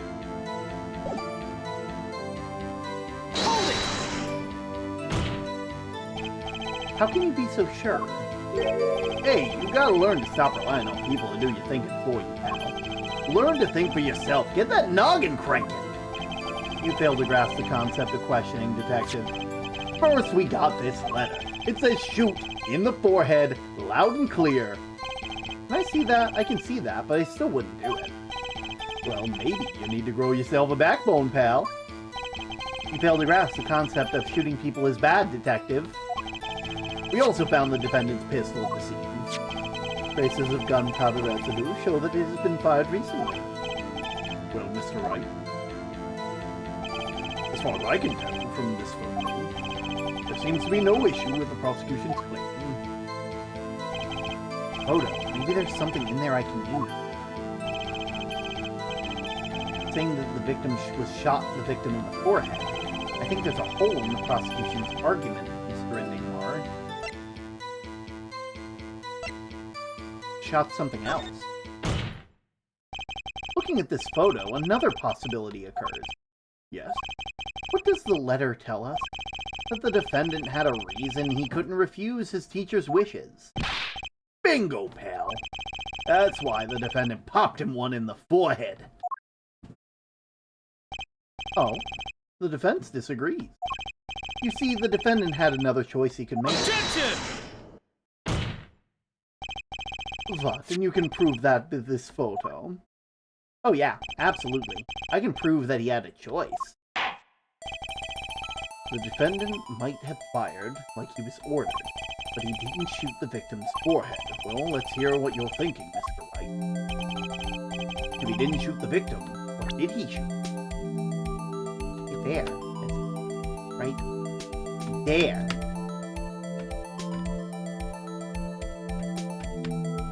Take that! The clown doll? Take a closer look. See? It's been shot in the forehead, too. There's a hole in the forehead. Yes, and a hole in the prosecution's claim. Objection! Ha! And I suppose you have a reason for why he'd shoot the clown doll. He didn't just shoot the doll. He shot the doll's forehead. Ah! Let's read the orders once more, shall we? You will shoot one shot square in the forehead. Which is exactly what he did. He shot the clown doll square in the forehead. The The defense has raised an intriguing possibility. The hole in the clown's forehead. It definitely looks like it's been shot. I like how our entire case is now being built on malicious compliance. Bailiff, send someone to investigate this matter! Objection! I admit I'm impressed, but I expected nothing less. Still, this doesn't mean he didn't shoot the victim. Objection! Perhaps he did have to shoot a forehead as ordered, but the letter said nothing about whose. That was the only way This was the only way he had to follow his orders without taking a life. The bullet hole in the clown doll's forehead does demand an explanation. It might very well be a clue, yet Prosecutor Gavin is right. It alone does not prove the defendant's innocence. You cannot say for sure the defendant didn't shoot the victim. So sorry, Mr. Wright. How sad it is to see the mighty fall. How sad it is to see the novice's overconfidence. He doesn't realize just how big this little hole is going to get. Detective Gumshoe, please take this newfound fact into account when you continue your testimony. So what if he shot the clown? He still shot the victim, pal. So I do have a thing.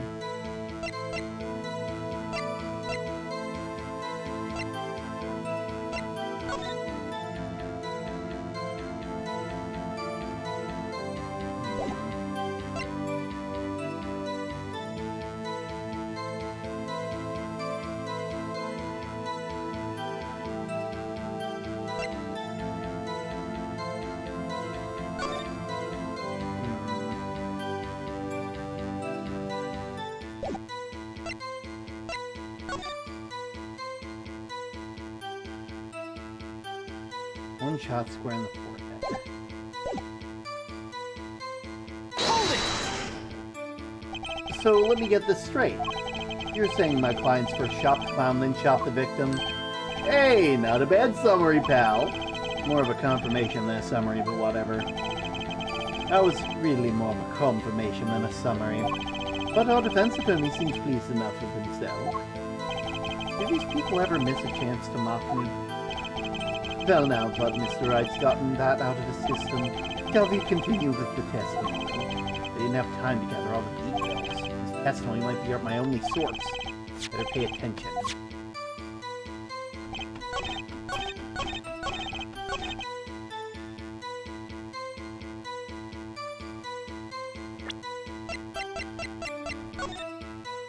I will ready a gun with which you will shoot. One shot. That does look like a single-shot pistol. Objection! Oh, it's probably the picture, isn't it?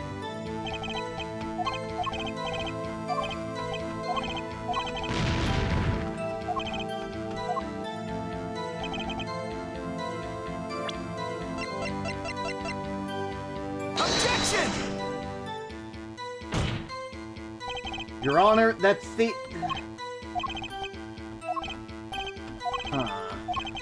Maybe I'm just not... God, I'm fucking flubbing this one.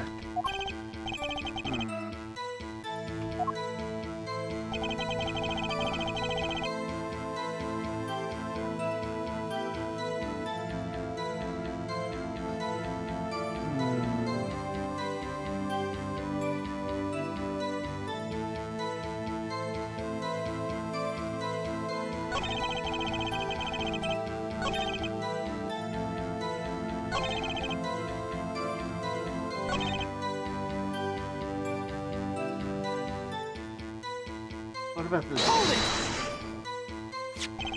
it! You mean this pistol? The one in the crime scene photo? That's the one! It's a funny looking gun, but there's no mistake in it. If you compared the bullets taken from the victim's skull with the bullets fired from the gun, the rifle marks on the bullet were a perfect match. So you verified the murder weapon, in other words. You bet we did!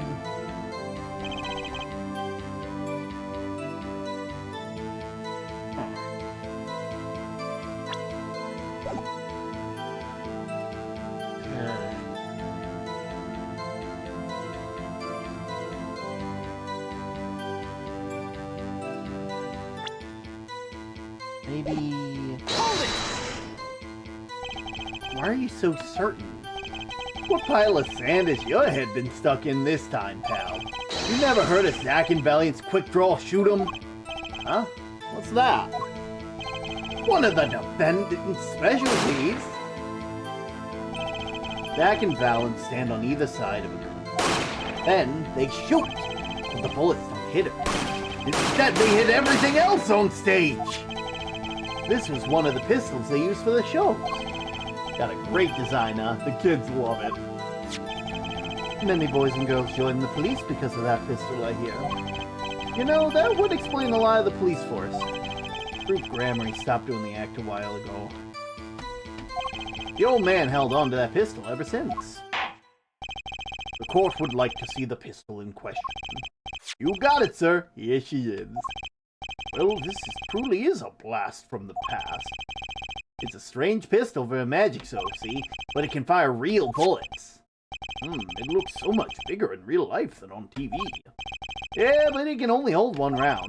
By the way, that pistol's firing chamber's empty. And it shows traces of having been fired recently. So, were any fingerprints found on the gun?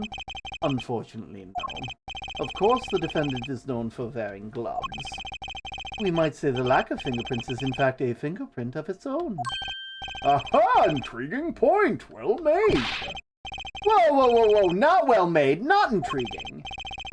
In any case, the court accepts this as evidence. Oh, thank goodness. I thought we were never going to get this. My grandchild would get a kick out of seeing this.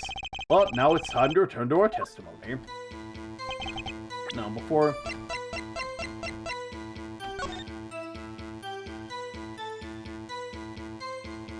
I'm not doing this again. I'm not doing this again. We're not doing this again. It's an old school gun. It has no bullet in the chamber. I'm not doing this joke again. If you look closely, you can see how the pistol made to bend here. It's a one-shot only model, and I guess the bend is where you load it. So this is the famous Grammary Golden gun.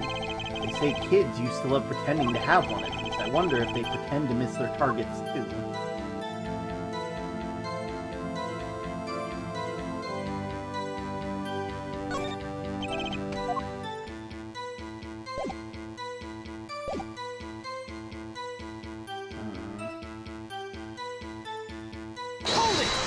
Oh, god damn it.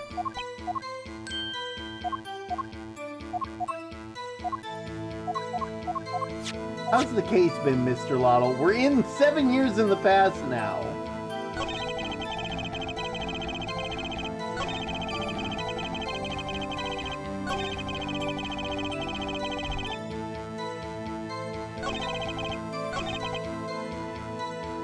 Okay, now that we have the weapon... Objection! You think they would have given me all the evidence if I was going to defend them? The trickiest cases often seem the simplest.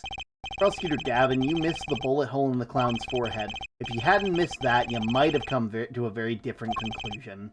Understand? Yeah, but like I just said, pal, after he shot the clown in the forehead, he went... Objection! Did nothing of the sort to the victim. The pistol proves he could not. The murder weapon? How? It's quite simple, Your Honor. The pistol only holds one bullet at a time. If he had shot the clown in the forehead, he couldn't have shot the victim, too. Objection! That's not a contradiction. That's not even close. All he had to do was reload the pistol after the first shot. Objection! Oh, where did he get the extra bullet? Not that easy to come by, you know. If you claim the defendant had one ready, then prove to us how he got it.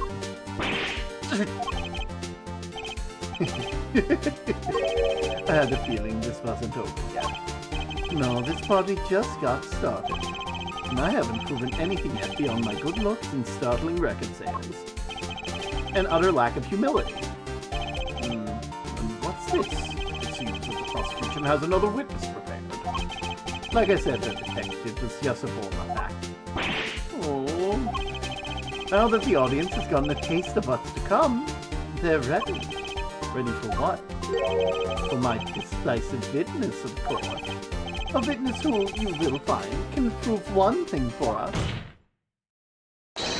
That it was Zach Gramery who shot the victim in the forehead. Very well. We will pause for a 15-minute recess. This might be my lucky break. I'll need that 15 minutes to talk to my client, Zach. Court is adjourned.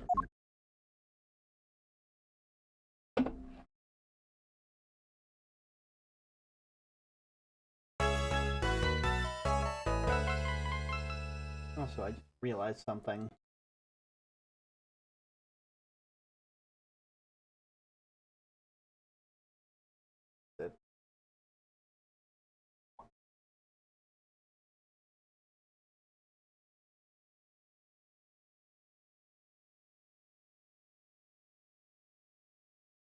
There we go. We'll save.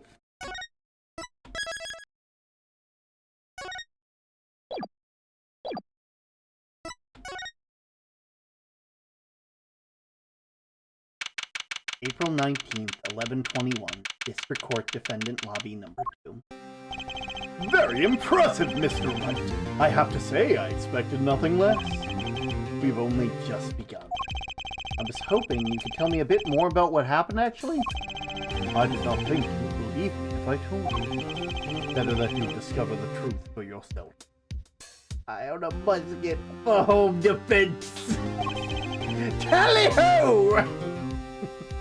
I was thinking of you, you know. I was thinking we need less thinking and more talking. That night in the hospital, what really happened?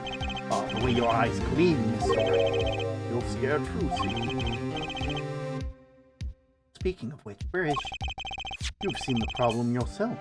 The letter. The one shot in the forehead. One, right? Yes, and the reason he speaks of. I could not deny my mentor's wishes, even if it meant my own death. Why not? This is something I will not say for now. What is this for now business?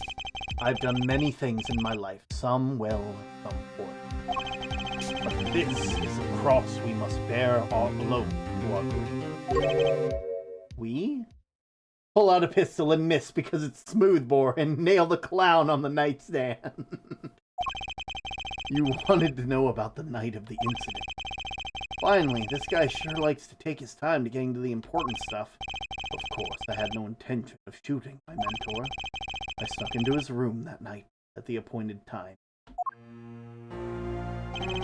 And found there upon the bedside table 2 pistols. 2? Yes, the one I had used on stage. And the one that had been used by my partner, Valor. Oh, for the Zack and Valent quick draw thing. My mentor had the look of one sleeping. I stood by his bedside, hearing only the light sound of his breathing. Then I took the pistol into my hand. I cannot deny that my resolve faltered then for a moment. You faltered? You mean you thought about shooting him? Recall, there was a reason I could not refuse his request. His last such request, but not his first. So there were other requests you couldn't refuse before? To be honest, I've not always been steadfast, and I feared I'd brought pain upon Truce. Was Magnifi coercing his disciple? Just what was going on in Troop Grammary? Yet, in the end, I did not shoot him. Instead, I turned and shot the clown! I took the pistol I had fired and placed it in my pocket. In your pocket? I believe if you examine the bullet in the clown's head, you will find it to be different than the one on my mentor. What were those called? Rifling marks. Yes, well, that is all I have to tell you concerning the case. Concerning the case?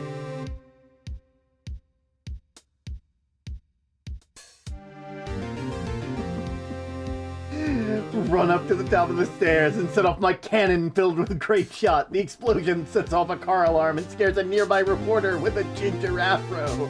Tally-ho, lads! Oh, God. You mean there's something else you can tell me? You are a fascinating man, Mr. Wright. Thanks. Yes, there is something. My mentor, his eyes open. What? Magnifi Grammary? The old devil. He was not asleep, you see. Of course, the gunshot would have woken him anyway. And there we had our last discussion as mentor and pupil. It was not a long discussion, maybe 5-10 minutes. What'd you talk about? Ha ha, Mr. Wright! Did I not just tell you? It does not concern the case. That grammar seems pretty steadfast to me, or maybe just stubborn. Mr. Wright, your presence is requested in the courtroom. Once again, I'm in your hands. Right, let's get back in there. April 19th, 11:37 a.m. District Court, courtroom number 7. Court is back in session.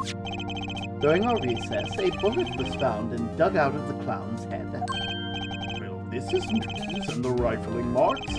There wasn't time to do a detailed analysis. Though they did find the weapon type matched the murder weapon. Well, that's not very conclusive, is it? Also, there's no way that's not a musket ball. That's from like a modern gun. Like that can't be right? Like you're fucking with me right now. Which is why I'm about to call a very decisive witness. Your decisive witness? How many times have I heard those words? Though they often turn out to be far less decisive than you think. Oh, don't worry on my account. I'm quite confident my witness will do the job. After all, he is intimately acquainted with the players of our little production. Being the other half of the troupe Grammary's famous duo Zack and Valent. Valent Grammary? So we get to meet the great Magnifi's other disciple. I run up to the last man and push him onto a knife and he bleeds out because I passed out due to shock. Oh my god, you look... Perhaps we'll start by your name and occupation. Valent Grammary, magician! And you're the decisive witness, are you? You can prove your fellow student your partner's guilt. The grand illusion filled with traps and tricks!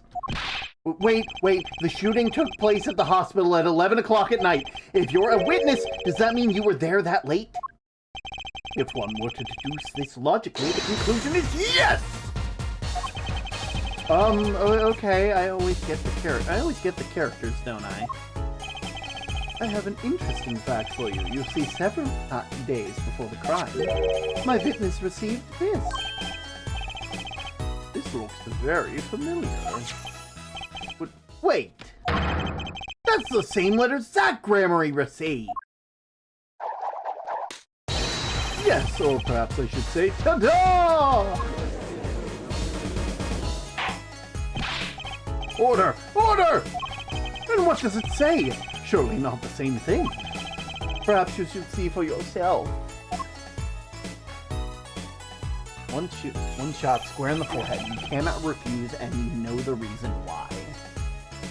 It's practically the same. Come in on the 13th, 11:20 p.m. So come in later. Oh, shit. Bud. No, Valent, you didn't. You didn't see the second fucking head and go, oh, I'm gonna go and shoot that one. No. The court accepts this into evidence. Magnifi's second letter. This is most unusual. Exactly what was going on with you folks? What exactly was your troupe Grammary up to? By which you mean? I'm just having trouble envisioning a man who would ask his students to kill him. Both of them, no less. It's just my opinion, her judge. But these letters, I'd say, were coercing them, not asking. We walked the magician's path together, and in doing so, shared much of our lives. when people are so close. There's a strain, a warping of relations, you might say. Yet this has nothing to do with the case at hand. By which you mean you're not going to tell us. And or even more about the reason they couldn't refuse. Well, let's get on with the testimony for starters. The victim, Zach Gramery, stands accused. Tell us why. Oh, I'll do more than just that. For where he walks, the red roses rise, singing hymns to the miracle of its magic. Fascinating, although I hardly need to remind you That the evidence could just as clearly point to you as the suspect. The letter, the murder weapon, and now the 2 bullets found at the scene. In fact, the only difference seems to be the designated time. As every magician knows, timing is everything. Zagalope! And now it's time to get this party fired up.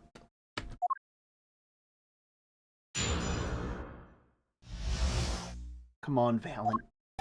That night I visited the hospital room at the time Magnify requested.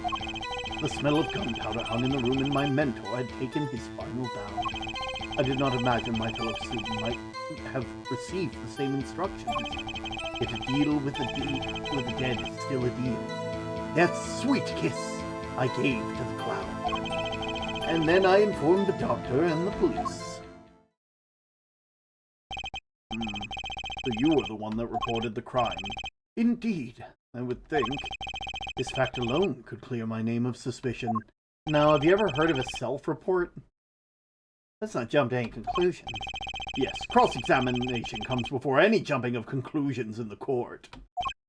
But if your testimony proves to be true, then the defendant, Zach Gramery, is guilty. And if it wasn't Zach Gramery, then the killer was you, Valent. No disappearing act will get you out of this.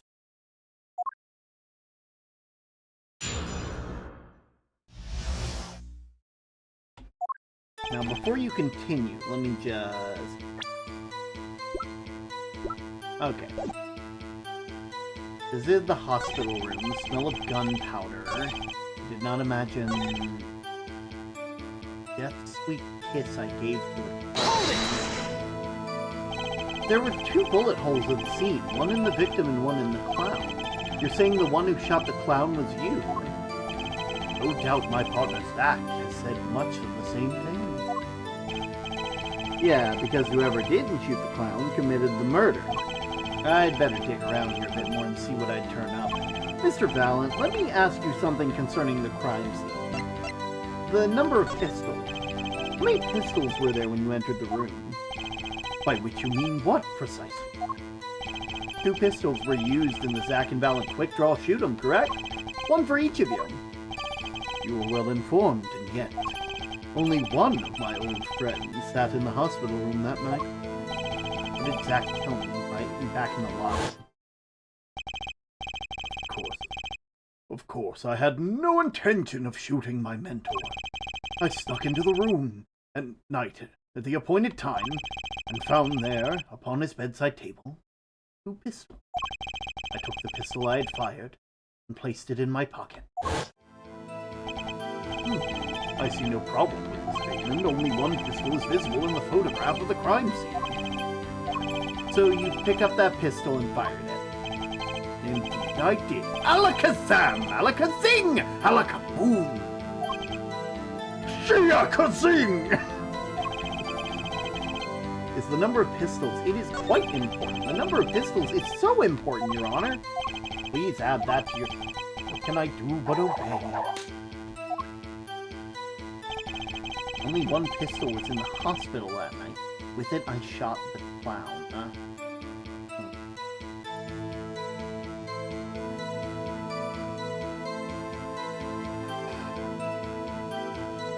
So, there's a problem with that. I didn't mean to press that, goddammit.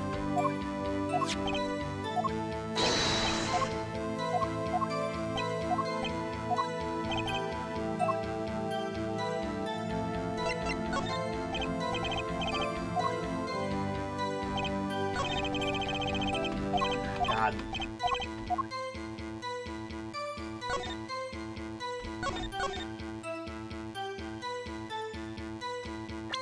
The problem is that if there was only one pistol... Alakazam, Alakazam, I'm sending you off of this mortal plane.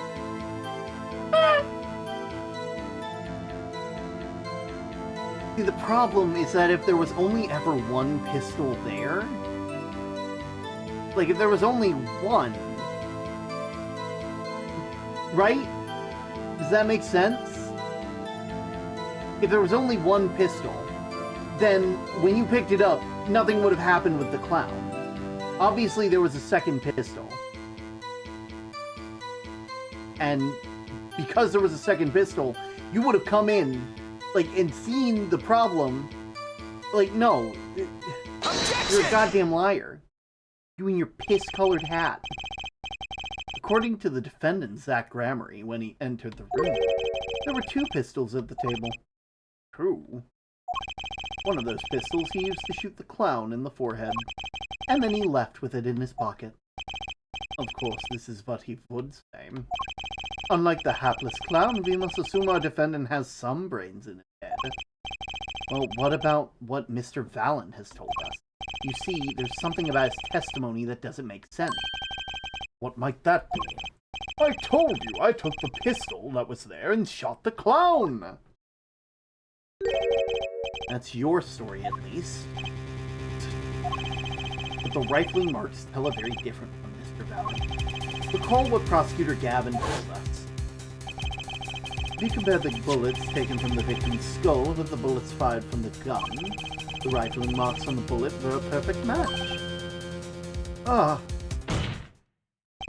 Mr. Vallon, if you fired this pistol because of the rifling marks, I was on the right track, just the wrong lead. Then you shot the victim in the forehead.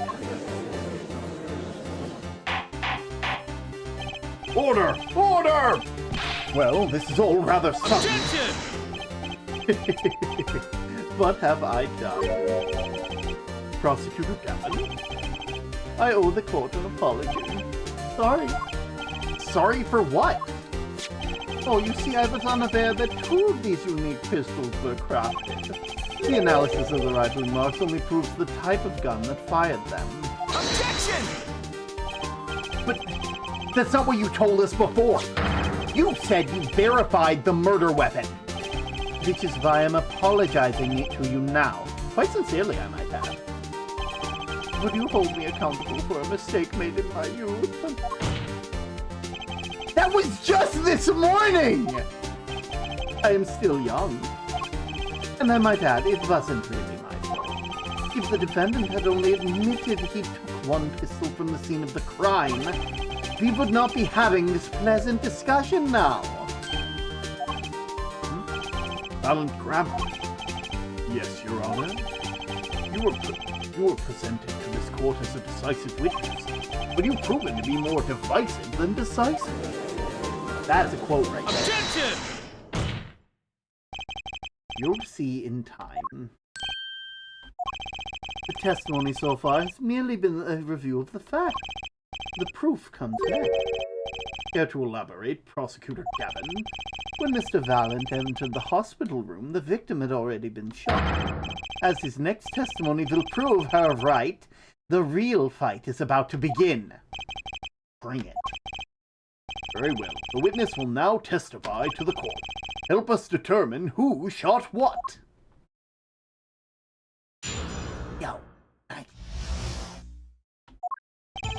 I arrived in the hospital room at the appointed time, which was 11:28 p.m.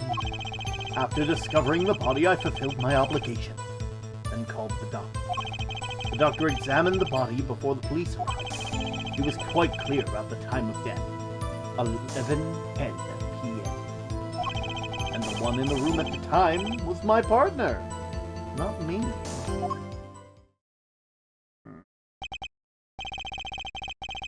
Those times are rather close, you have to admit.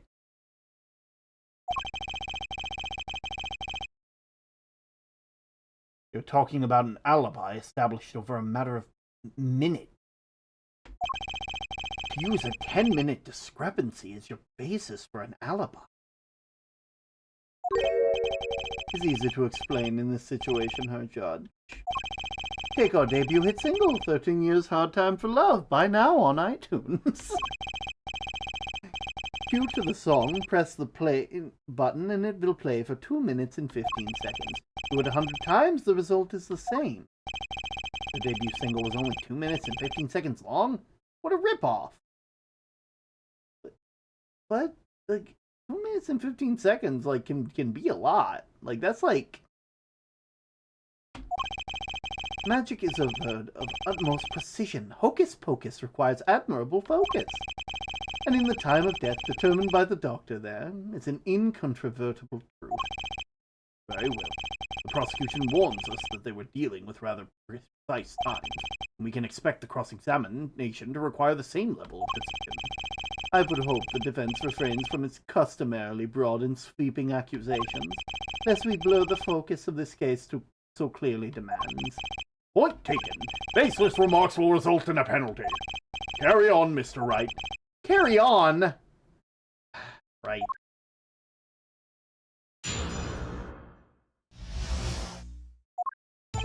I arrived in the hospital room at the appointed time.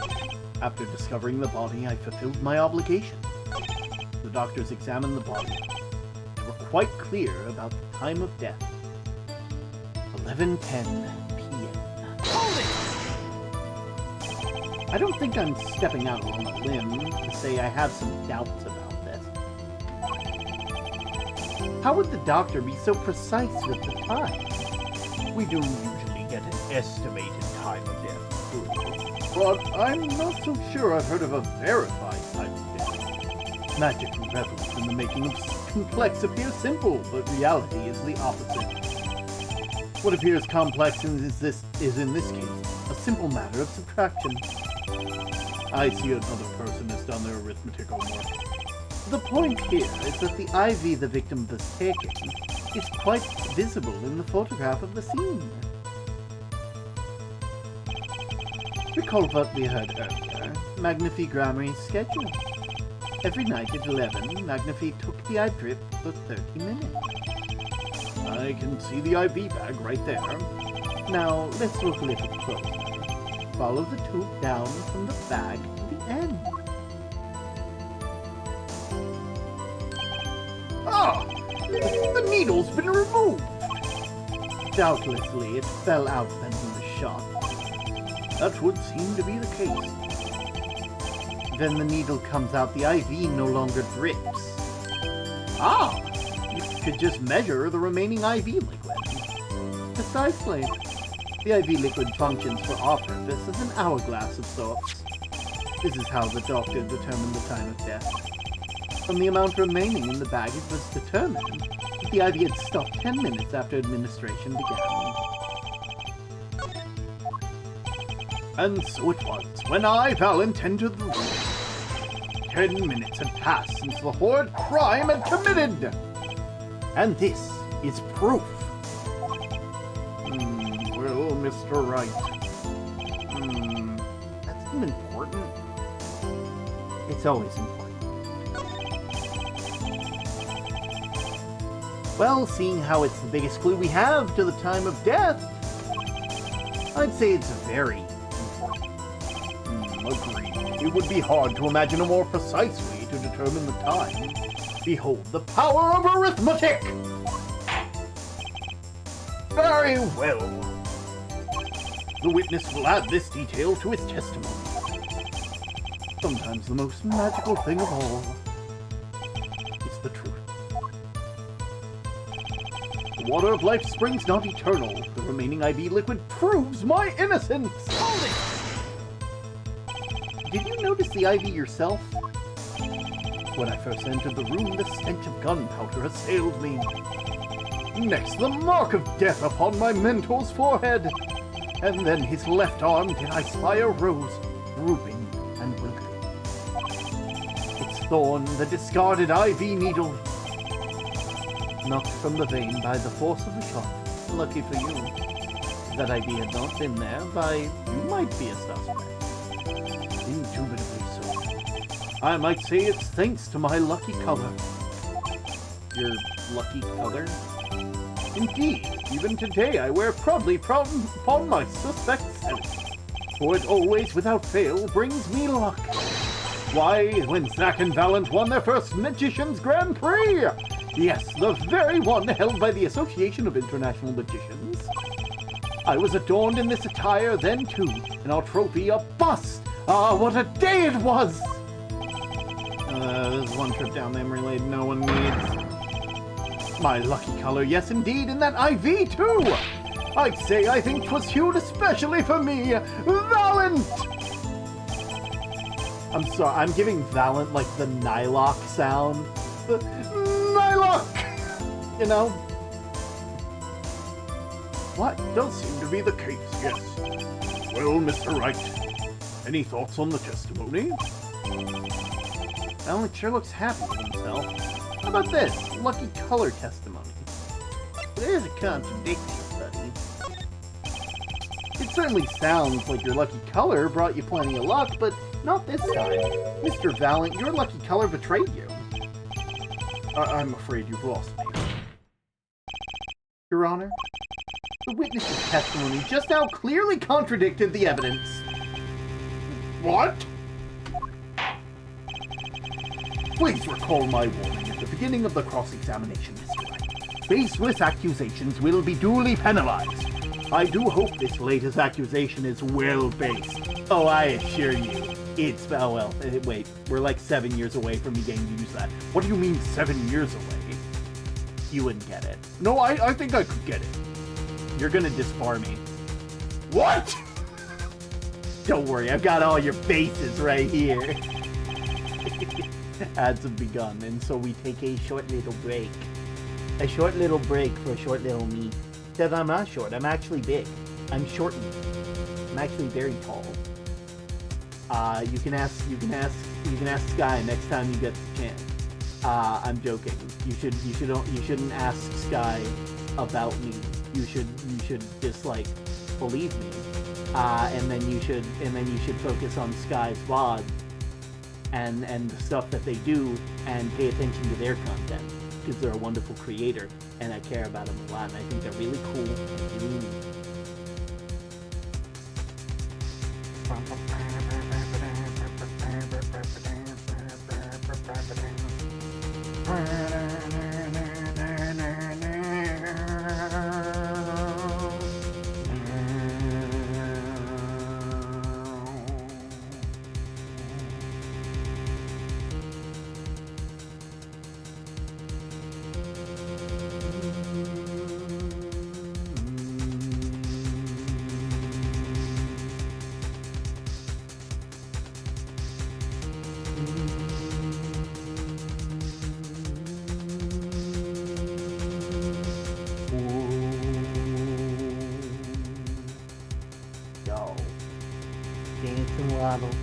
Dancing waddle, dancing around.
I'm sure the ads will end shortly.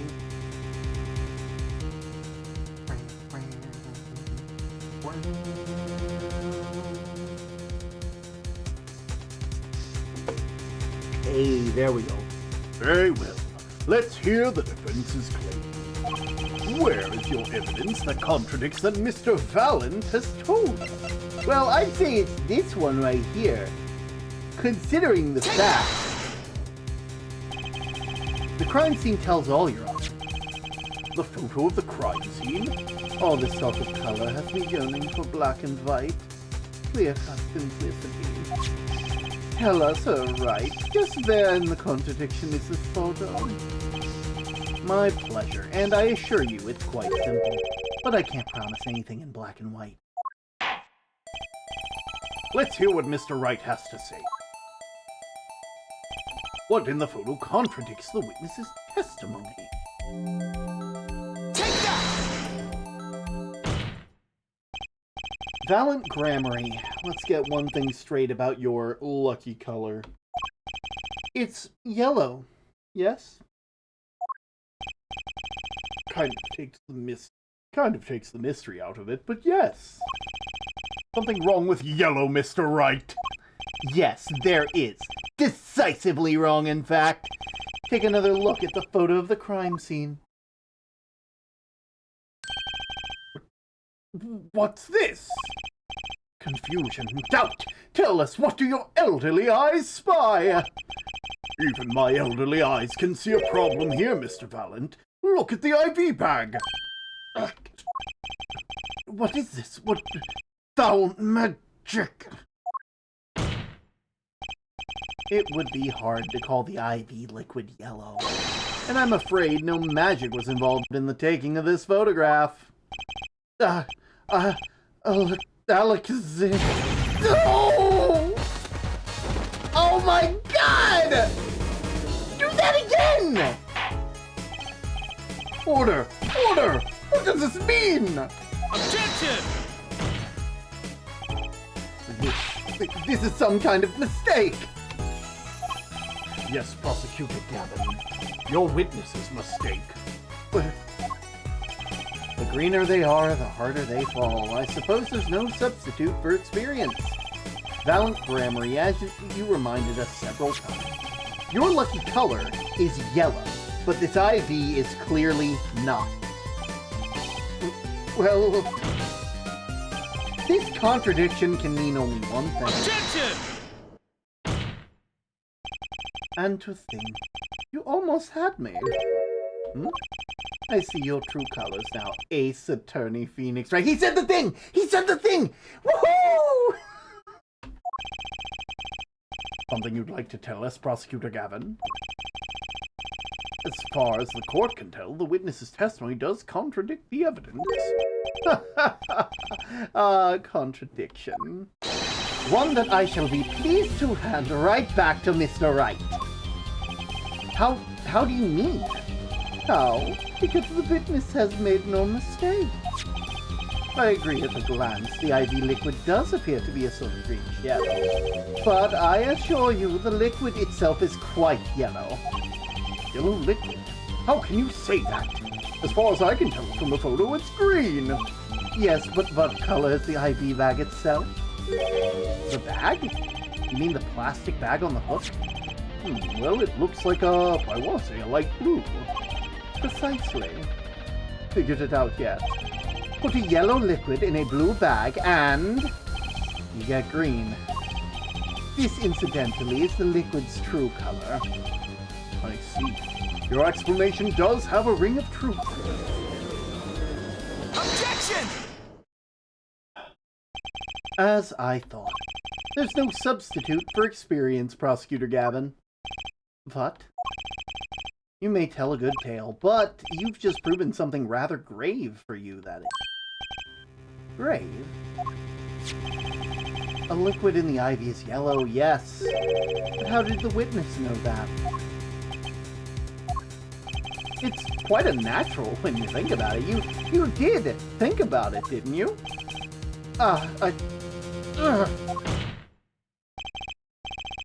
Your Honor, the defense requests an explanation from the witness. And at the scene of the crime, the IV liquid appears to be green. So let me ask you, how did the witness know the IV liquid was actually yellow? Alakazam!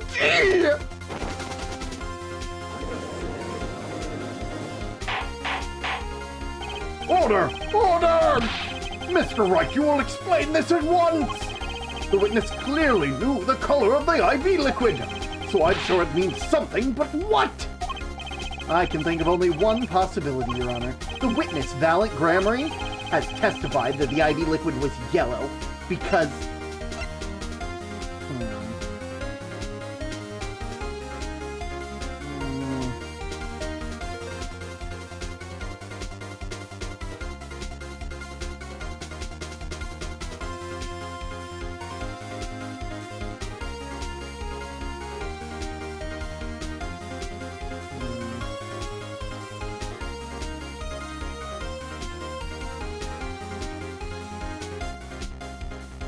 I mean,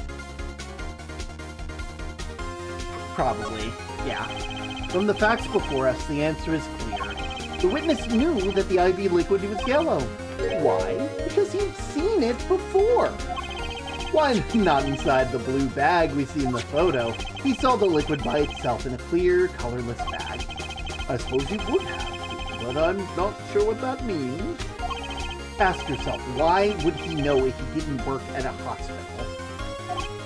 That's where you'll find your meaning, Your Honor. Objection! I'm afraid I find nothing, so what if he knew the IV liquid's color? Leave the getting excited over absolutely nothing to our teeny bopper fans, yeah? Objection! The IV liquid is only evidence proving the time of death. A 30-minute hourglass with 20 minutes worth of sand remaining. Your claim, Prosecutor Gavin. I remember it well. However, there's a critical difference between the hourglass and the IV bag. Wait, I know! An hourglass uses sand, but an IV bag uses liquid! I'm right? As much as it pains me to say this, Your Honor, no. Unlike the sands through the hourglass, IV enters the patient's body, at which point, like magic, it disappears. However, what if the amount of IV liquid had increased? You couldn't tell, could you? After all, there's no way of knowing how much went in. Objection! Let me get this straight, her right. You're saying the witness watered down the victim's IV bag? Oh, no, not at all. Not with water, but with IV liquid. That's how you knew the IV liquid was yellow. No, wait. I said wait! How might an amateur such as myself essay to perform such a task? Objection! I'm an amateur too, but I can pour water into cups. Objection! I'm afraid there's been quite a big difference between a cup and an IV bag. Quite. Can you prove our witness was capable of such a feat? He has a point, amateurs. I, at least, would have some difficulty pouring IV liquid into that bag. You don't need to be an expert to see the look on the witness's face. He added liquid to that IV to throw off the time of death. I tired these fairy tales lacking evidence. Mr. Wright, any solid evidence to bring us back down to earth?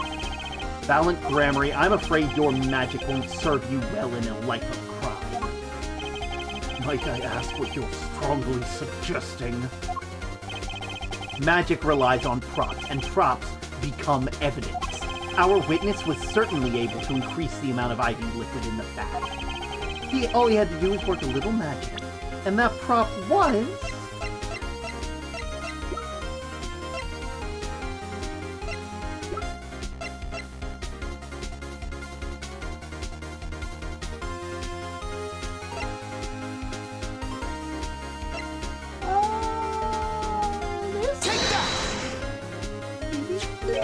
The victim's syringe! It's the perfect prop for the magically increasing IV trick. It's easy enough for an amateur. Objection! What kind of evidence is that? The syringe was clean, not a trace of liquid! Objection! And don't you find that odd, Prosecutor Gavin? What? The victim had the syringe to administer his insulin shots, and there should have been some traces of insulin left inside. Well, Valiant Grammary, if you, as you pointed out to yourself, the IV liquid makes a perfect clock. One that you could manipulate at will. Ah!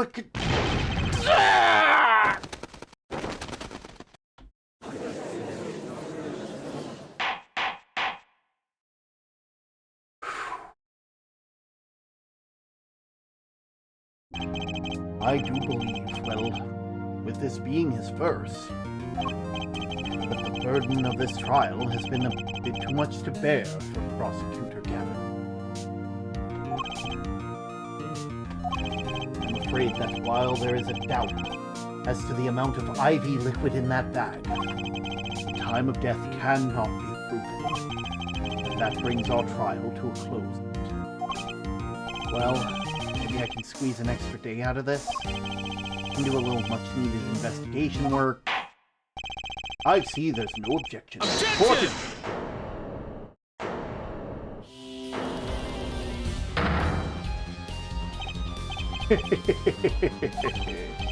Truly, there's no substitute for experience. Nothing blinds one to the truth so effectively.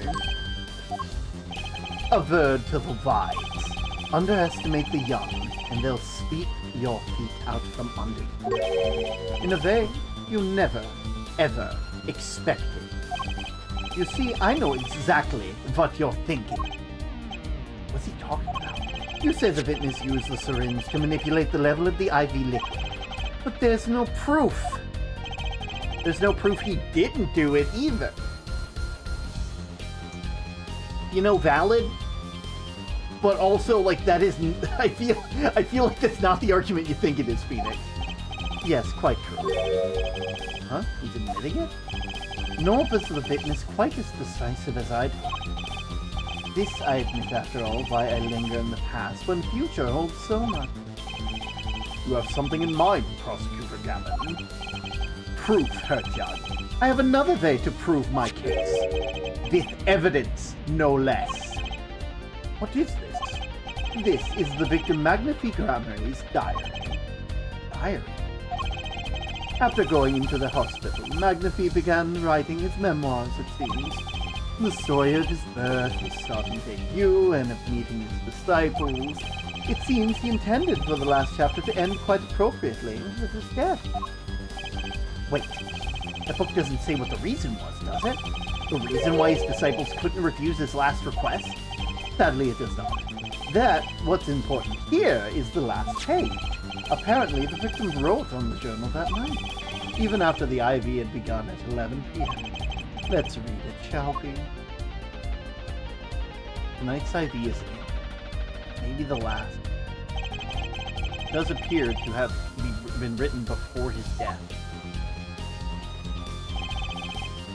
Court accepts it into evidence, and the defense will now read it.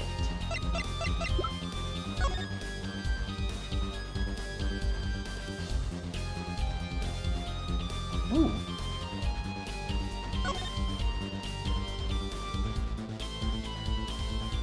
Tonight's IV is in, maybe the last. I leave the rest to them. This is the last page and the diary ends here. The first should come soon. This journal may end here, or it may go on, but not long. That depends on his hands. All that is left is to mine, is to lay down this pen.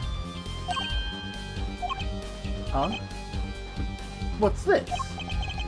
It looks like a page was written out. Well now, isn't that interesting? It does look interesting, especially because at the beginning, we receive this. A page. It seems fate's clock will make me wait a little longer. At least only less than 10 swift minutes. To all those who have supported me in my life's work, I give my thanks. Farewell, Magnifique Grammar.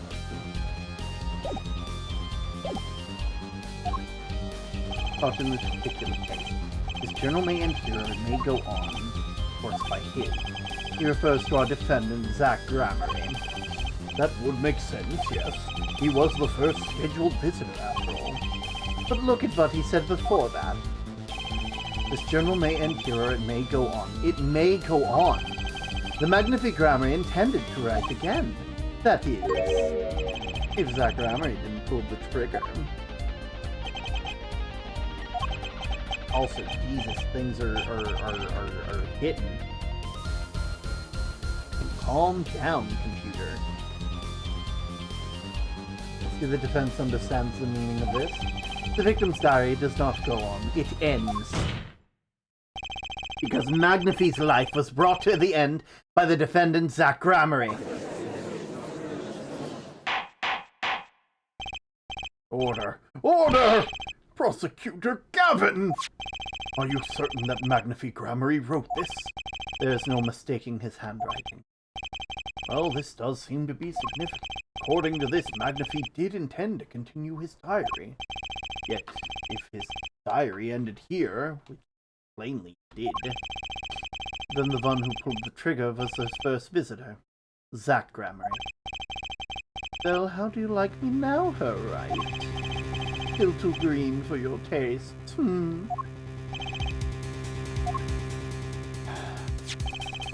She's right about the diary being pretty clear. Still, I find it hard to believe. He'd overlook such an obvious problem with his precious evidence. Well, Mr. Wright, the witness's testimony was lacking, but put together with this evidence, it seems quite sufficient for a case. If the diary's accepted like this, the trial's over. I mean, it's time for me to show them something. Let's show them. I got a bad feeling about it, but we're going to show them. I'm left with no choice but to show my own evidence. What? You have some evidence that overturns this diary? It's not too late to rethink this and avoid more embarrassment.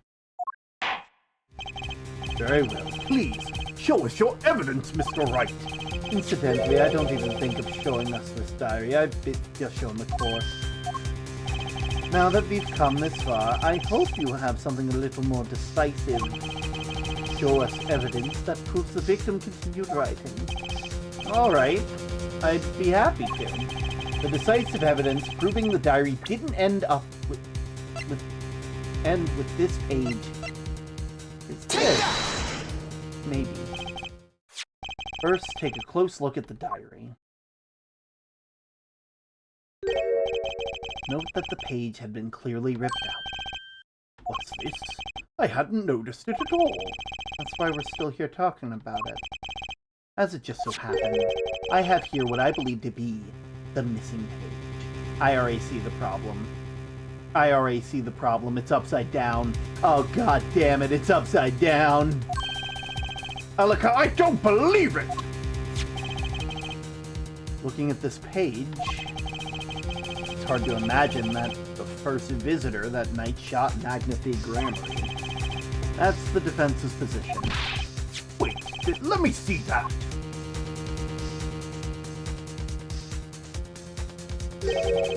What in Sam Hill? Why, this is a continuation of the victim's diary!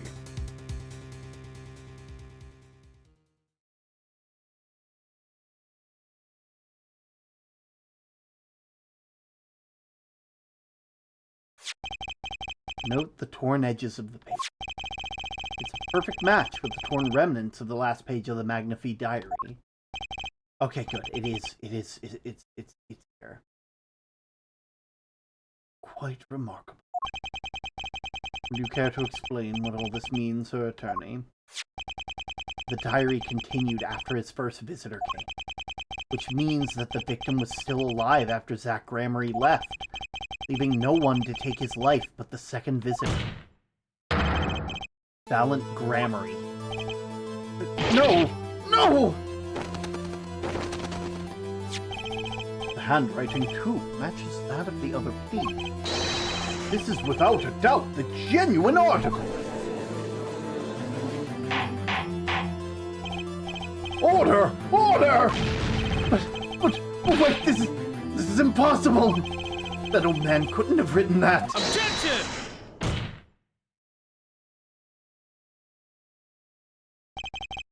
Finally, You just couldn't resist, could you, her right? Resist what? Presenting solid evidence? Judge. Yes, Prosecutor Gavin. Might I request we put the current cross-examination on hold? Prosecution would like to call a new witness.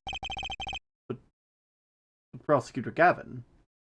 Oh, yo, welcome in! Welcome in, Quality Mistakes. I hope you're having a lovely day. My name is Term, I'm the XLL of the Lighthouse, and I do my best to create a calm and cozy atmosphere for those of us just trying to find refuge from the storms of day-to-day life. How is Divinity Original Sin 2?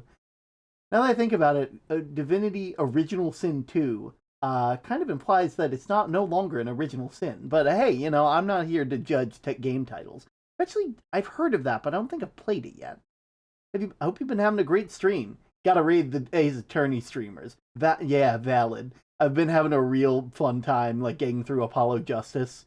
Hopefully, I hope we won't be finishing it tonight. We'll probably be saving that for next time, but, I'm very excited. I just started, so I can't fully say yet. Valid.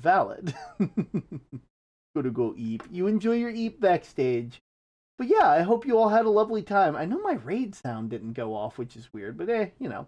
Usually stream mystery games. Ooh, fun. I'm always I really just stream whatever I can. And currently we have the Ace Attorney brain rot, which has offshot into, like, Professor Layton brain rot, so I'll need to play that after I play these games, which will be very fun. And then I'll have to play the Ace Attorney Professor Layton crossover game, which was just amazing in my opinion. Oh, but Prosecutor Gavin, this evidence overturns the current witnesses. I ask only to put it on hold. Please. My new witness has a very, very important piece of testimony to give. 5 minutes. No more. I promise, Your Honor. Well, if you put it that way, Mr. Wright, what's your take on it?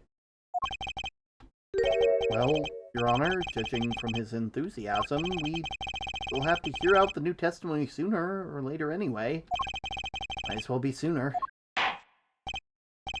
Then, though this is highly irregular, we will put the current cross-examination on hold. The witness may step down. Now, Prosecutor Gavin, please bring this surprise witness to the court. I had a bad feeling just then. That ripped out page was too obvious. He must have known. He must have known. And I should have known it was a bad sign all around.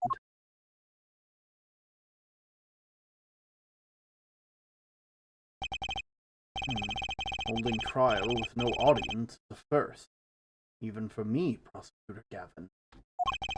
I beg the court's understanding. But I had to make a judiciary deal with the witness to secure his testimony. A judiciary deal?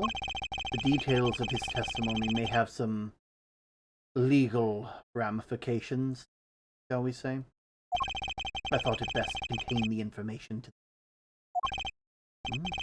Very well. And you are the witness, I gather? Ah. Yes. Yes, sir. State your name and occupation for the record. My name is Drew Measham. I'm a painter. Painter? And you're somehow related to the case? No, well, not per se.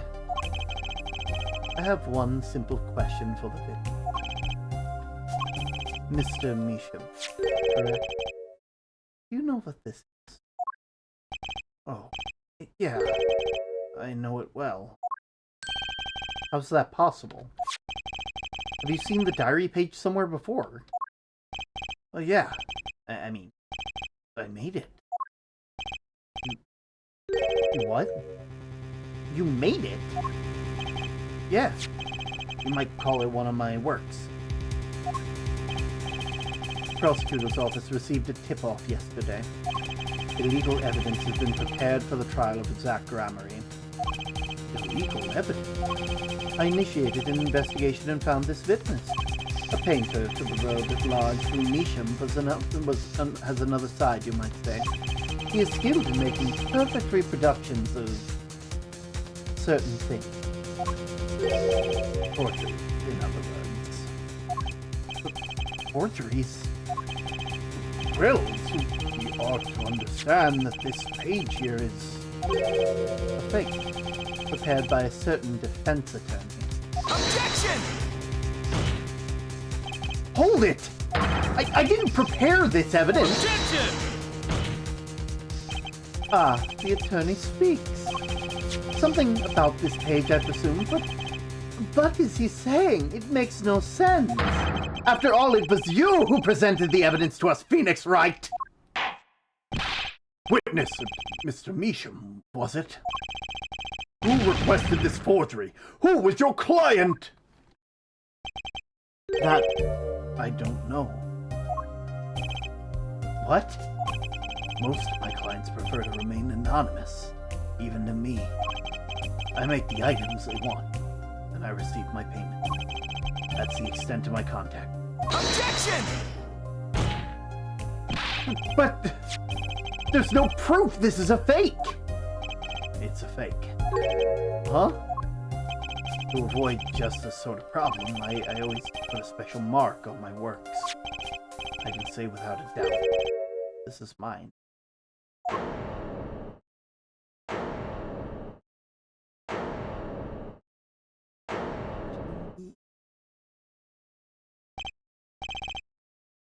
Mr. Wright? You've just presented illegal evidence to the court. My court. It was careless of me. That's all I can say. Oh, old boy! Here. What's this? I don't know. I just got it over there in the hall.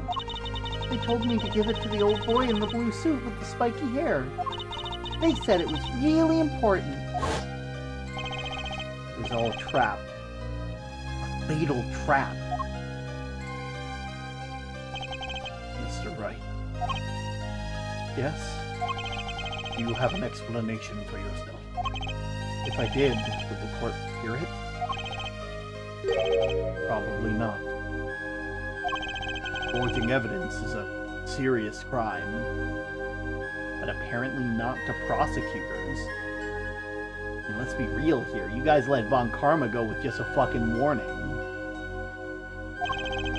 Presenting in court, hearing a mistake. A fatal mistake for an attorney. Fatal, too, perhaps, for your client, I fear. Tell me, what kind of defendant relies on forged evidence? The answer is quite clear. A guilty. Objection! Your Honor, wait! I understand that presenting forged evidence in court, it's a serious crime, but you cannot hold my client responsible for actions I undertook as an individual! I'm sorry, Mr. Wright. Your Honor? Another close call, I dare say. If the prosecutor's office hadn't received that hot tip, everything would have been gone the way you wanted it to, yeah? I even gave you a chance. Too bad you decided not to think before embarrassing yourself. I see no reason to further discussion on this matter. Special witness dismissed.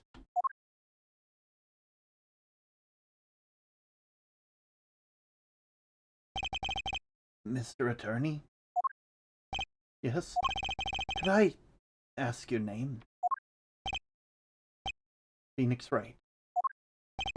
Mr. Wright, I've seen and studied many people, but none like you. I'll remember you, Mr. Wright.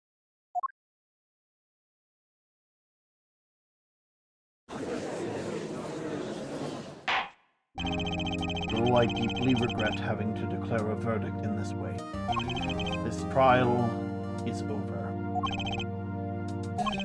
You have the right to find a new attorney and make an appeal. However, this court must... Your Honor, Mr. Zack. There is one thing I'd wish to make clear. Today, in this courtroom, you cannot declare me guilty. It is impossible. I'm afraid the defendant is quite mistaken. Most certainly have the authority to declare a verdict on you. Except, tell me, how do you plan on announcing your verdict when your defendant does not exist? What are you talking about? I'm talking about this! Mr. Enigma! The defendant's escaped! Find him! Quick! Bailiff, close all exits from the building! On the double! He must not be allowed to escape! That day in the courtroom, a miracle occurred. The defendant, Shady Enigma, aka Zack Gramarye, did not just escape from courtroom, he literally, unbelievably vanished. Right before the bailiff's eyes. No one ever saw him again. Not since that day. This is the Gramarye miracle.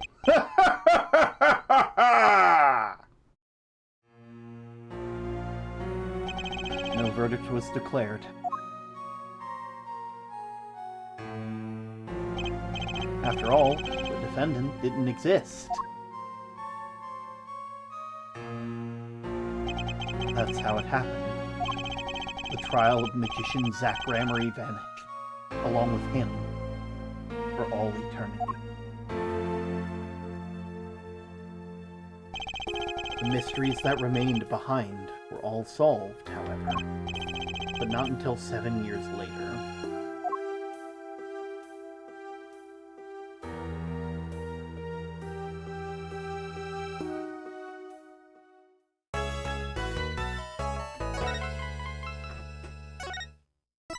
We will save, and we will show the sneak peek, but we will be ending after we see the sneak peek.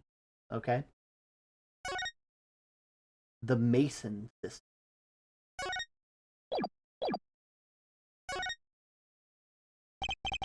That trial 7 years ago was the beginning of it all. This I know beyond a doubt. The mysteries of the past work their magic on the present. But you'll soon be finding all of this out for yourself. Which of Magnifi Gramarye's disciples pulled the trigger? Where did the vanishing defendant Zack Gramarye go? What dark truth lurks behind the forged diary? Actually, what time is it? 125. I might. This is nah. We've been going for a long time tonight. And what about the girl who was left behind?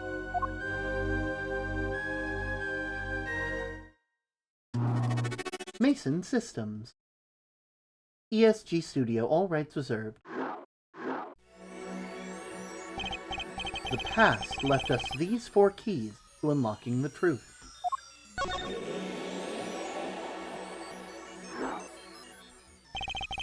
But that's not all. There are 4 keys in the present as well. And when all the questions have found their answers, the final trial will begin. But first you must chase the truth through then and now. Think of it as a game.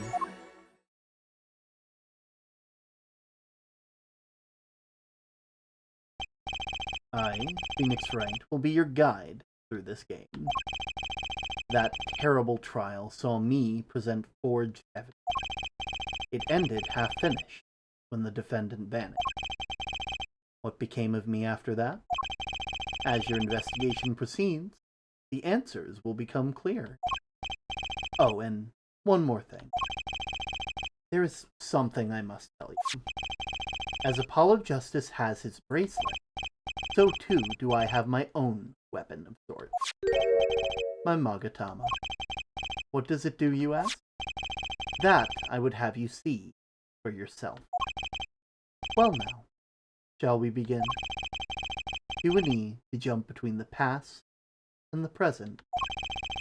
But let's begin 7 years ago, in the past. It's right after my last trial came to an abrupt. Now that you know the game, let's play.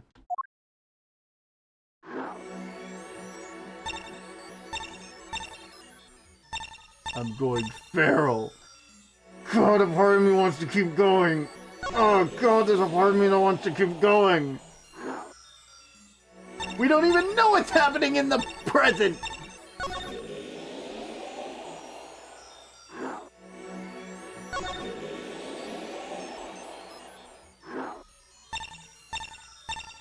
We have to unlock the locks of truth and the Magatama. Oh God, I want to keep going, but I know if I do, I'm gonna have to finish everything. There's no way. Continue. I want to see let the demons win, but it's up to you, turn. I want to say let the demons win. You know what? You know what? We let the demons win. I don't got work tomorrow.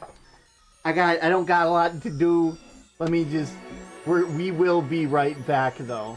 I think we will be right back momentarily if my mouse will work with me. There we go. Dear Lord, I will be right back, everybody.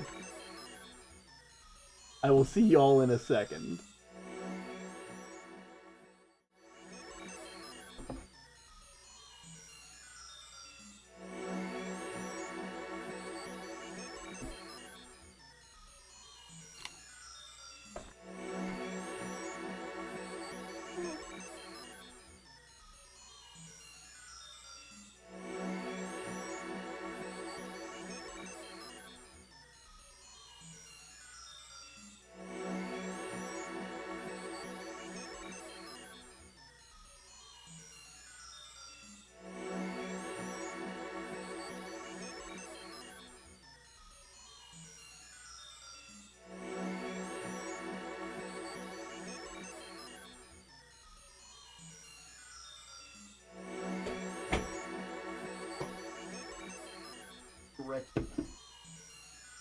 Stretching a tiny bit because I'm gonna need it.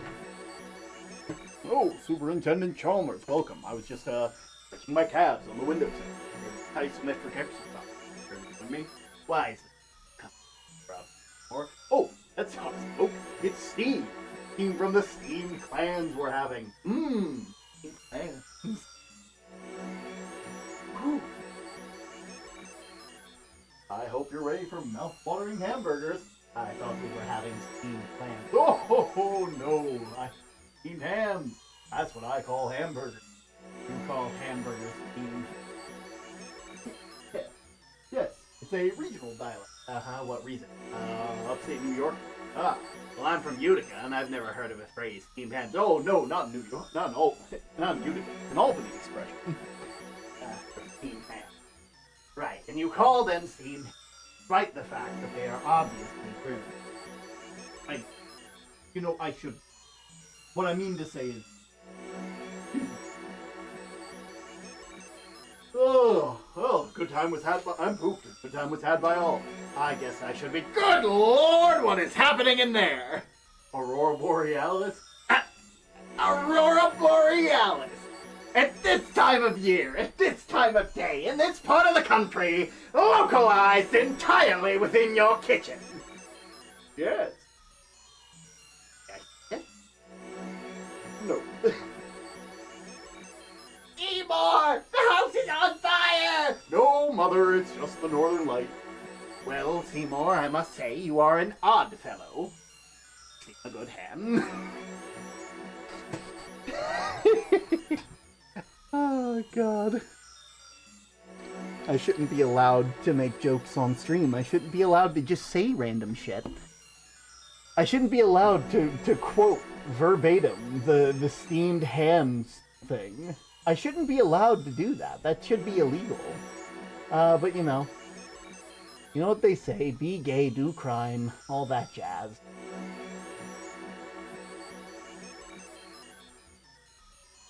I'm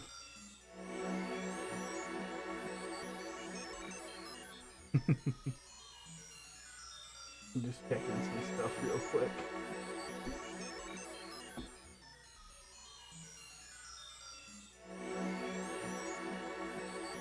Sorry about this calendar.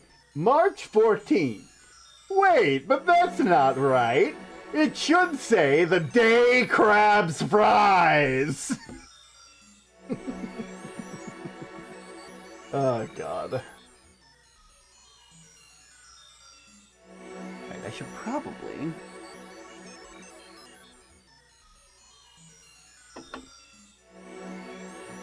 I wonder if I can add, like, a filter to my microphone when I'm on this screen so it sounds like I'm in the other room. Because I think that'd be even funnier, of just me... It's just like, it's like all the Waddles are in the drawing corner from now, hearing Term in the other room just screaming about something. Also, crisp!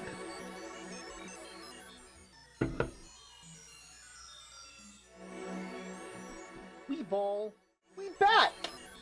I hope we're all ready. Okay, we should probably start 7 years ago in the detention center.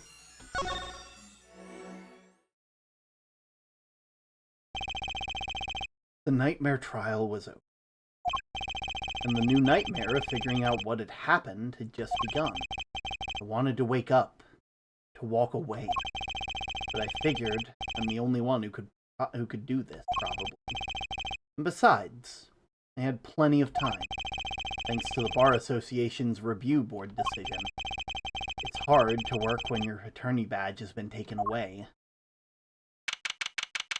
7 years ago in the detention center, visitors. What a strange sight doth mine eyes behold. Excuse me? Two men on either side of a single transparent frame. Yet it seems fickle, fate has switched sides, so to speak. The forger of fates walks free, while the innocent languishes within this plexiglass confines.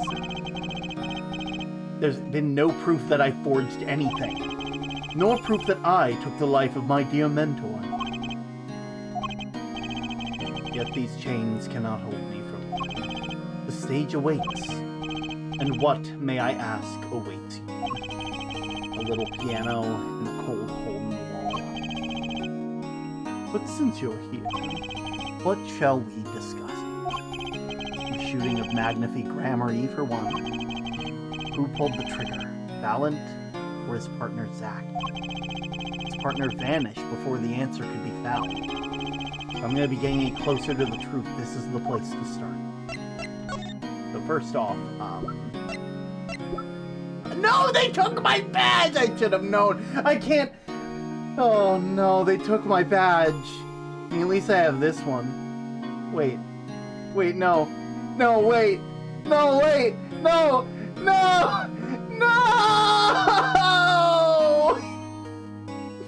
It's not fair!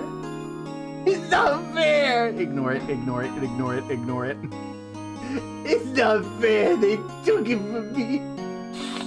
I didn't do nothing to nobody! It's not fair! It's not fair! They took my one and only thing! It's not fair. I'm gonna get him back for that. I'm gonna get him back. Badge privileges revoked. Do I get to keep mine?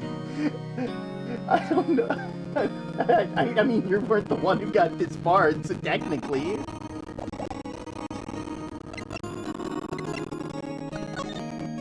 Talk about the fateful trial. I have to hand it to my partner. He knows how to make an exit. That's talent. Yeah, he made my attorney's badge disappear and he never even touched it. Glory's spotlight leaves someone weeping in the shadows. Yo, it's Z! Welcome in! we are staying up far past the time that we should, because we have gotten really deep into Phoenix Wright Ace Attorney. How was VR chat, if you don't mind me asking? I assume it was pretty good, all things considered. I've played VR chat a couple times, but that was back when I had like an original quest, and I just haven't had the time to... Dropping by with the raid, but I gotta go. Don't want spoilers. Enjoy. Valid. You enjoy your night, Zach. Oh, it's been crazy. We just lost our badge. We just lost our attorney's badge. It's insane. Oh. But yeah, I hope everything was well. I hope you all had fun, all things considered. I'm gonna hop back in real quick. I hope you all enjoy. My name is Term. I'm the X-Law of the Lighthouse, and I do my best to create a calm and cozy atmosphere for those of us just trying to find refuge from the storms of day-to-day life. If you'd like to come meet us again, do feel free to drop a follow, but we'll get right back into it. One of these days, I'll have the order of that right. His very disappearance is itself a revelation. Revealing what? That Gramarye killed Magnifi. It's as good as his signed confession. That's certainly been a public opinion's take on it. I grow tired of my cage. And the time of my release is near. I must go and prepare. Planning on jumping back into the magic right away? As long as an audience waits, with bated breath, there be Valiant. And also... Still in VR chat, so I can't hear you. I hope that you have a great night so far. Thank you, Z. You enjoy VR while you're all that. Yeah, brain's braining. Brain cannot brain. Brain will brain and brain until it's not gonna brain anymore. And then eventually it will be brain. Did that make sense? I don't think it did. Yes, now that my partner has disappeared, Magnifi's repertoire is mine. Valiant Gramarye has a tradition to uphold. Is that true? Being in this light, the trial was quite good for me, verdict unknown. And you can't pay for that kind of publicity. The suspicion on you hasn't lifted entirely, Valiant. After all, you received one of those letters too. You were just as obligated to follow Magnifi's instructions as your partner. I was, that Gramarye followed them. Let us not speak any more of who shot what. Now that my partner's vanished, the question is moot. I'm more interested in learning something else, actually. What might that be? I want to know what Magnifi had up his sleeve. How could he coerce you and your partner to kill him? The trick up his sleeve. Perhaps you do not know. Know what? A great magician never revealed his secret. Oh, but unfortunately for you, I got a bit of magic of my own, motherfucker. I didn't think it would be that easy. The audience must remain forever in the audience, bathing in the reflected glow of the spotlight. My Magatama. One of my most prized possessions, which I got during certain case. It shows me the locks on people's hearts. And if I can unlock their hearts, they'll tell me their secret. The Magatama starts it all, and the Magatama ends it all.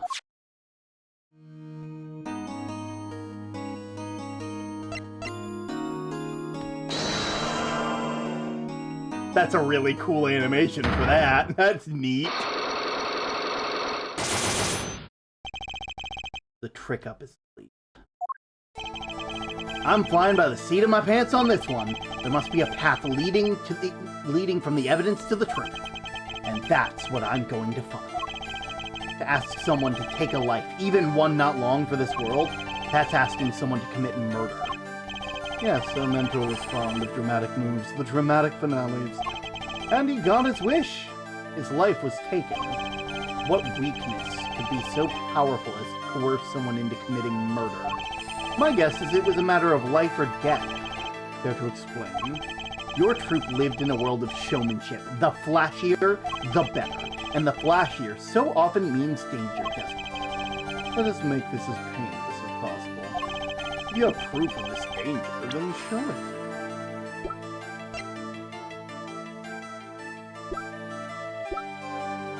Take that! Shade pistol.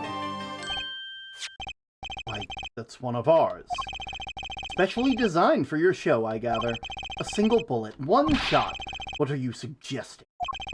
We are magicians, Mr. Wright, not murderers! I'm not crying murderer, Mr. Valen. I'm crying something far more tragic. An accident.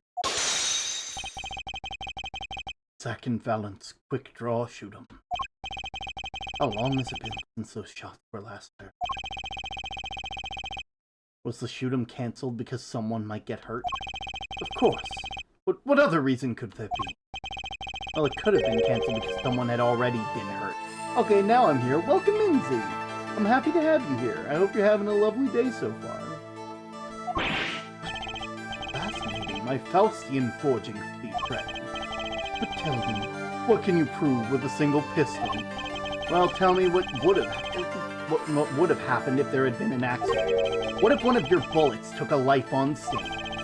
The performance of magic is not concerned with what ifs. It is concerned with precision.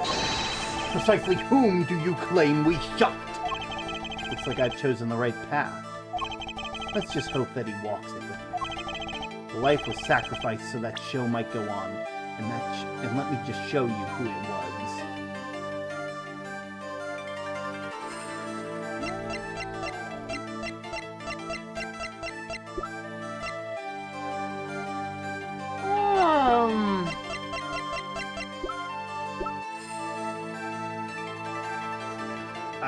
I don't think I have profiles right now.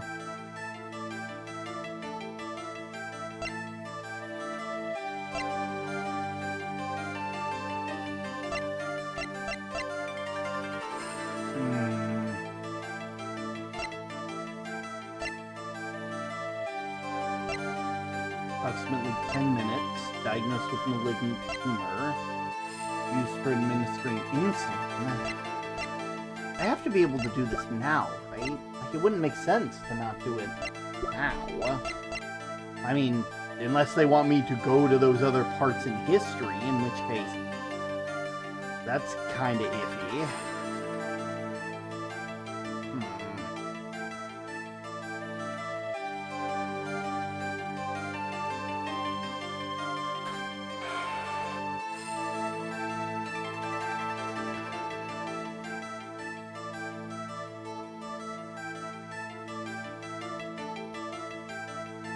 I don't think I have enough for this. Yeah, I'll come back for you.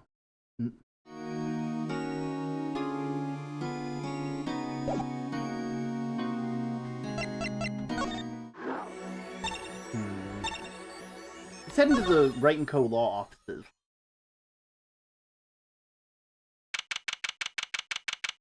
Wright & Co. law office. Good morning, Daddy! I'm so glad you came! You okay, Daddy? They picking on you? I'm fine, as always. This old boy's here to help me, after all. That's young man to you. Good morning. What's a cute outfit you have on? Thanks, my first show's today, after all. First show? 2 weeks had passed since then. I called her into my office. Brucey, there's something we need to talk about. It's been 2 weeks since your father disappeared. You need to start thinking about your future. Did some calling around, and this is hard to say, but you have no living relatives? So, I was wondering if you wanted to stay with me for a while. Just until your daddy comes home. I'm sure it won't be long. I hope. Of course, it's totally your choice. If you don't like it here, you can go wherever you'd like. I could look up some places you might like to stay at. This is so weird. Mr. Attorney, Dad told me about you. He said I could trust you. Huh? Really? So if I stay here, does that mean you'll be my family? I guess so. Getting weirder. Mr. Attorney? Actually, why don't you call me Nick? Or it doesn't have to be that was quick. Uh-huh. If I move here, I have to switch schools, right? I was thinking I haven't paid for lunches at my last school for a year. So thanks! Ah! Oh, and this office is a little blah. Oh, color goes a long way, you know? Ah! Oh, and Daddy, you got fired from work, right? Don't worry one bit. I'll work twice as hard. We'll make it through this. Brucey, how old are you? Oh, I'm 8. But don't let appearances deceive you. I'm a young professional. Stick with me and you'll do just fine. Thanks. Why does it feel like she's already in charge? First things first. How you doing, Charlie? My mentor's favorite plant, Charlie! I guess worrying Charlie's my only real job now. Wait, I have a child now! I can't feed Trucy like this! She probably needs more than the occasional watering. Oh no. Hey, I can't show you my badge either. Hey, you want to see your great-grandfather dead? Office? So, Daddy, you got fired from being a lawyer, right? You could at least have a kind of look aside or something for when you say that. It's actually kind of hard for me, for Daddy. Oh, I'm sorry. Wait, is that foolish pride? My other daddy always used to talk about that. Actually, that's pretty accurate. Here's my idea. We'll make a new office. Law just seems so stiff, doesn't it? And no one will be my friend at school that way. Well, that won't do. I don't know much about anything other than law. Even much about law, if you were to ask some people. Oop, ads have begun! Ads have begun, so we take a short little rest and we eat a short little snack.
Soon the ads will be over.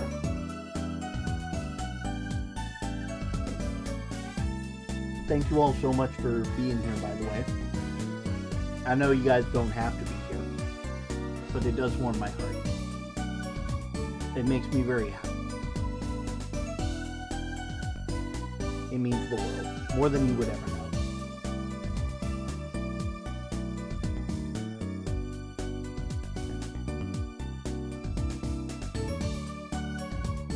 Maybe the problem is calling it an office. We should run an agency instead.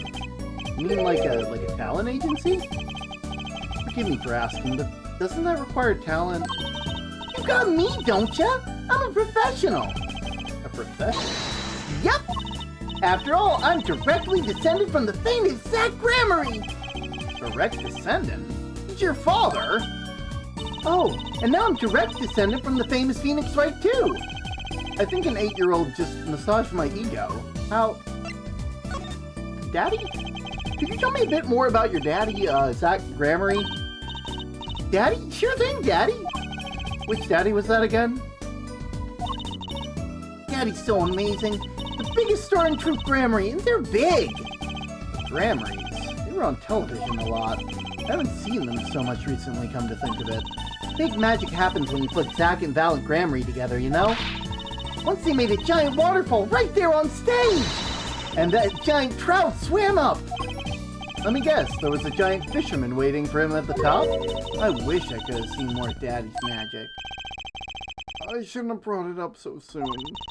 Wonder what'll happen to me when Daddy and Mommy both gone. Mommy? Yeah, what about her? I haven't heard anything about Trucy's mother. But I have my magic and a great daddy, even if he's unemployed. You know, I think things are gonna be okay. You have a much better and a much brighter view on the world. Then again, you're also 8, so I guess it makes sense. I wonder if she'll talk about her mother. Professional. So Trucy, you're a professional. Yeah, it's like a thing that they say. Baby frogs grow up to be frogs. They say that? I always thought it was funny, though. What was? Aren't baby frogs called tadpoles? Maybe they thought it would be easier to understand that way for kids. How stupid. Right, so in conclusion, you're a professional magician, Trucy? That's right. Well, you want to see a trick? You're going to do a magic trick? Please show me. Actually, I would like to see your trick. The future of the agency depends on it, after all. That's the spirit. Ready? Here it goes. Ta-da! Hey, folks, it's Mr. Hat. I've got to say, it's good to be seen. Oh! Whoa! That was startling. The amazing Mr. Hat. Isn't he great? Your friendly neighborhood Mr. Hat at your service. He certainly makes an impression. Doesn't he? I'm so glad you like him, Daddy.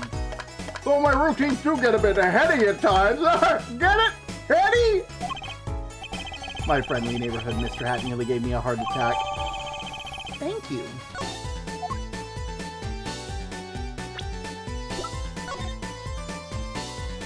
Ah.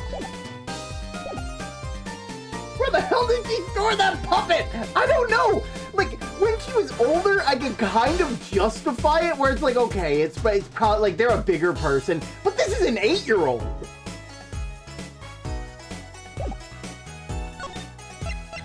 What about Mommy? Could you tell me about your mom? If it's okay. Mommy was so pretty. She was like an angel up on stage. On stage? You mean with your daddy? Yep. She was always there with Zach and Val and smiling. But then she went away. Went away? It was a grand illusion.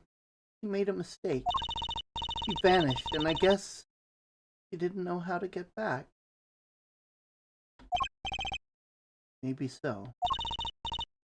I cried then a lot. That's when Daddy gave me this. Here.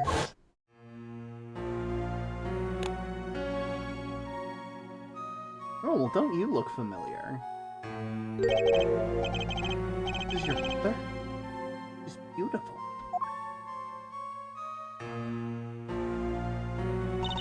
Her name's Thalassa Gramarye. Poor girl. Didn't know her mommy had gone missing. Now her daddy's vanished too. Right before her eyes. Daddy, you won't. Don't worry. I won't bend. I promise. Right, you can't even do magic. You're like a backup plan. Daddy always said to have a backup plan. I guess all I rate up to is a backup plan now. Ouch. Oof. That hurts.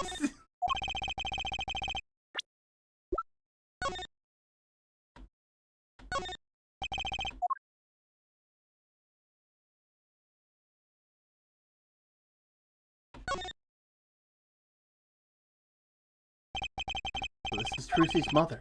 She's pretty. You can picture her on stage with Zach. Still, she seems like the down-to-earth type.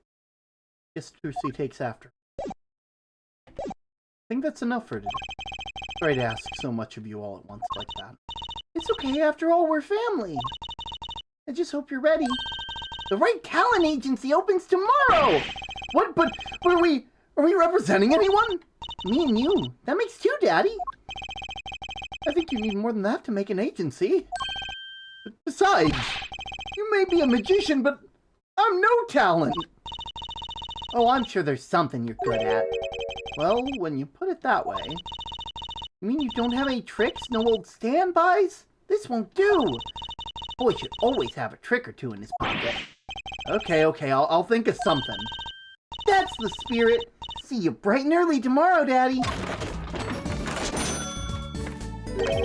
Welcome to the team, Daddy-O. The team. Right. Sometimes when magicians vanish, they leave something behind. That's how Trucy became Trucy Wright, my daughter. To be honest, I was pretty lost those first few days. Thinking back on it, it was a pretty dark time in my life. But Trucy, happy, smiling Trucy, she was my light.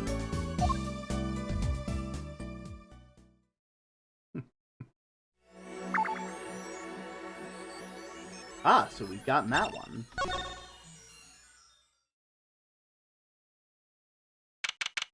"7 years ago. Didn't think I'd be back here for a while. I didn't want to have to remember that day. Oh, I deeply regret having to declare a verdict in this way. This trial is over. Ah, Your Honor. Yes, Mr. Zack? There is one thing I wish to make clear. Today, in this court, You cannot declare me guilty." what are you talking about? I'm talking about this! Mr. Enigma! The defendant's escaped. Find him, quick! Bailiff, close all exits from the building.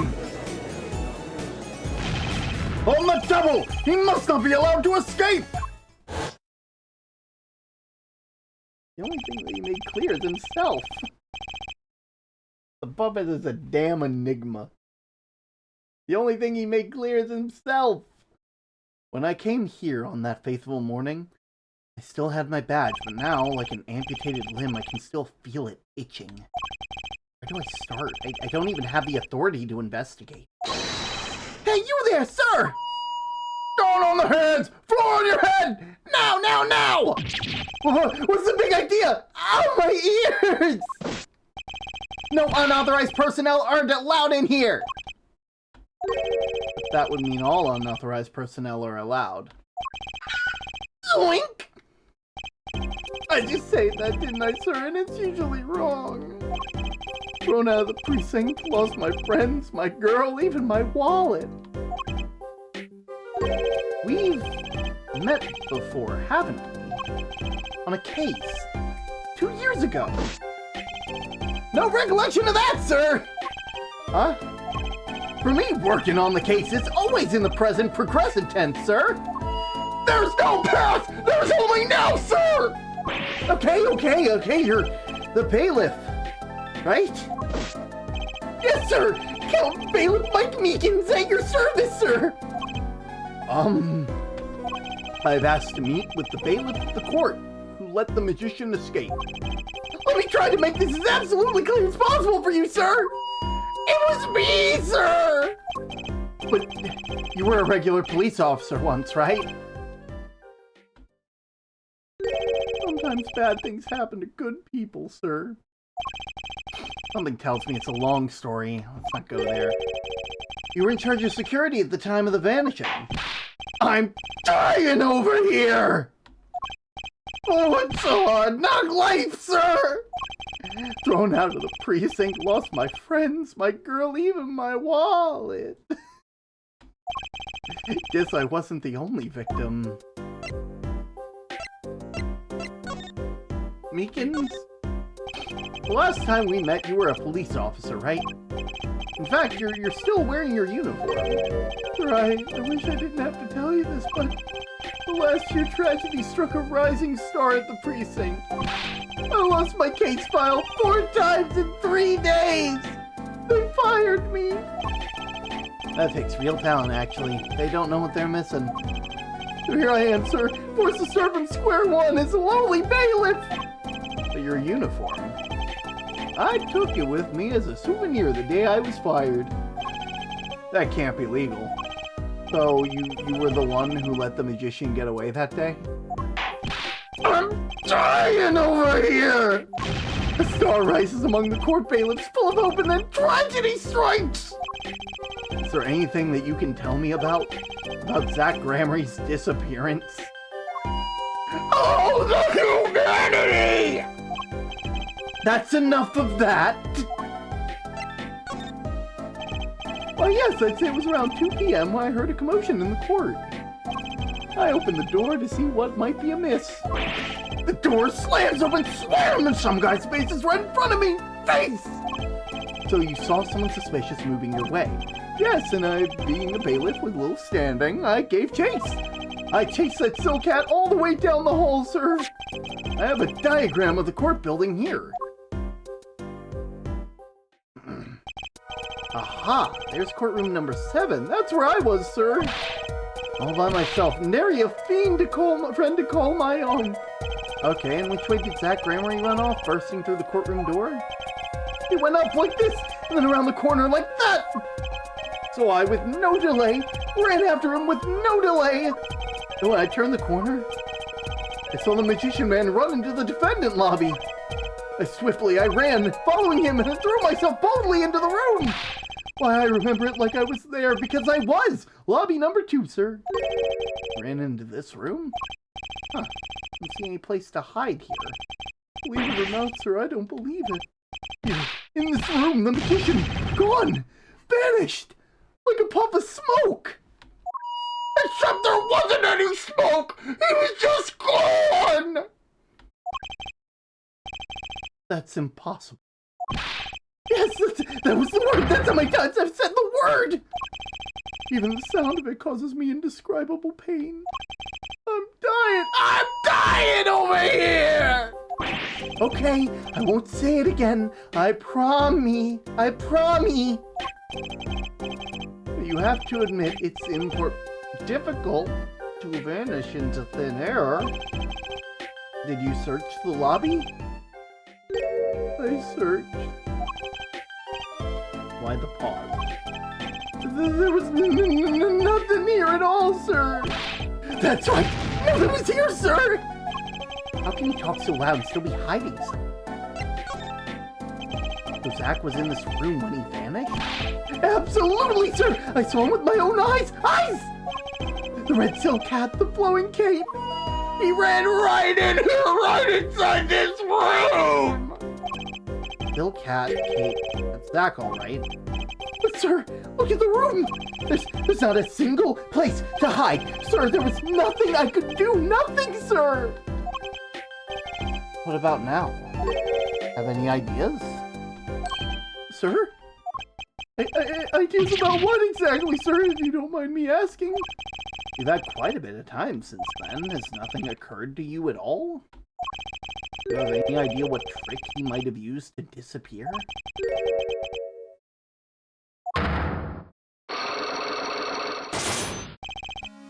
Cyclops. I should have known.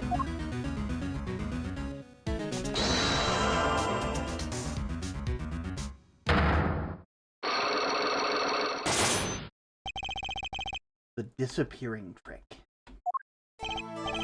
Okay, Mr. Meekins. What do you know? Spit it out. What's with the atmosphere in here all of a sudden? You know something and I'm going to find out what. Zach Gramery banished from this room. How did he do it? How, sir? Well, sir, I can't say as I, sir. Are you so nervous if you aren't hiding something? Well, sir, you see, at the time, sir, I was here, and listen, it was impossible. What could such a little girl possibly do anyway? What did you just say? Sir, did I just say something, sir? No, you screamed it through the megaphone of yours. There is someone else in that room, wasn't there? Sir, I'm gonna have to invoke my right to remain in the state of not talking. It's okay, Meekins. You don't have to tell me who Zach's accomplice was. I know who was here in the room that day. That was Trilogy Enigma! Sir,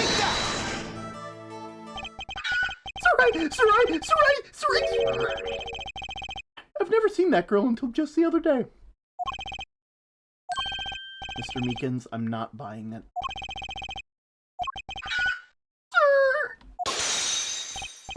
Sir, that day she was here in that room, sir. But he wasn't! You mean you chased her into this room, not him? Sir, in my days as a police officer, literally days, I learned a thing or two. Okay, just one thing, but it was how not to mistake a girl for a 7-foot-tall magician. 7 feet, Zach isn't that tall, is he? You have a point. Kind of hard to imagine that anyone would mistake a little girl for Zach Gramery, but you saw something, and therein lies the trick. I think you know what it was, Mr. Meekins. Tell me, does this trick look familiar? Take that!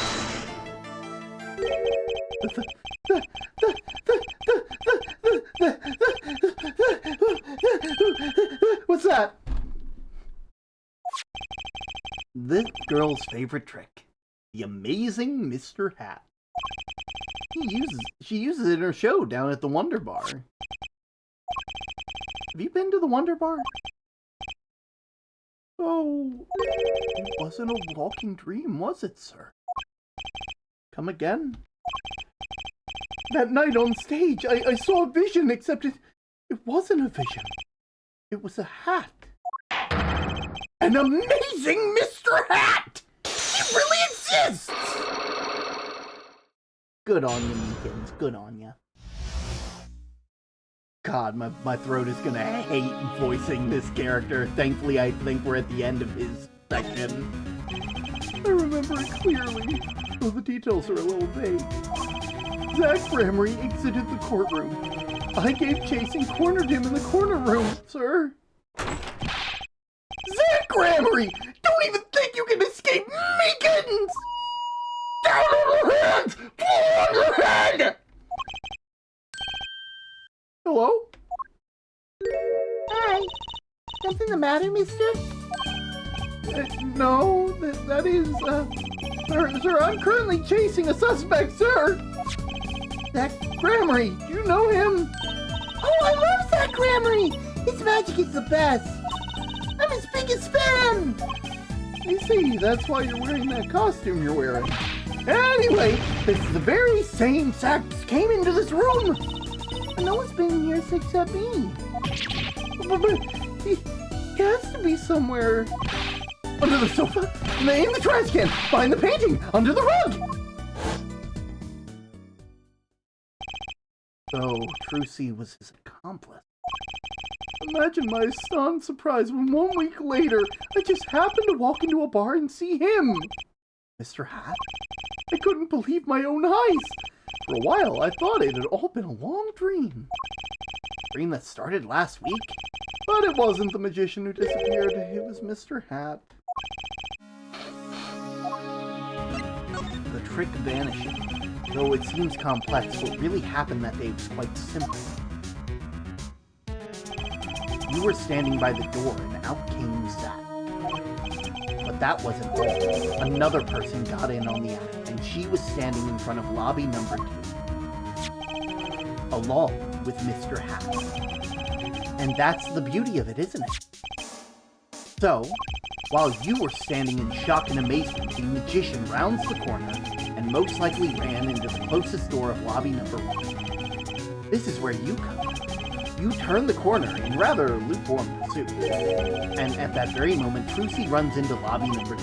And then all she has to do is tuck away the amazing Mr. Hat. Sir, I only lost sight of him for the briefest of moments. Then I saw the cape! Zach Gramarie's red like cape fluttering like a cape! Astounding, sir! All my days of posing queries and making inquiries and chasing quarries wasted! It was as though I could see them melting away like an ice cream cone left on the side of the road to die! Or the scattered remains of messily eating chocolate parfait! Such sweet sorrows. I'm sorry. I had no idea how much you suffered on account of this case. It's an honor, sir. I've apologized to people many, many times, sometimes more than once. But this time's the first time anyone's ever apologized to me! Actually, about that girl, I'm sort of her guardian now. That's so. Sir, you should know that I harbor no ill feelings whatsoever in my harbor. Okay. I let the defendant escape. That's the stone cold truth. Just another step on my way from singing the blues to wearing the blues. Someday, sir, I'll be standing side by side with the Detective Guanchu! Mr. Meekins, this is a free ticket to the show at the Wonder Bar. If you want it. It's an honor, sir. Sir, I can't count the number of things I've had taken from me, sir. But no one's ever given me anything for free! Right, I'll see you in court next time then, sir. I look forward to it. Jesus. All eyes were on Zach Gramarye that day in court until his mysterious disappearance. Now part of the mystery had been revealed, but the magician remained out of sight. It would be 7 years later before I met him again.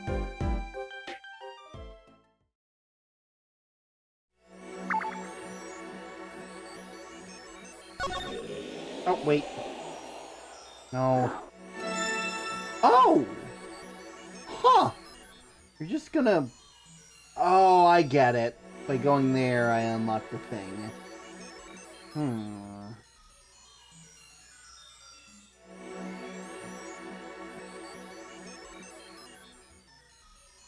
Well, might as well. I mean, it's right there for the taking, you know? Borscht Bowl Club, you know?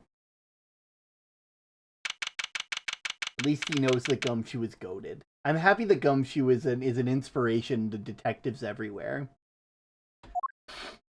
Borscht Bowl Club. I'll be taking my leave now. Still have some work in the back of the office. I guess I'll go back to my piano.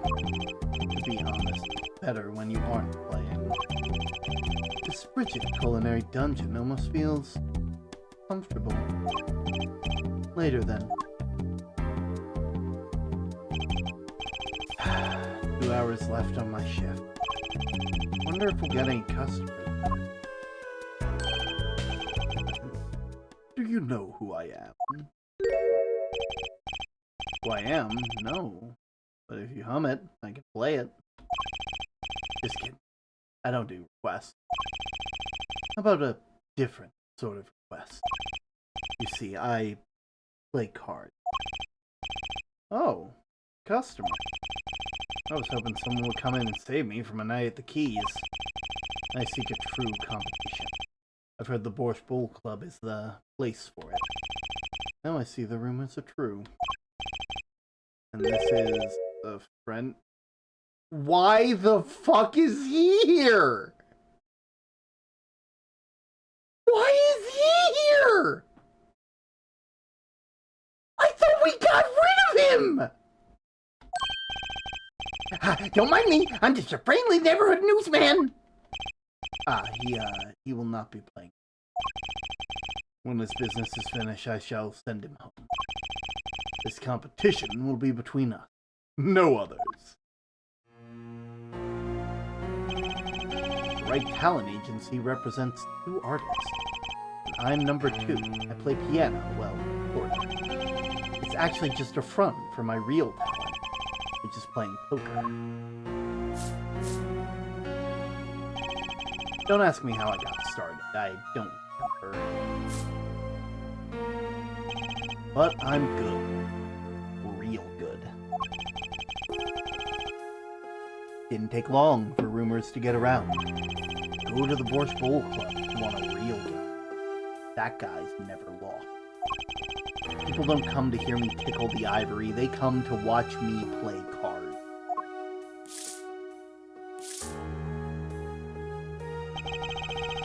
Is this a seedy poker club? No. It's a restaurant. We don't play for high stakes, there's no money involved, but real players carry cash, and they're always thirsty. It's a handy source of income for the club owner. Let's compete. I'll take you to the room. The hideout, yes. But before we go, yes, allow me to introduce myself. My name is Shady Smith. Oh, and I'm Brushel! Smart Brushel, news reporter! No. Phoenix Wright. Huh? You must always look a man in the eye when you make introductions. You still do not know who I am. Have we...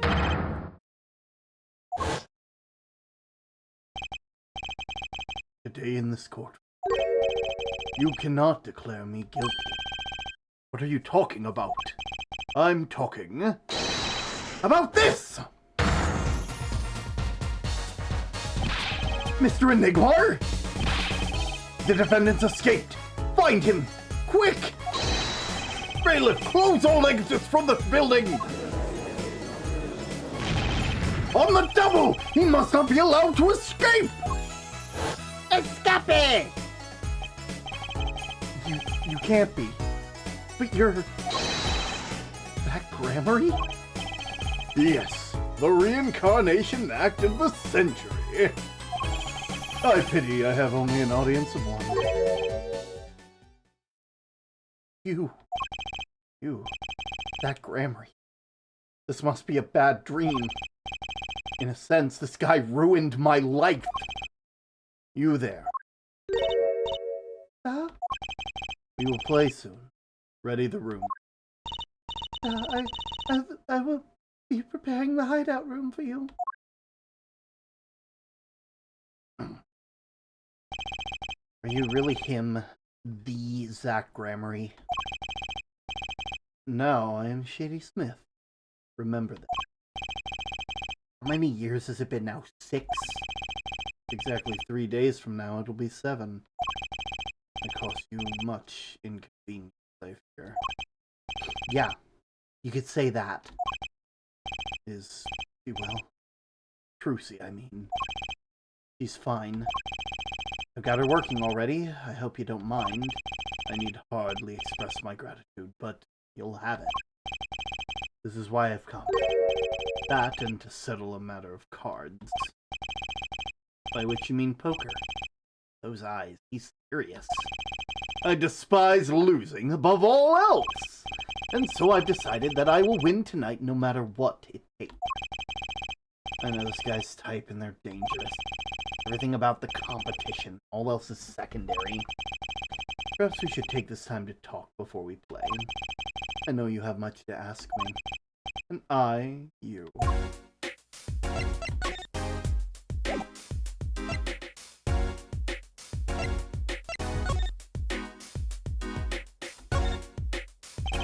I must say, it comes as quite a surprise. I never knew you played. I don't do anything else. I'd do anything else if I could, believe me. Oh yeah, there's something you could help me with. Do you think you can make a piano disappear? It'd help me in a lot of ways, really. Oh, you say the funniest things with a straight face. People always tell me that, except I wasn't joking. This is great juice. Is it refreshing? I usually drink too much and it ends up making me thirsty. Oh, Mr. Right. There's something inside that bottle. Huh? Oh yeah, it's my business card. You aren't surprised at all. Perhaps you don't like magic. I sure felt surprised. Maybe I had my poker face on?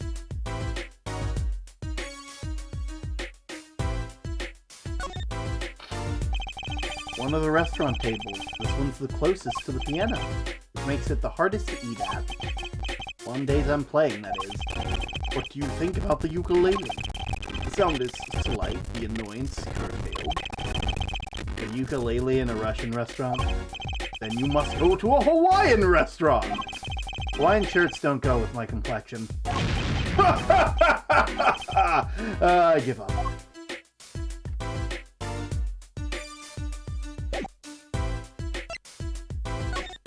Alright, meaning of competition, we competed that day 7 years ago, too.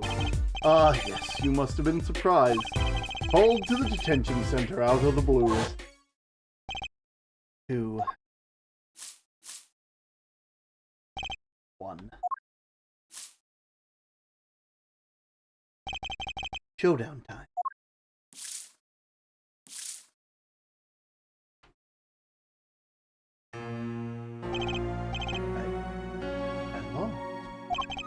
It's only a game of poker. A game I've played for a long time. Only lost twice. Who was the first? The man I killed, of course. You chose your defense attorneys by playing poker. Some are hired, others fired. When you compete, you see a man's true nature. You know what I speak of. I know that you do. Crucy's power. Crucy. She is in a class all her own. For 7 years, I played poker here at the Borscht Bowl Club, and I've never lost one. I'm good. I'm not that good. I win because whenever there's a big game, I bring in Trucy. And she sends me signals. He's got a good hand. You might have a chance if you act quick. Better call him soon.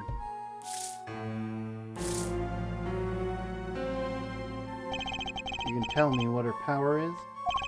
Judging a person's thoughts by reading their reactions is a staple. Performance magic. Also, welcome in, Sailor Shy.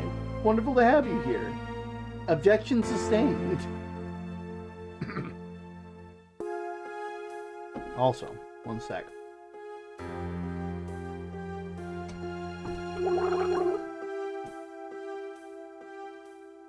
All these gruff voices are doing some stuff to my throat. Judging a person's thought, those of Trucy's line possess far greater skill. Her line? Recall, you were the second man of whom I've lost. Magnifique grammar. That was the first time I learned this power that you call. Wait, so you're saying her power is genetic? It's just in the Grammary blood or something? Oh, someone's bits to me. I'm sorry, but it's not something told lightly to outsiders. And it's nothing you need to know at the time. Some kind of Grammary secret? What about Trucy? She's 15 this year. Still trying her best to follow in your footsteps, you know. Let's see. When I planned my disappearing act, it was the thought of her alone that gave me pause. Wait, you were planning on vanishing from the get-go? Yes. For that, I must apologize. However, I would not be found guilty that day because of this. This? A transferal of right. You see the signature? Transferal? That's Magnifique Grammary's signature. Hereby give all rights to the secret staging and performance of my magic to the recipient named below, Zach Grammar.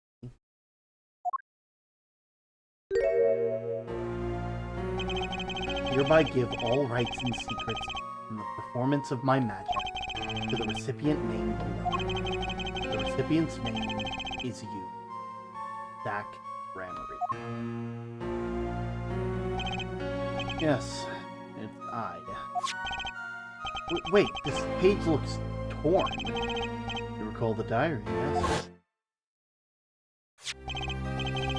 First, take a close look at this diary. Note that the page has been clearly ripped out. As it just so happens, I have here what I believe to be the missing page. Wait, let me see that! How could I forget? That scrap of paper lost me my attorney's badge.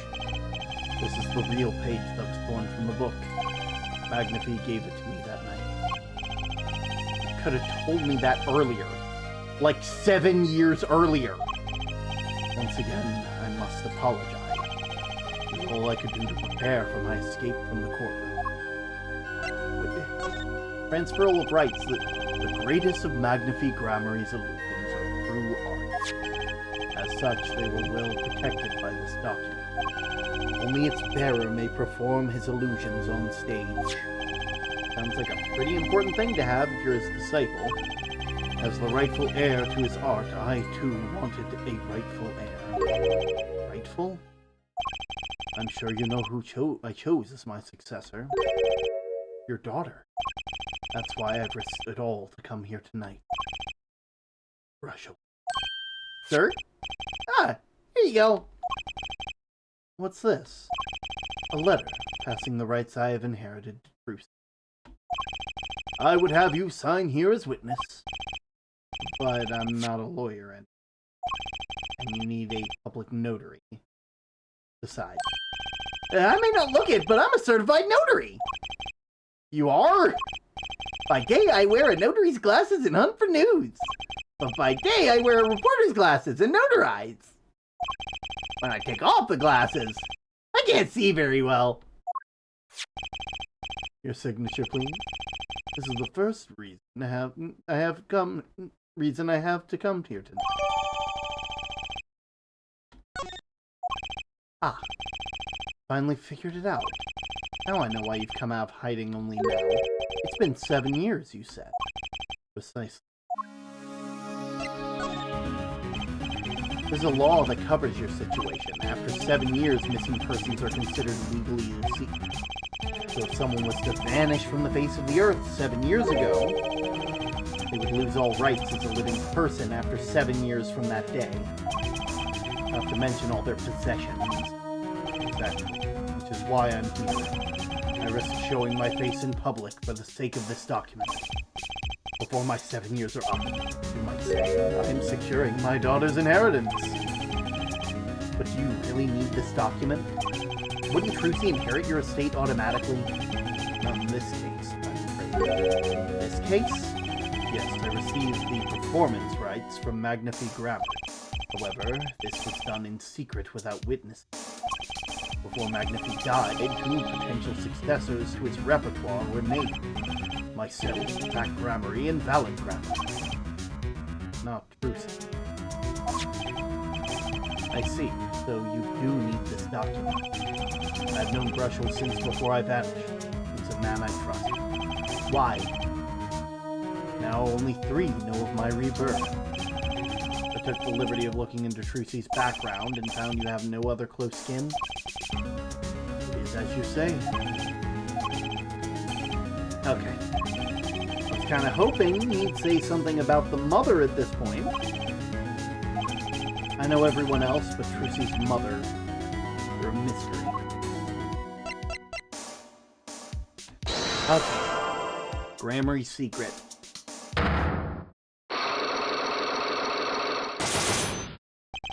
The Gramarye's secret. I have to know more about this power of Trucy's. It's like she can see right into people's minds. The first time I saw her do it, it blew mine. After you were done having your mind blown, you took her to play cards with you. Gotta use the resources at hand, I always say. Yet I myself have no such power. But Trucy does. Why's that? Maybe Trucy got her power from her mother. Thalassa Grammary? I will not speak of that. Thalassa is officially missing, correct? And I think I know why you don't want to talk about her.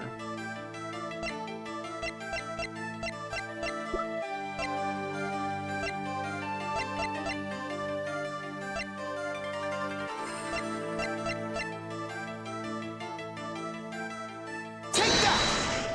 Maybe? 3 of you were a team once. Not that the entire country doesn't know this already. At your peak, you were the biggest stars around. Yet, there's another story behind the fame, one that not many know. Thalassa lost her life during a rehearsal to you and Valiant Grammary's bullet. It was an accident. It wasn't me. How could I shoot my dear Thalassa? I'm sure Valiant would say the same thing. Why, it's just like another murder I might mention. Damn you! Her eyes. I loved Thalassa's eyes. To think they could read my mind was frightening. Yet there was a warmth in them that felt like an embrace. She's dead, and Magnifi Grammary has joined her. So the only one with her power left now is Trucy. Mr. Zack? I do not know. I don't need any power to see through that one, buddy. But there's someone else. Someone other than Trucy. Someone who inherited Thalassa's power. How would I know? The chances are slim. It would take a miracle to learn the truth, or maybe one has already occurred. There's someone else with this power, and I know who. Take that! This boy. His name is... I forget, something weird. Who could it be? An attorney. Attorney? I noticed him when I went to visit a friend's law offices. So what are we to make of this, oh great ex-attorney? You can show me pictures of the strange boys all you like. But you could at least say something like, I'm this boy, I could use a laugh. Perhaps you wouldn't laugh if you knew the fact. This might not be 100% proof, but it's close. There's a link between this boy and Thalassa. Actually, it's more of a ring. A ring? Perhaps this will refresh you. You just so happen to have the evidence showing the missing link. Do I though?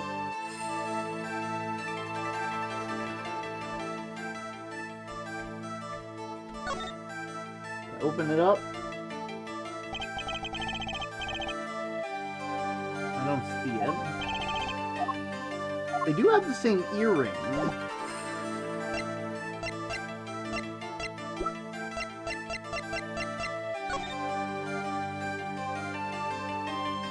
Yeah, I don't have this.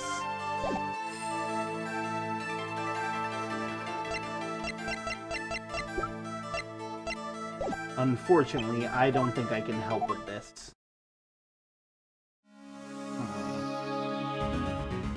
We will come back.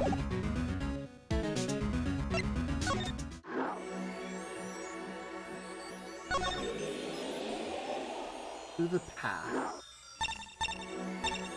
Through studio. Probably, right? 7 years ago at Drew Studio. Oh my, this place was very different.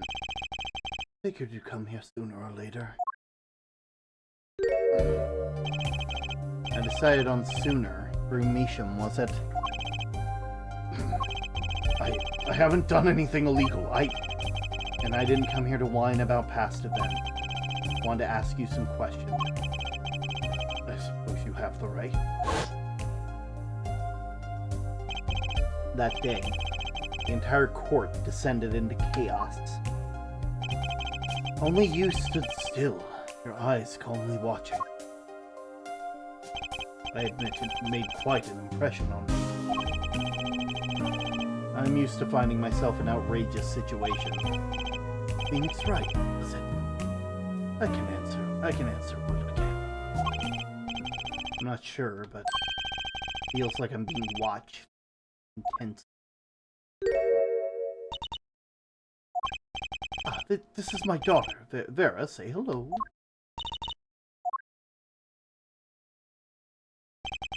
Gone. Shall we begin then?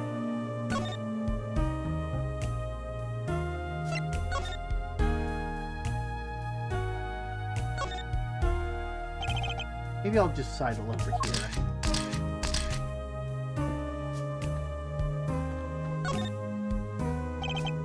An awfully small frame. Please don't touch that. I'll get in trouble. That stamp belongs to Vera, you see. She always puts it somewhere she can see it. It's back in Valen. The Grammaries, isn't it? The post office issued a commemorative stamp last month, when the Grammaries were all at the height of their popularity. Not anymore. Now that one of them has vanished off the face of the earth. Vera went to see one of the shows when she was quite small. She's been dedicated fan ever since. She watched them every time they came on TV, and until the end. I see. The stamp's quite hard to come by, I hear. I still wonder how she got her hands on it. Where's the grammar?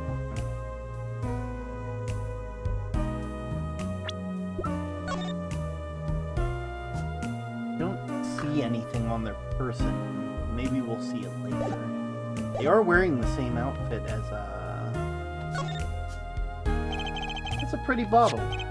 Ah, don't touch that, please. I'll get in trouble. It belongs to Vera, you see. She always puts it somewhere she can see it. She looks at it so often. The light pink fluid inside. Nail polish, I'm guessing?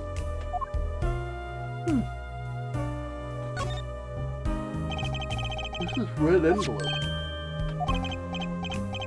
Quite important. Guess I better behave.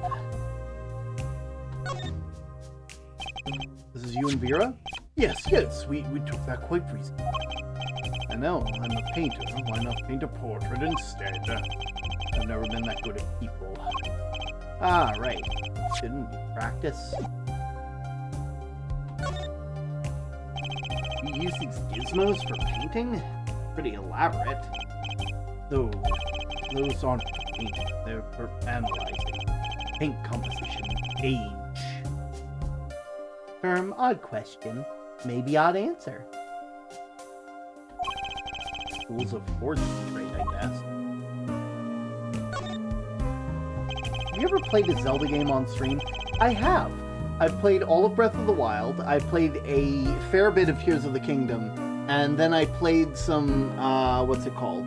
Some Echoes of Wisdom, but only like a couple episodes because then internet problems started happening, and I'm like, I can't have this and capture card issues at the same time, which is unfortunate. It's embarrassing, but I can't afford all the paints I want. I insist on buying the ones I use with my own money. You see how you'd want to do that? Perhaps you've heard that you can make any color, as long as you have 3 primary. Well, it's a lie. Poor guy.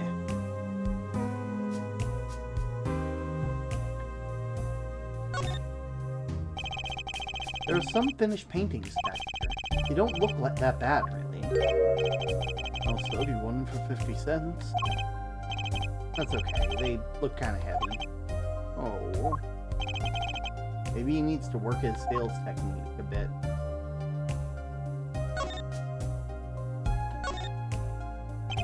What's this painting here? That's one of mine. It's an illustration for a book.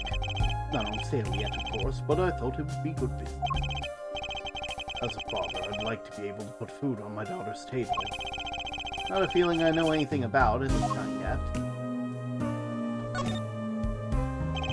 Paints are scattered all around, probably the ones he's currently using. Something very artistic about a messy room. Not that this is anything compared to my office. Guess I would make my office a masterpiece.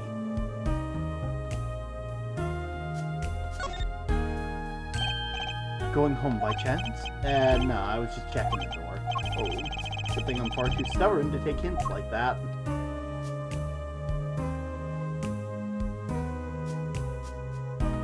Alright.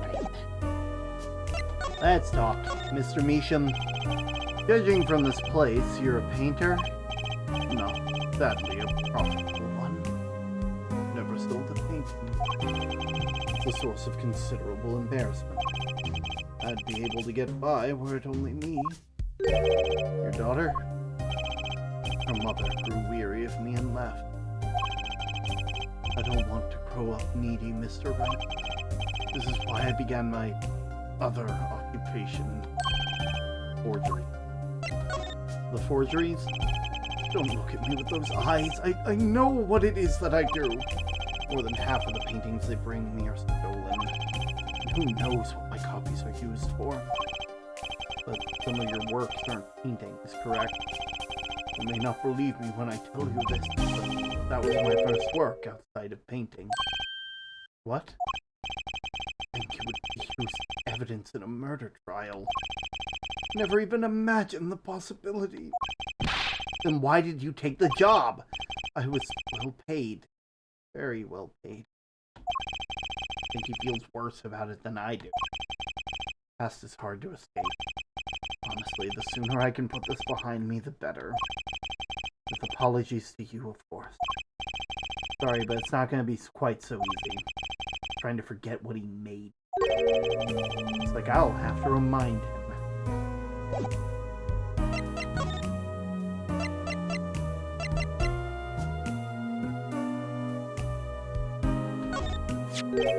Your work. Don't try to pretend you've forgotten. Sure, all you did was make a copy. But that copy might have destroyed the life of an innocent man. I'm responsible too, which is why I have to know. And you have to tell me. I knew it would be difficult to escape this. Then let's talk.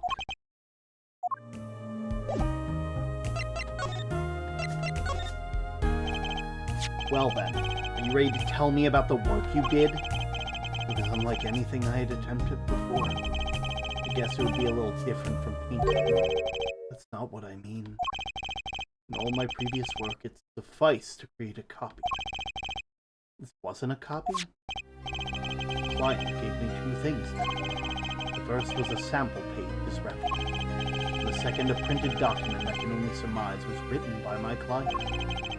You used the real writing as a reference to reproduce what the client wrote? Yes, as I said, it was my first job of this nature. So, who was your client? As I said in court, I don't know. Really? Even for such a suspicious request? If it was me, I would want to know as much as I could about the requester. I never met him, not personally, Cyclops. Of course. Seems like you're still hiding something. Something about this work.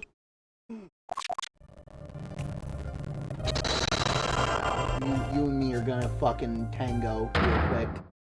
You're about to fucking tango with the Rango. Let's hear it then. What are you hiding from me, Mr. Measham? I'm sorry, I really don't know. I never met the client.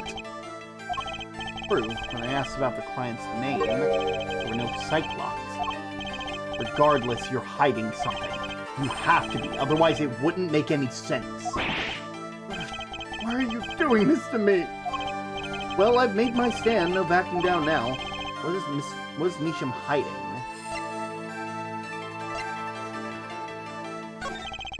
I can pretty much piece together what it is from what you've said. What is it then? You told me what you knew about the client, and I couldn't see any Cyclops. Cyclops? That's some sort of asylum security or a new hairstyle?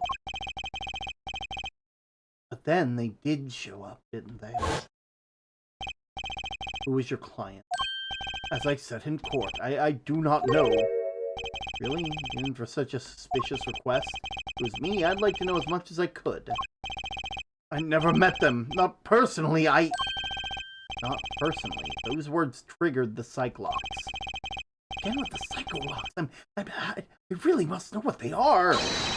So you didn't meet with my client, but someone else did. Maybe the real forger behind this evidence.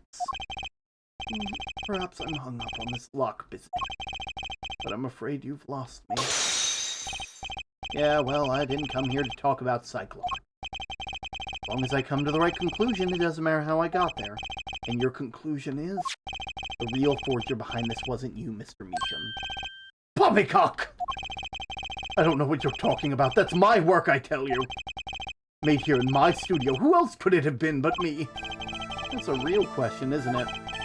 If the forger wasn't you, then I don't have many other people to choose from. The real forger at Through Studios is you, Vera Meacham. Take that!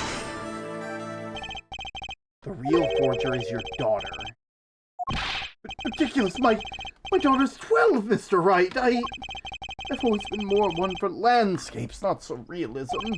Nice comeback, but you're shaking in your boot. Got you now. You know, there's only two people with access to the studio. You and your daughter. The Cyclocks tell me that you're not the forger, which makes your daughter the only possibility. I feel very much on the verge of going psycho-lock myself.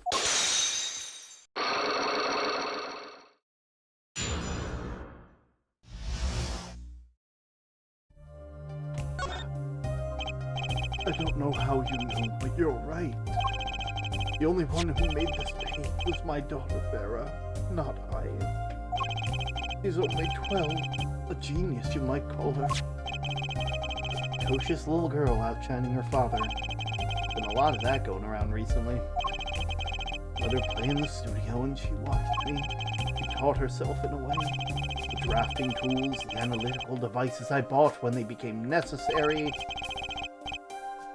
They're my little girl's playthings now. But the ads have begun, so there's nothing I can do. There's nothing I can say. The ads have won. No! Don't they win? We have a little snack and have a little break.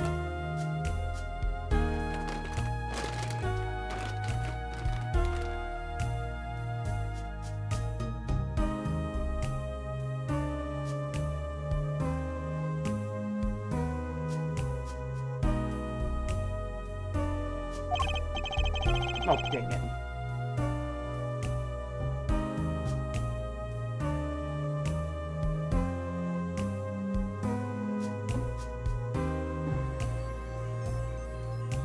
I hope you're ready for mouth-watering hamburgers.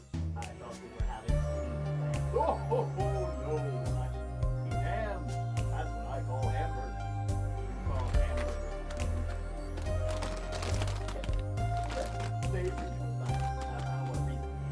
Upstate New York.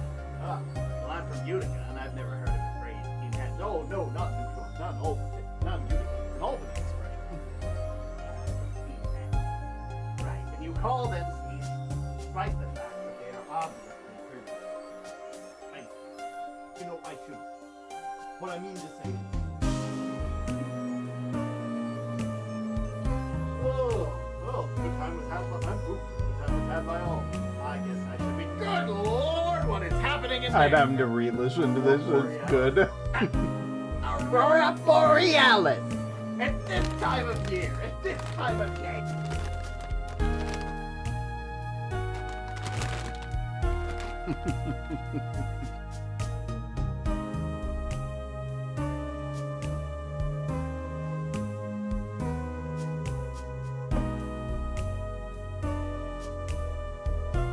Charm's doing it again!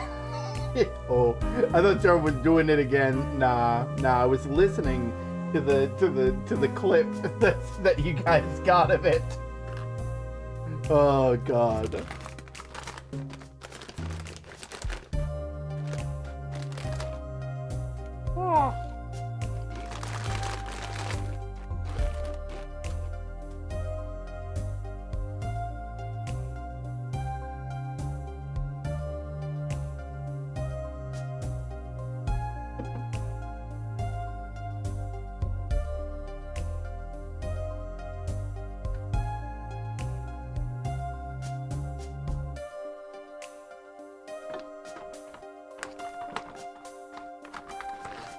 Twitch had it ended. Let's go.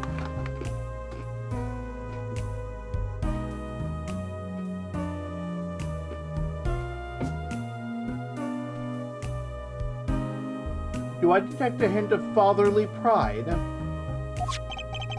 So Vera was the one that made this page. Would she know who the client was then? Actually, the client came here to the studio. What? Why didn't you say so sooner? But their face was covered, and they did not want to talk to me. So they talked to your daughter? I will speak only with the artist, the client told me. Then that little girl is the key to our mystery client's true identity. Okay, what do I do now? Maybe I should talk to her father a bit more. Or is it time to turn my attention towards Vera? Mr. Measham, I have a request. Let me guess. You'd like to speak to my daughter. And my daughter's never been one to talk to strangers. She's quite shy, extremely so.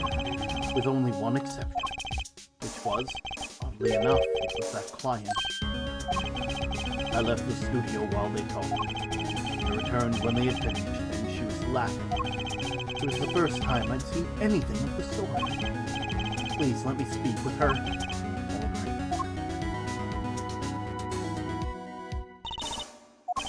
All right. Wow, this could be tough.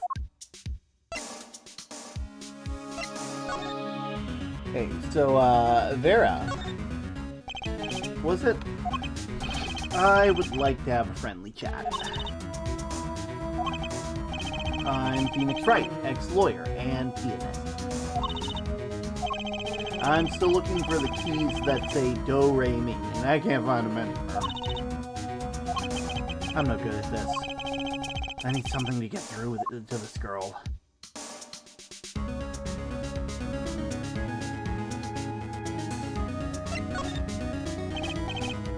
Vera, I would like to have a friendly chat. I'm Phoenix Wright, ex-lawyer, pianist. Something to get through to this girl.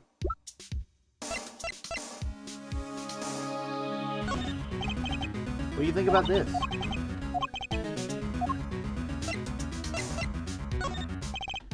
And there's this. My stamp. Hey, she spoke. She can talk. Yeah, so the stamp. How do I keep her talking? Great magicians, aren't they? Isn't True Grammary amazing? Oh. Yeah? Oh, I especially like those two, Zach and Valen. I mean, they're just so magical. Aren't they? Aren't they? Yeah, whenever I got one of their shows, I'm like, whoa, magic, you know? Me too. I love them. They're so cool. It's like magic, yeah. All right, she's talking, not saying much, but it's a start. I went and saw them with Father the other day. The opening ceremony at the Grammary Museum of Magic. Grammary Museum? They have one of those? I guess it makes sense now that they have their own commemorative stamp. So, have you been to one of their shows? Just once when I was little with Father. The Grammys on stage, it was like a dream. Disappearing, reappearing, cutting apart, putting back together. They do it all! Yeah. Maybe you can keep telling me stuff like this. You know? About Zach and Valen, maybe. Oh, sure! Alright, better get asking before she changes her mind. True Grammary. They're the best in the world! Oh, you mean the True Grammary? Of course. Father gave it to me. Your father? But I asked him about it, and he didn't know how you got it. Oh, I guess I just took it. Yeah. Took it. Father got a letter from a person. That person? You mean that letter from the client? Oh, we talked about the Grammarys forever that day. I'm sure that's why I was sent this stamp. I didn't want to just send it back, so I took it. They're a sneaky one, this client. So they're trying to get on her good side.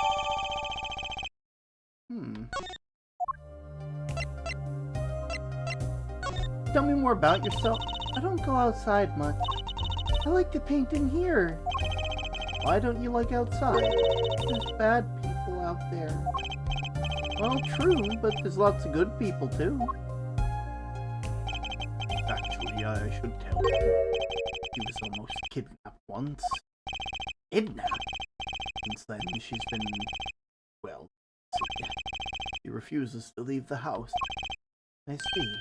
Wait, but that doesn't make sense. You said she went to the Grammar Museum. With you. Well, yes, actually, she was quite insistent on it, much to my surprise. It was the first and last time she expressed that much desire.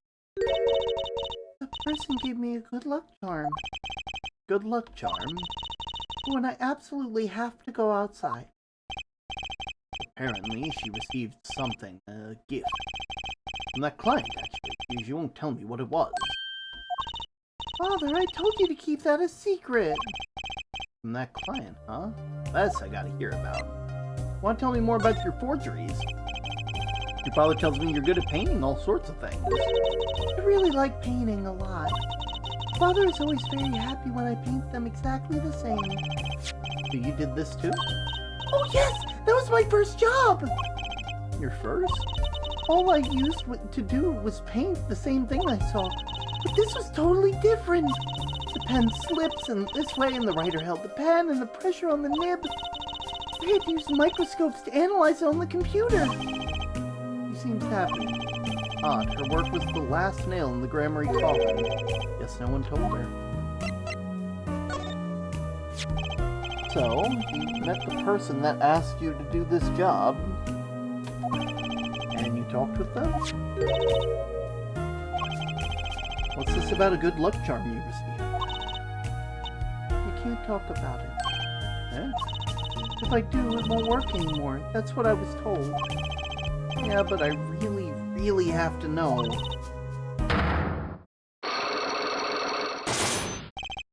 Right. Time to do some psych unlocking. Let's try it.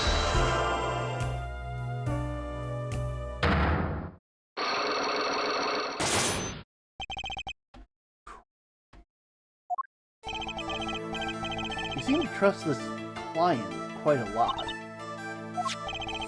Because they gave you the stamp. No, that's not why. They listened to me.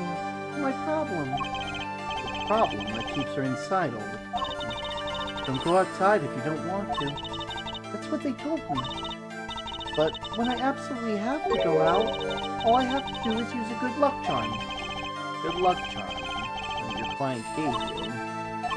I think I know what your client might have given you, actually. Is this your good luck charm?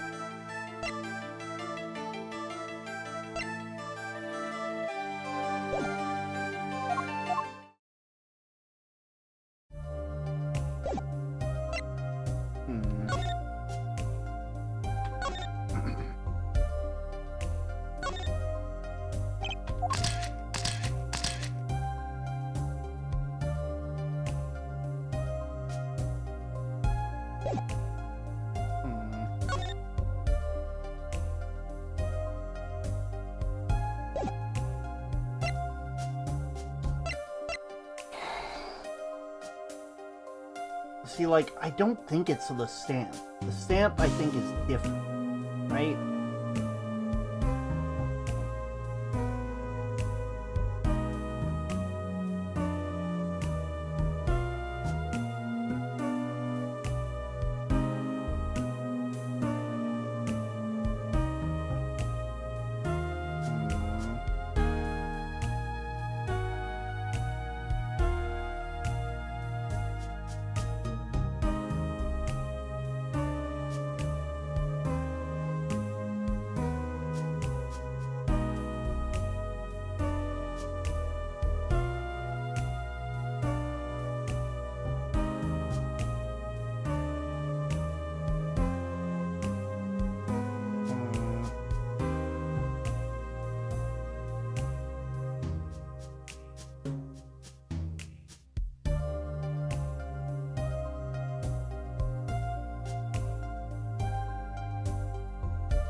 Sorry, I'm trying to think about... I don't think I can get any more from this. I might have to head back. Don't have enough for the detention center, which means that I have to check out the present.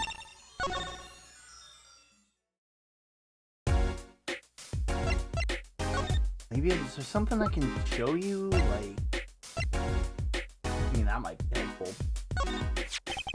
This person in the photo is Trucy's mother. How did you come by this? Trucy showed it to me. She said her mother was gone. So, huh? She's gone. What more is there to say? Fox. I know. Oh, you're still here? According to my in-depth research, Trucy's mother, Magnafee Grammary's only daughter, end quote. What? Magnafee's daughter? Is that true? Mr. Zack? Rushel, you say too much. Turn it! Why am I the bad guy? Zack decked him. In any case, Mr. Wright, discussion's over. The last of Grammary, the most mysterious. You need to gather more evidence. Well, the prelude may have been longer than the main attraction. Shall we begin our game, my final competition? Final? Why? As you said, I've come out of hiding today to make this document legally binding. Once that's done, I will slip back into the underground. Without seeing your daughter, it would be best if I did not.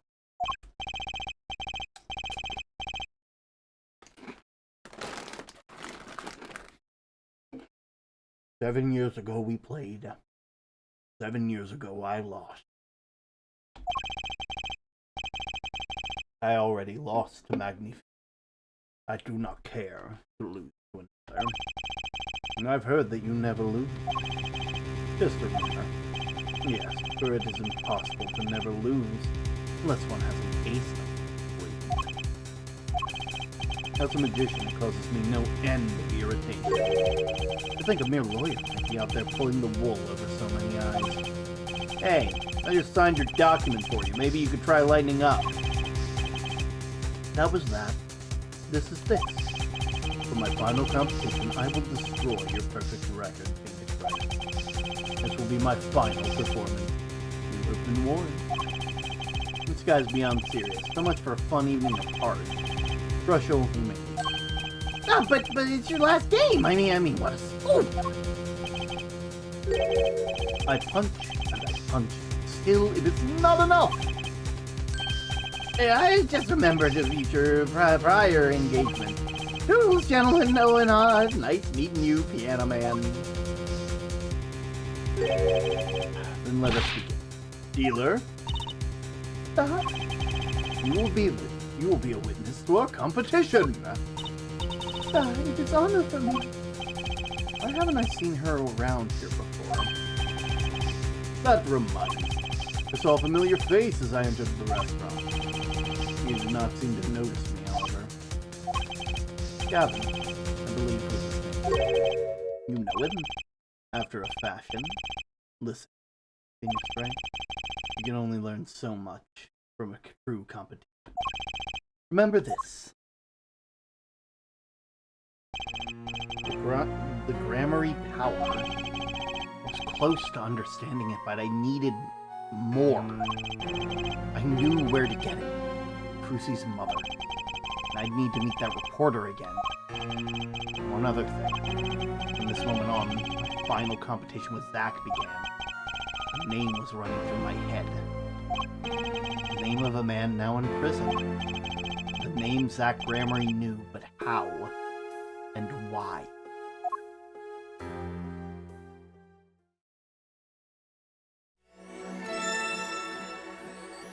Solitary Cell 13. Whose cell is this? Is this what prison is for... Oh, I know whose cell it is.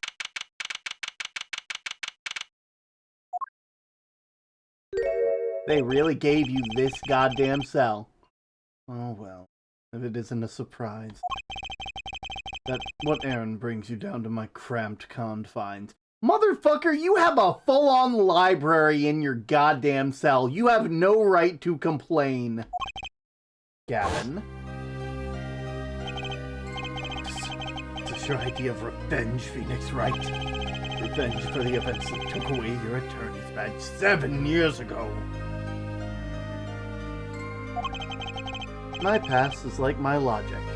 Straight and true. Nothing's changed. All I did was point the finger of justice in the proper direction. Fine. I'm glad we could have this tete-a-tete, right? You look well, Phoenix, right? You too, Gavin.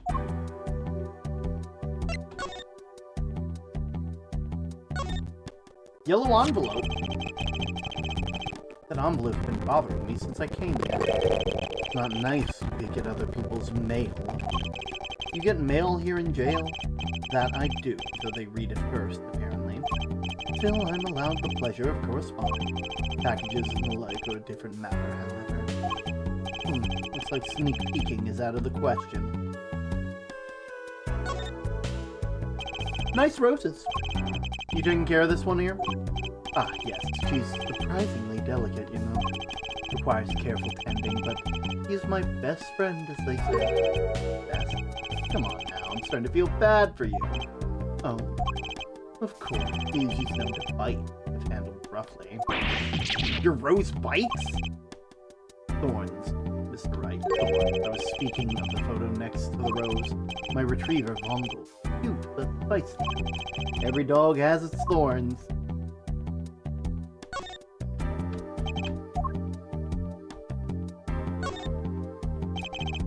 Strange, you know? Here I am in solitary, and yet these books keep piling up. Looks like you've got more than books here. Ah, yes, my collection. A few of my friends from the prison staff, they showed me a little kindness. Just a little? Oh, wait.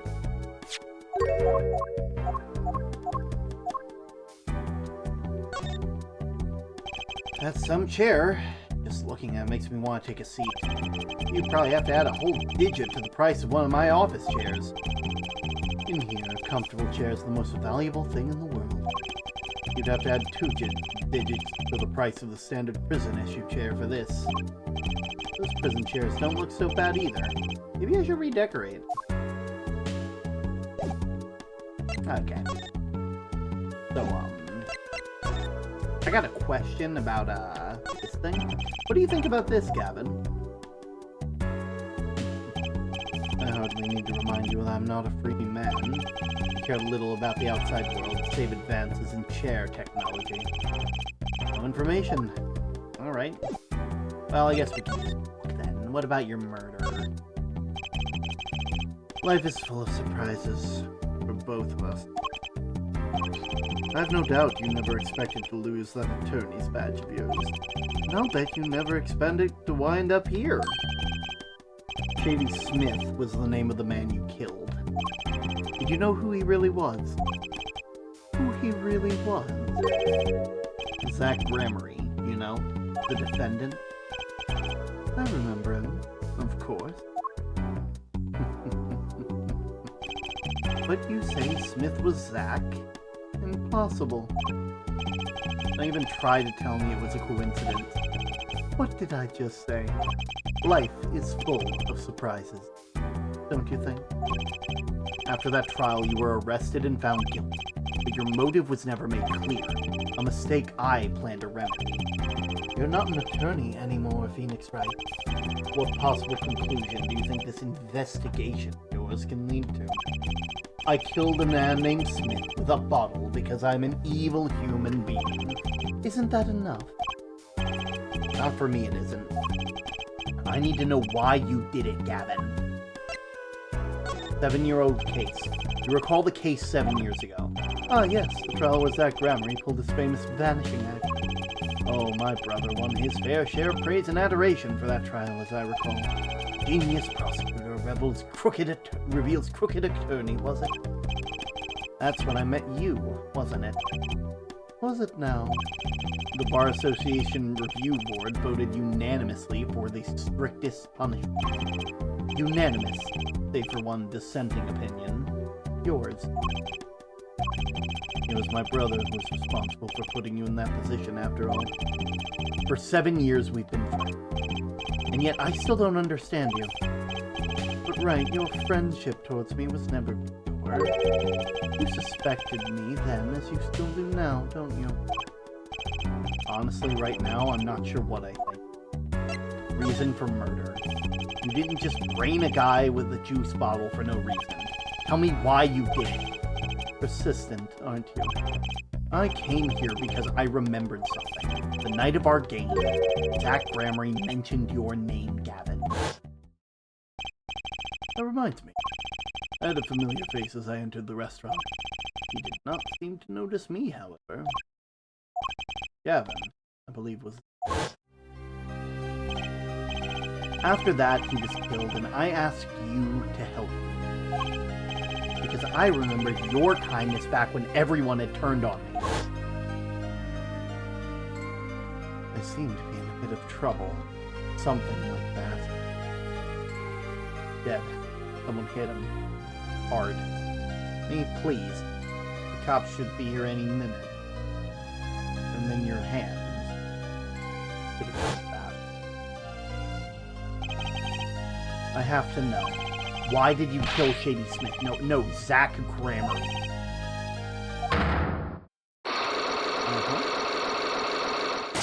Wait, what the fuck? I've never seen Cyclops like that. Yeah, what the fuck? Wait, wait, why do you have, like, the most cool goddamn Cyclops possible? What does that mean? Dark. Cold. Full of despair. The real Matt Uncard. Good one. Good one. I even unlock these things? Something wrong, right? No, it's nothing. You shouldn't push yourself so hard. Life is to be taken easy, you know. Doing his nails.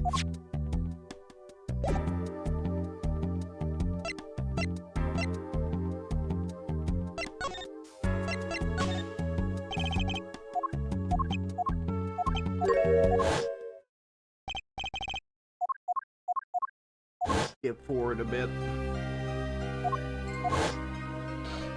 Jesus.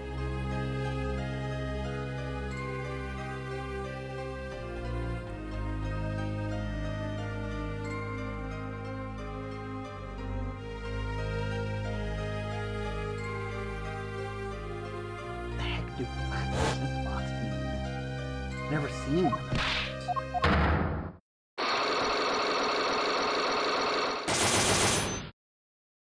Have you found your daily pebbles?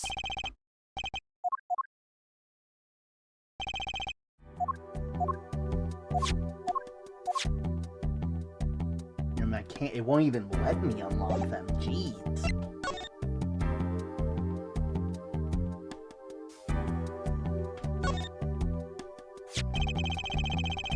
You're thinking, what self-respecting man would use a nail polish? Not really. I know appearances are a big thing with you. You know what I say. One cannot live a beautiful life without beautiful nails. First rate in all things, except nothing less. That certainly does look like first-rate nail polish. I like the sparkly bottle. It's crystal. If you're so drawn to it, please have one. It's on me.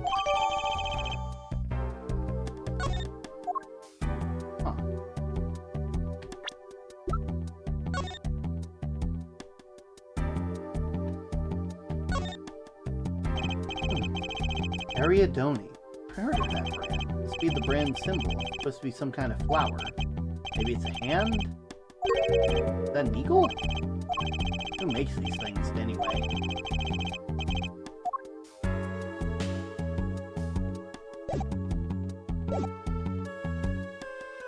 Well...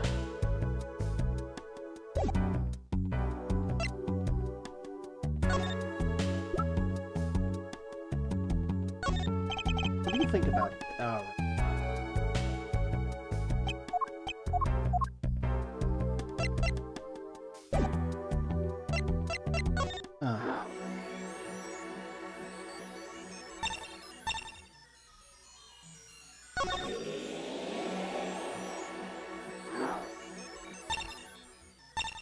I feel like I can do it now, though.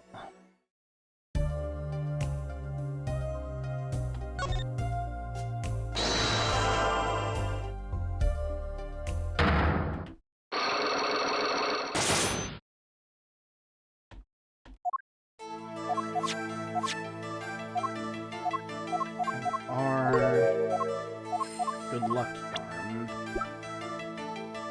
Take that!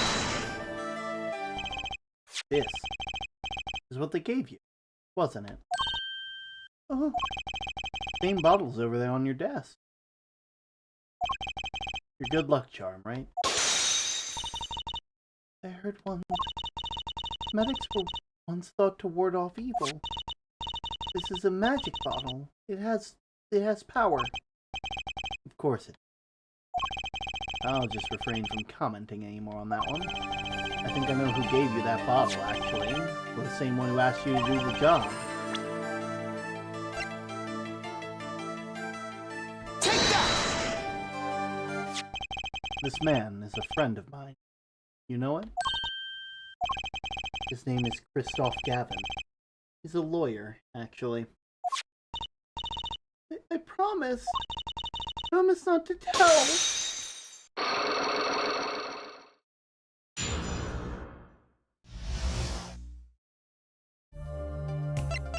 Tell me.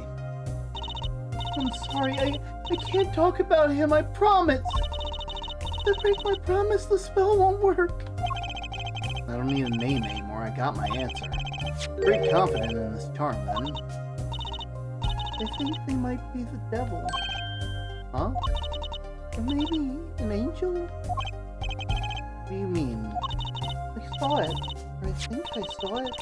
They gave me this, and I saw the devil's face. Are you saying the client's face looked like the devil's? No, the client was gentle, with a gentle smile. So where do you see the devil? It was so quick, I don't remember well. But that's when I knew the person wasn't like other people. That's why I believe in my good luck charm. I'm not sure what the devil she saw was. Pretty clear Christoph Gavin is her charmed. I think that's all. I'll be leaving now. I'm sorry for what happened.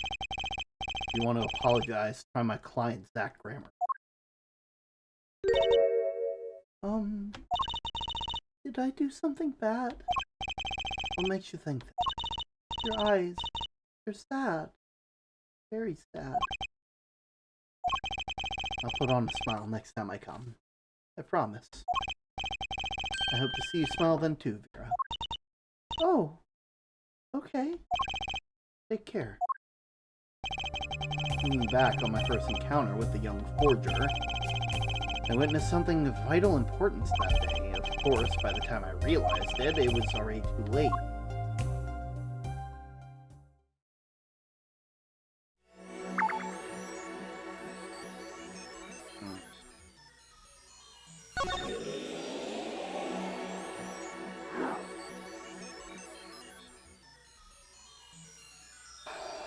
What were we doing in the Borscht Bowl Club?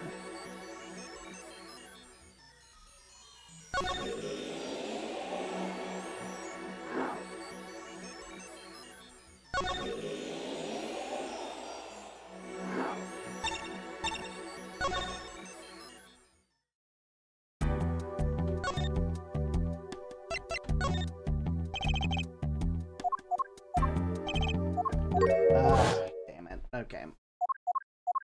I mean, I have the truth.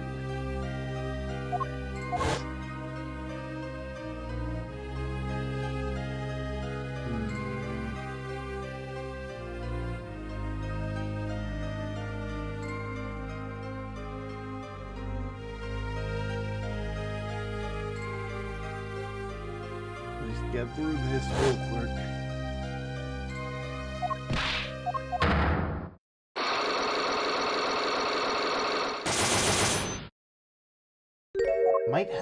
there's only one other place I can go, really.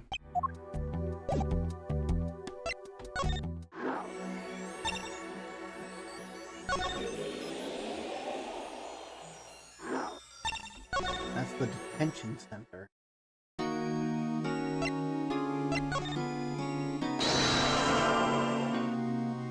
Okay.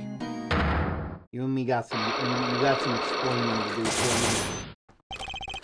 The trick up his sleeve.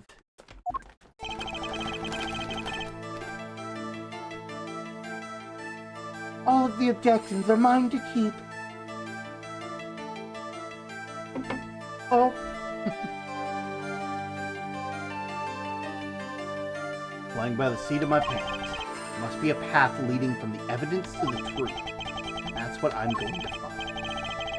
To ask someone to take a life, even one not long for this world, that's asking someone to commit murder. Memento was fond of dramatic moves. The dramatic finales. He got his wish. His life was taken. What weakness could be it powerful to coerce someone into committing murder? My guess was a matter of life or death. Go to explain. Your troop lived in a world of showmanship. Alright, we've already done this.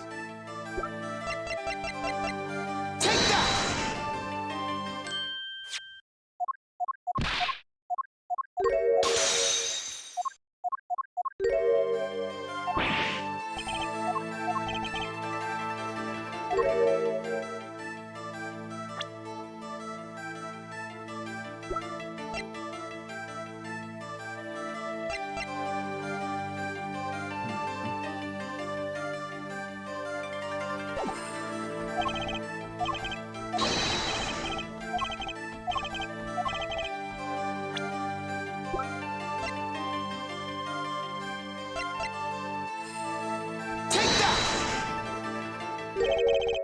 But that's Gramarye's wife, and Trucy's mother. Thalassa, I believe, was her name. Alexa! But how can you say that? How can you say she was struck by one of our bullets? Still in denial, Moda. Thalassa was at the greatest risk of being shot, and this clearly shows how much danger she was in.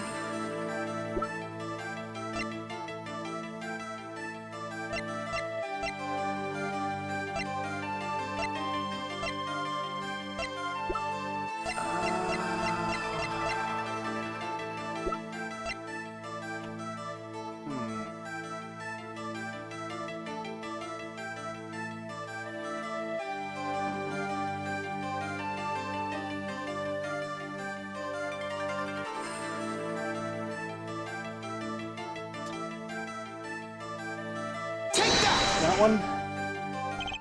Troop Gramarye's performances were very, very popular. So popular they even made a commemorative stamp at the height of your fame. We were not merely the latest craze, we were an age. A golden age. It's all here on the stamp. There's Thalassa, yes? Lucy's mother is missing, I hear. What happened to her? I don't know. Part of his memory is still locked up. There's one thing you're failing to address. What's that? As you say, our troop was a world unto itself. If our leader, Magnifi, was so inclined, he could hide anything he wished with ease.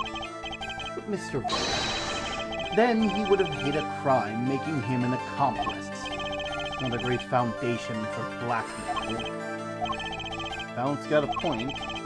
One of the troop members died in an accident and Magnifi covered it up. His innocence would come into question. Found the right address, Mr. Wright? Oh, I'm so close, and there has to be something about this Thalassa's death that could affect Zack and Magnifi's relationship with Magnifi.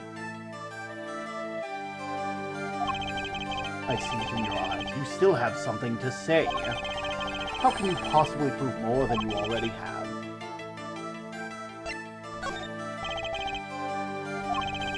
The accidental death of Zack's wife tied both of your hands, and this information proves why Magnifi held so much power over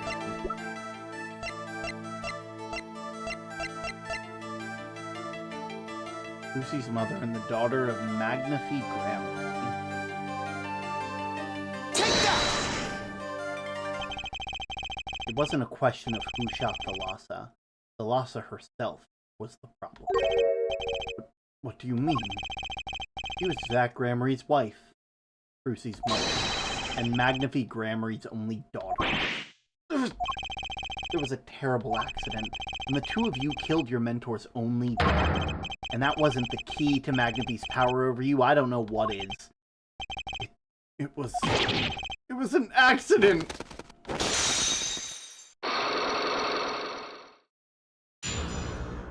Unlock success. There's no proof. None at all! But Thalassa went missing, and your mentor blackmailed both of his disciples.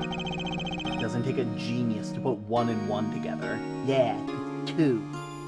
Or sometimes a window. But that's a different conversation for a different day. Oz was a complex family. You mean Troop Gramarye? The Master Magnifi Gramarye, his only daughter, and his 2 disciples. That does sound like a recipe for disaster. Do not be tempted into faulty flights of that. Yes, there was an accident, but that is all it was, an accident. Zach and Valiant's tour de force. The guns blaze, the bullets fly straight towards the beautiful body on stage. And then crash, sing, pow! Into everything but her. But that is magic. It happened one day when we were practicing same trick with a new twist, and tragedy.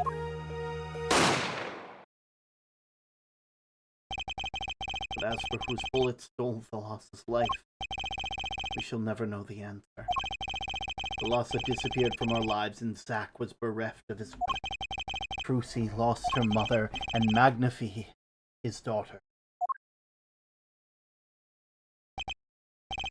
And that led to blackmail, I take it.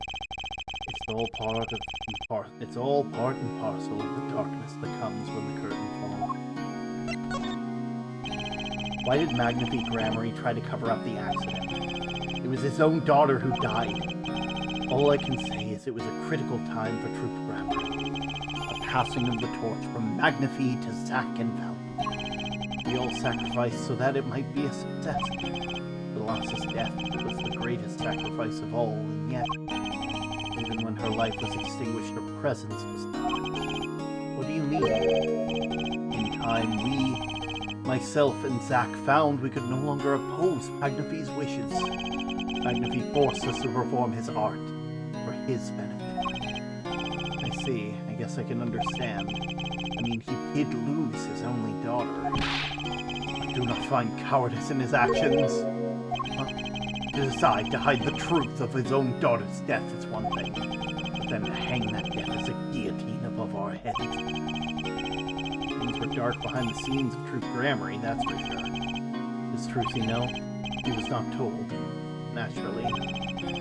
Who would want to know that their fathers might have taken their mother's life?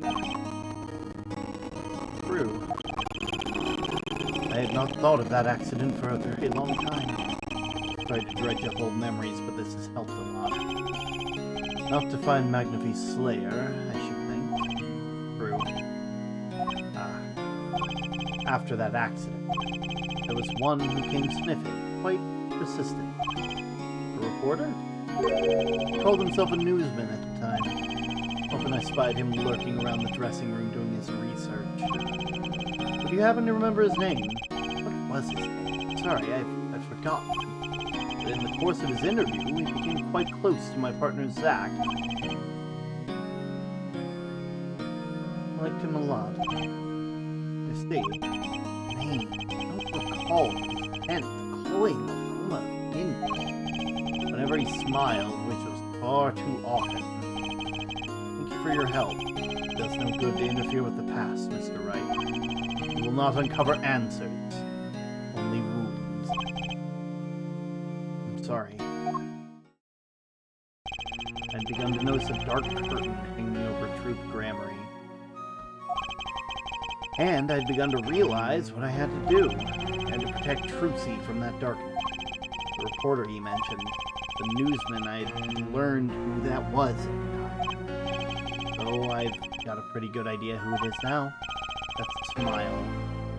Sickening sweet smell of mint. The last lost grin thread connecting Zach Gramery to the world. Sooner or later, I'd have to track him down.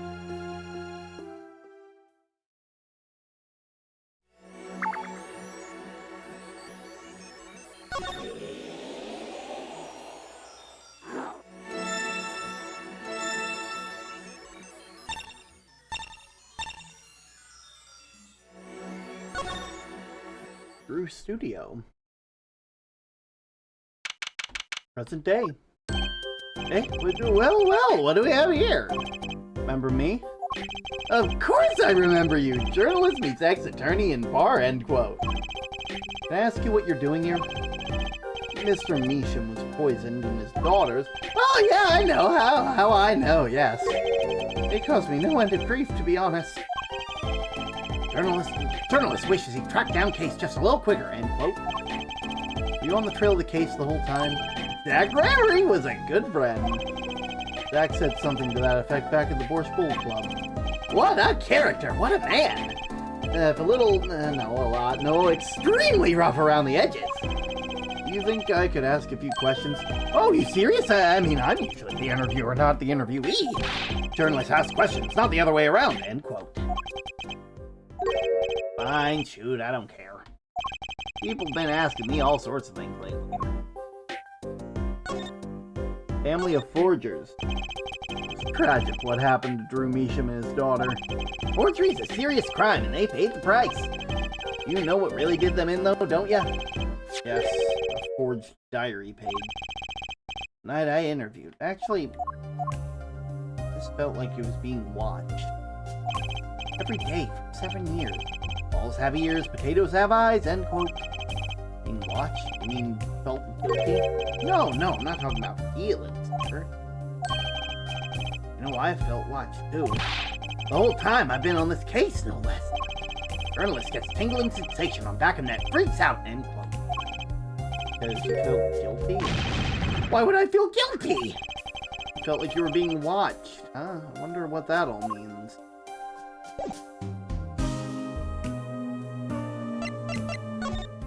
So, we've completed the past, and while I would love to continue, it is getting very late. This is taking way longer than I thought it would.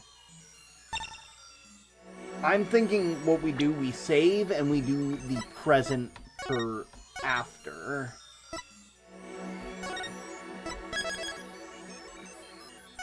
Because that seems to be the best case scenario.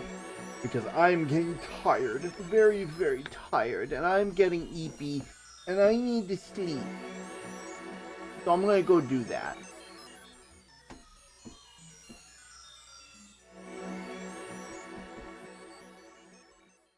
There we go. Oh, my word. Okay, we need to find someone to raid. I'm sure it won't take too long. Get 10 people. Man, there's not a lot of people streaming right now.